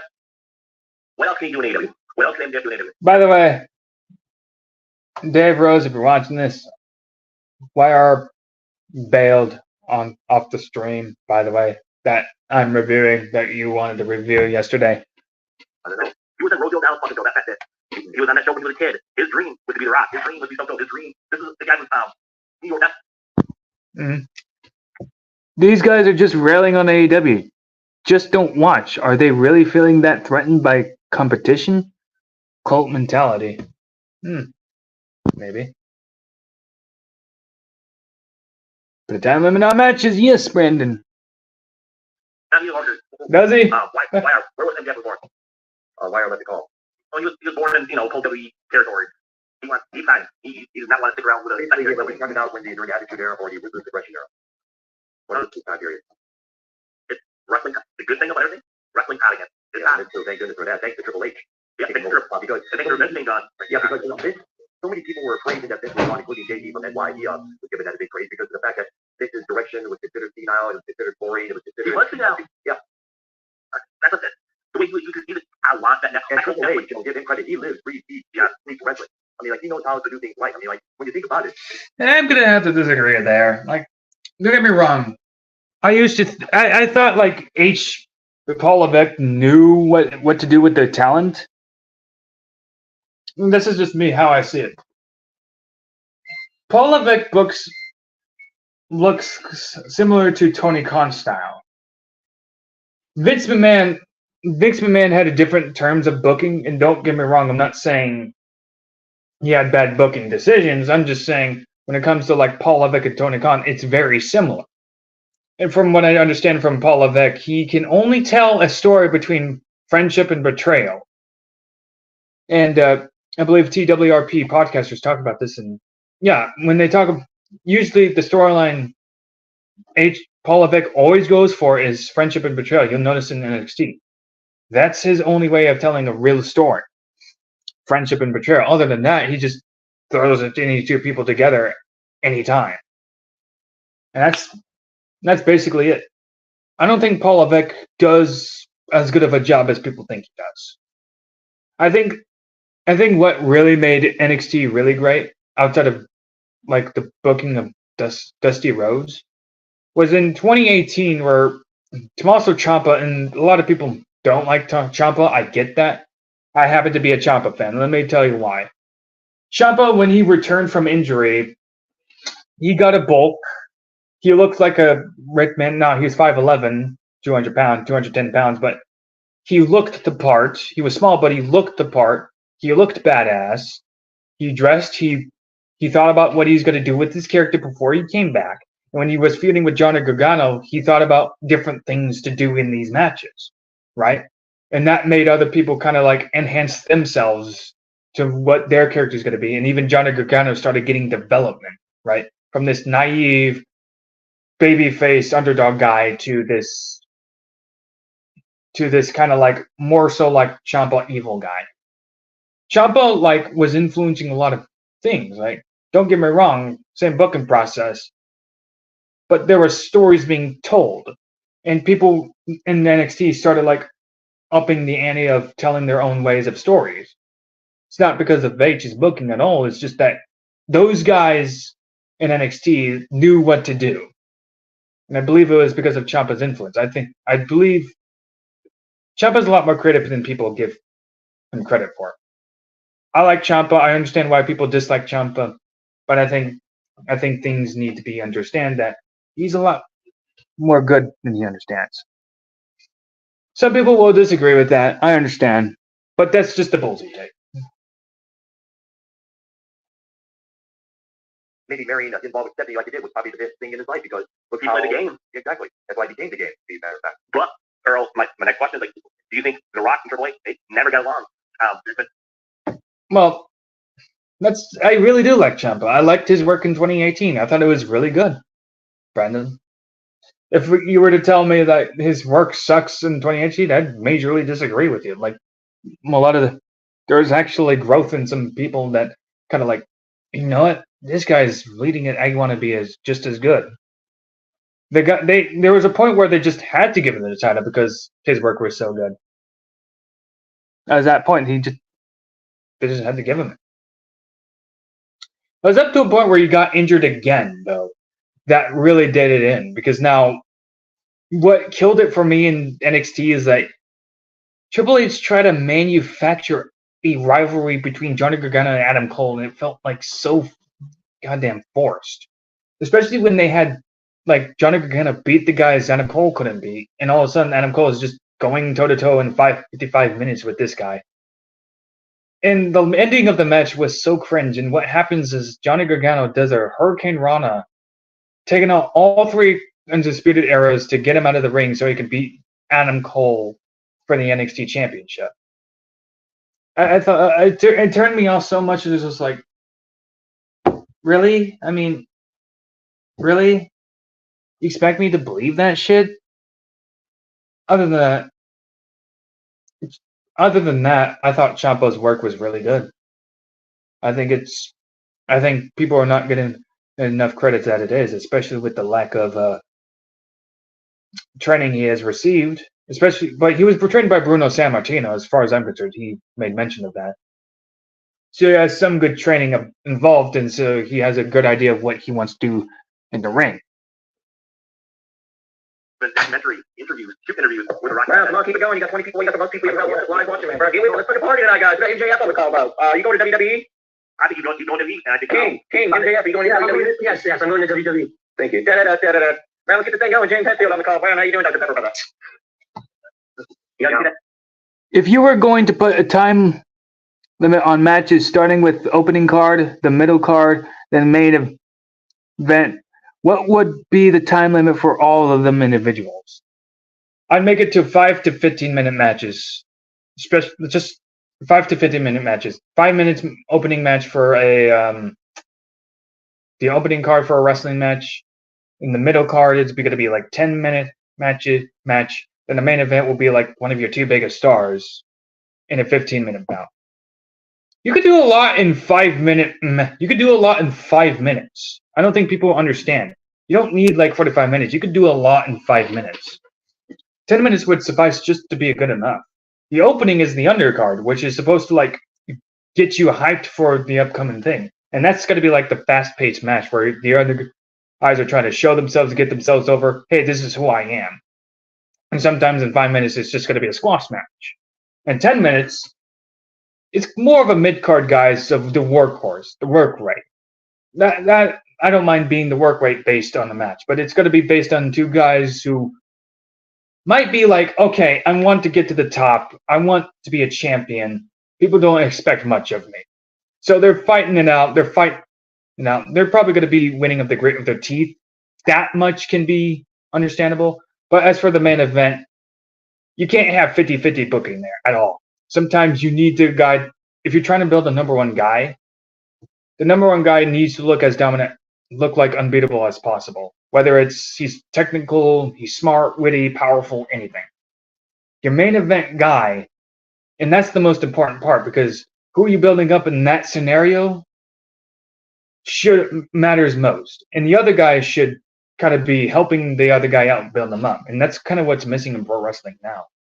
Is that the other guy is usually for himself and doesn't want to give. That's one of the things in pro wrestling now.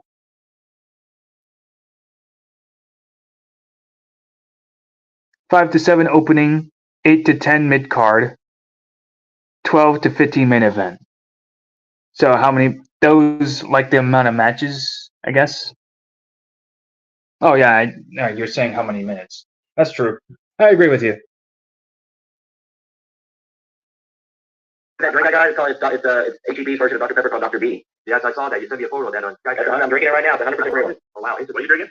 It's a HEB version of Dr. Pepper called Dr. B. I see it right now. Dude, I cannot tell you how Wire's back, Dave. Earl, this one's not bad. No. HEB brand shit is pretty damn good, guys. I'm sorry, Wire. No. Fuck what you're drinking. Me and Earl will know. He will know about Fago. Rock and Rye. Oh, yeah. Wire, take a Fago? No, Fago. Hold on. Yes, it's a pop. Rock and Rye is one of the best pops ever. Made in Michigan. Yes. If that Cam wants to get a skinny looking ass on the call, the guy's slim down looking like a damn professional. But he's looking Bill. He's looking Bill. Oh, no minutes for those matches. He was good. But that was great that many years when I was a kid, when I was a teenager, when I was an adult. I mean, like, who cannot forget all the awesome flavors they had? Rocker Rye, cherry, strawberry. The strawberry one was the best one. Oh, yeah. Moon Mist, which was their Mountain Dew. Yep. Yeah. They have a new flavor, too. I'm not sure if it's new, but I just had recently. It's just like a red, white, and blue cocktail. Oh, wow. Cocktail flavor. Nice. It's good shit. One thing I want to ask is, how come the Faygo Corporation, how come they have yet to come out with a limited edition line of Faygo Cola in honor of ICT? The same comment. Yeah, because they endorse Faygo like crazy. They drink it, they throw it over their audience. Shit, there's some bars that I go to that they only have like they think no Coke, no Pepsi, they go only. Amazing. Now you bought it? I'm not sure what they're trying to talk about now. Because like now they're just rambling on for no reason. Because like I'm trying to understand what they're trying to say, but like now they're just talking about random stuff. Dave says they start talking about him again, right? But I'm not sure when. So I don't know what they're doing or trying to do. But either way, let's go. They'll give it to you a hand. Like, no problem with that at all. Because like I said, you just drink that like crazy back in the day. Exactly. I was very... Okay, thoughts on 24/7 title. Personally, I liked it. I hope they bring it back. It was good for the lower card guys to have something to fight for. In that sense, yes. But I think it was I think it could have worked. I think it could have worked if they booked it less like the hardcore title, more like the TV title. In my one thing. And the reason I say this, no, it's more so like if you're gonna book something like that, what I'm thinking is like you could do many things with the hardcore championship too, but I think you could do a lot with 24/7 title. Like guys, instead of like a bunch of people running into the ring, how about a bunch of guys to attack the same person who keeps defending it, he gets hurt, which kind of ups the chances of him losing it. Either way, I wasn't against it. I just didn't like how they booked it. They could have just brought back the hardcore title for that. But I agree, it gave the undercard guys this chance to fight for something. I was very disappointed that they didn't have any in Texas or here in Florida. I had to find any, but then again, I had to find any better made potato barrel. I also have like a scheme to like make money. Look it up, you don't believe me. Type in Faygo and type in like people are buying for like $20. It's ridiculous. Like it's like you can sell this shit on eBay or on Amazon. Like you were buying people from California that could buy it for like 20 times the fucking price. Okay, Faygo and what's it called again? Anything, type in Faygo on eBay and like that, like what the price they're paying for it. Okay, look at it right now. Do that right now. Let's see here. Faygo hold on, flavor cake, $29.49. Yeah, Faygo can. You choose 1 case, $36.99. Wow, it's a 24 case. So what you get here for nothing? That's like $1, $2. I know. All right. 24-ounce Faygo collection is about 10 collections of different flavors, $12.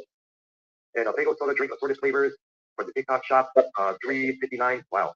I'm telling you, this is the business. If you're from Michigan, sell those fucking Faygo to people from different states. Go fucking buy them. Why are they doing that? Because the top is that apple. Oh, I know. The pop is unique. Earl. Yeah, I'm liar about pop. They know soda. Yeah, pop is a term for soda drink back in Michigan. Yeah, we call it a pop. Yes. Back, I remember one time in Houston, down in every nightclub, some guy on the street wanted to buy me a drink. I was in the mood for a pop, so I had to, I'll take a pop. It's like, what? No. It's like the weirdest thing. I think the Michigan U-turn, like, really old Michigan U-turn, like, it's gonna be a mistake. But we're not going to do a little fucking pop. No one else fucking knows. What about young supply? I don't know what. I'm not sure what they're talking about anymore, actually. Honestly, like, I'm going to slow it down. Because honestly, like, just to skip through and see if they talk about Dave at all. So you put in a good show. People are liking the show. So if people are like, they might get pissed off at it. They might, just dox you and fucking try to kill you. Again, Dave, if you're here, Ultimate Seaman shows up in the chat again.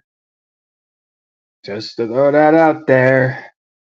Yeah, but we're not exposed to anything. It doesn't matter if you put in a good show.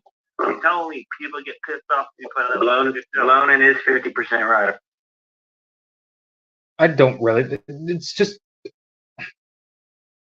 This is just incomprehensible jabber at this point. What the fuck are they talking about? Like, what are they talking about? Like, seriously? What are you guys doing? I could love to book the undercard. It would be kind of goofy but entertaining. Nothing wrong with goofiness. I like goofiness. If it's funny, I'll watch it either way. What about that? No, people get Just be careful. Only certain guys should probably be booked in a goofy manner. That's all I say. pissed off if you're putting on a good show. They're getting pissed off, and they're We're gonna come kill you. We're gonna come rape your mother and your family. We're gonna kill your family. Oh yeah, I got you. I got your IP address. I got everything. Very intelligent. This is very intelligent talk here, guys. I'm learning a lot from them. I'm getting a lot of information, and I'm learning much more. Yay! Yeah. I see why Dave says, "How can somebody find this entertaining?" And Latino Heat. Please, can I also ask if somebody can explain to me why this is entertaining? I would like to know too. I finally understood what Latino and Dave Rose were actually talking about. This is entertaining to people. Bloated and YR acting like psychos or whatever, acting like weirdos is entertaining to people. That charm to YR, I guess. Whatever. Everything I'm talking about you, okay? It's like you're done. I'm gonna expose everything to these, the community. You're fucking done. Like, You're a dead man. You're done. You're out of You're here. done. I'm gonna do a try on you. Just try you. Eat it. Eat it. Eat it. Eat it. Eat it. Eat it. You're eat fucking it. done, Prince. You black piece. Very entertaining, guys. Very entertaining. Very entertaining. Oh my god. This is quality content. Eat it. Quality, man, dude, I can't believe such things exist on here. You can't believe such things exist, guys. If you're not watching this, you're missing out. Such things are so good. Nothing else to watch, though. There's nothing else to watch. Alright. I'm going to ask a few questions. One. Why is this entertaining? Just why? Can I have an answer to that one? I want to know why this things is entertaining. Dr. O's fine. I have nothing bad to say about Keith, but this is entertainment. Because last time I checked, because when I was talking to Dave about it, he was talking about, is this entertainment? People were saying it was entertaining as far as I'm concerned, and then I'm listening it in now, and it's like, wait, this is what we talk about when it comes to entertainment? Absolutely, yep. I don't know, people were saying this was entertaining yesterday. I was even trying to say, okay, maybe they just like degeneracy, but I don't even think it's just degeneracy. I think it's just nothingness. It's incomprehensible. Nobody knows what's the point of it.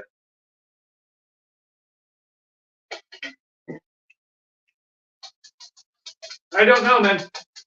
I don't know how this got to it. But this is entertaining, okay? I find that extremely entertaining. I like my brain cells being killed and destroyed by incomprehensible, rambling, undeterred, off the rails, no point making, no sense at all. That's great content, guys. I guarantee you, I'd watch this to save my mother's life. Absolutely. You know what you could use this stream as? If you really wanted to torture somebody in a good way to get information, you'd be like, you just put this in front of them, put the sound in front of them, make them open their ears, and just play this and play this whole stream.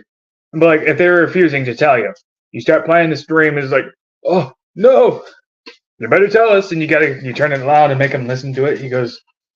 He's doing his best not to listen to it, and he's being tortured, feeling trapped, and he starts saying, okay, I'll tell you.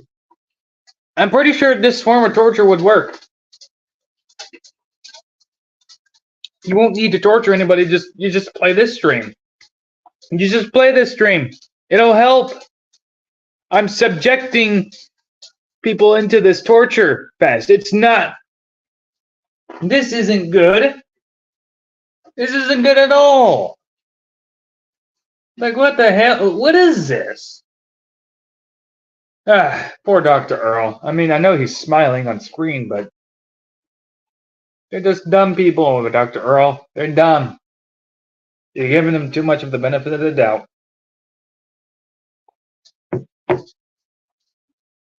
Okay, let's listen to this pointless bullshit. Come on, Brown. We got 20 people watching. The most you ever got. Come on, man. You're having a conversation right now. What's up? What's up with? It's not the real brand, Prince and King.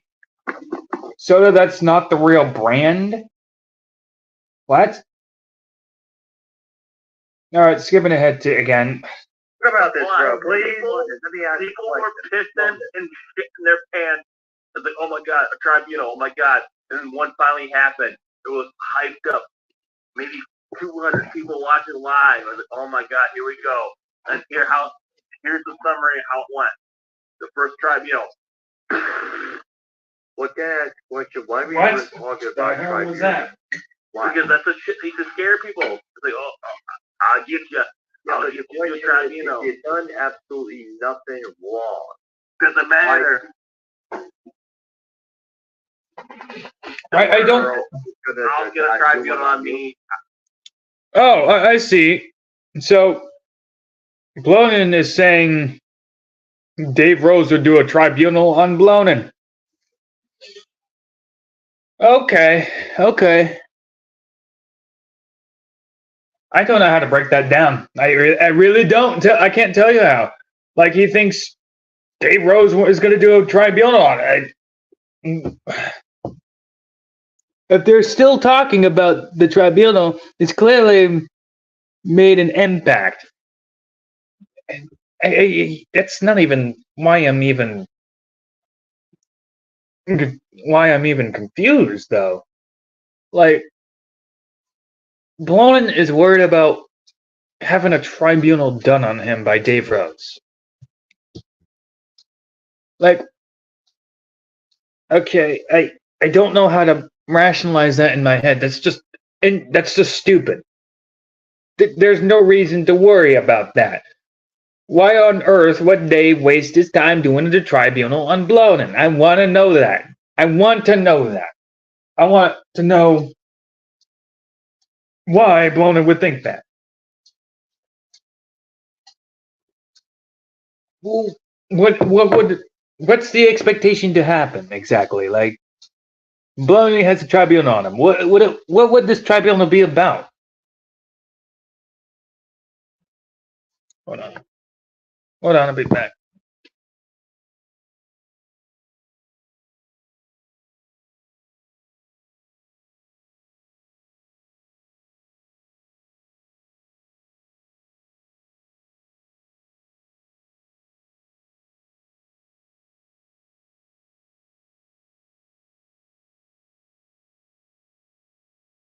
Ah.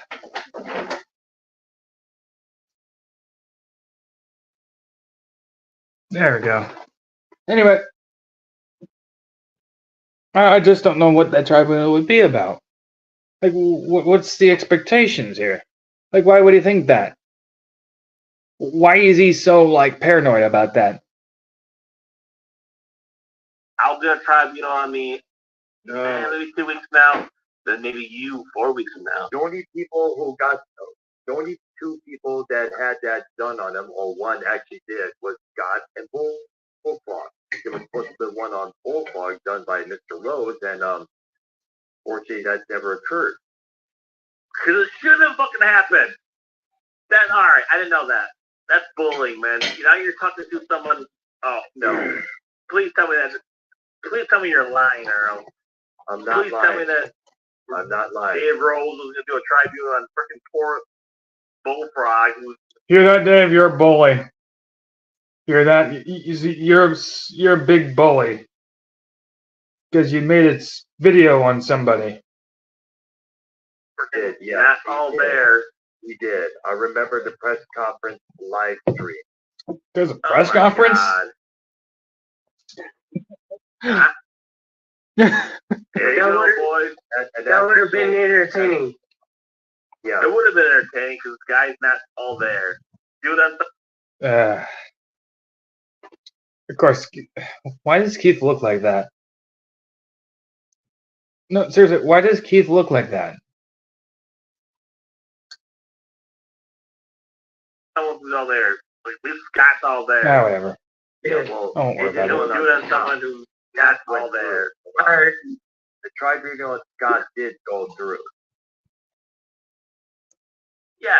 Yeah. What do you think about the tribunal on Scott?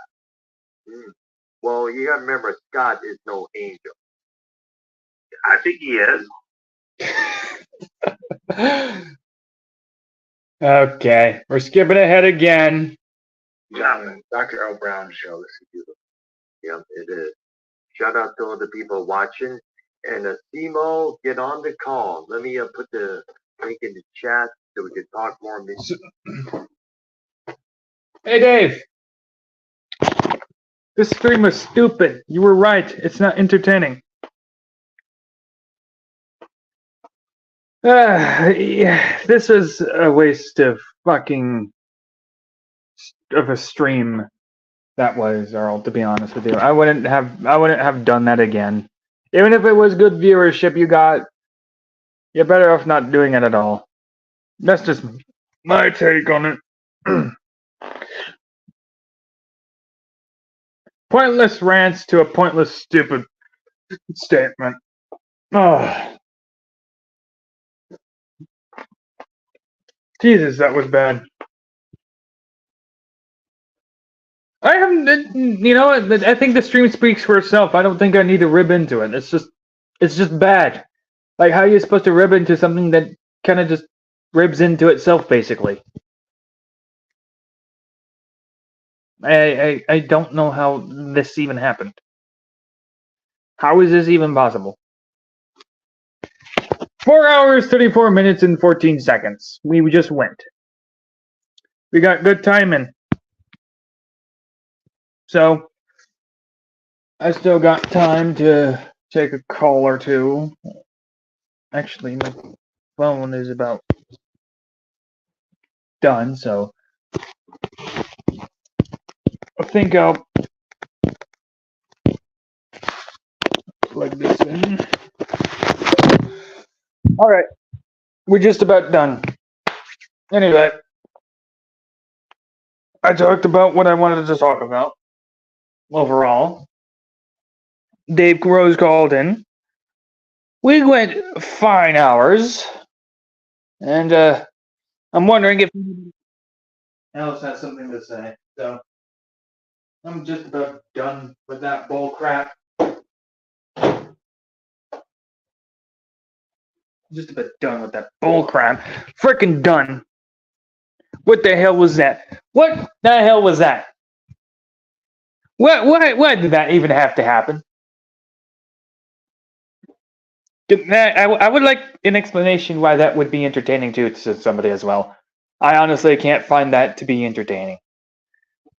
More power to you, I guess. But I'm not gonna say don't enjoy it, but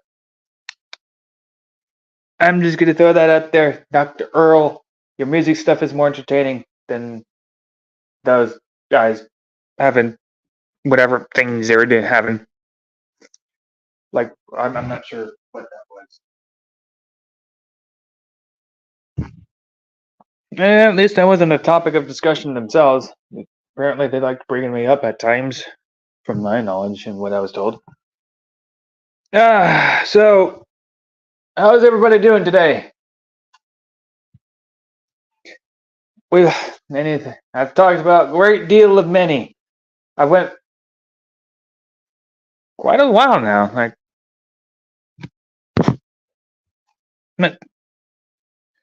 It's like about 4 hours a bit.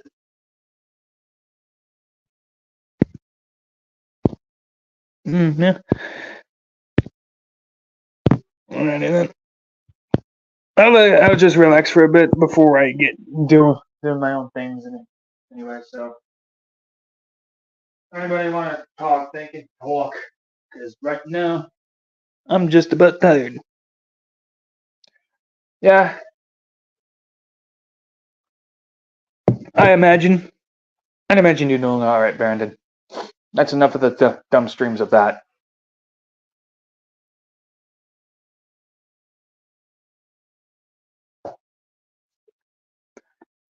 I think I think I'll just let people call in if they feel like.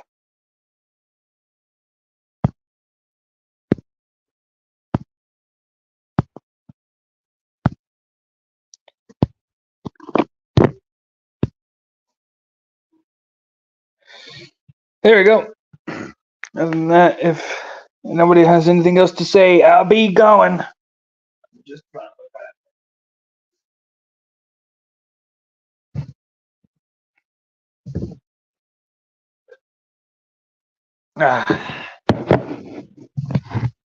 we got that out of the way. Drinking the triple sec liquor.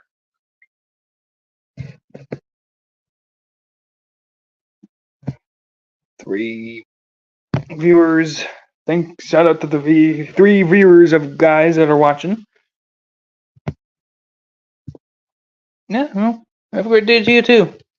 Time to end this stream. It was a fun stream. Have a nice day.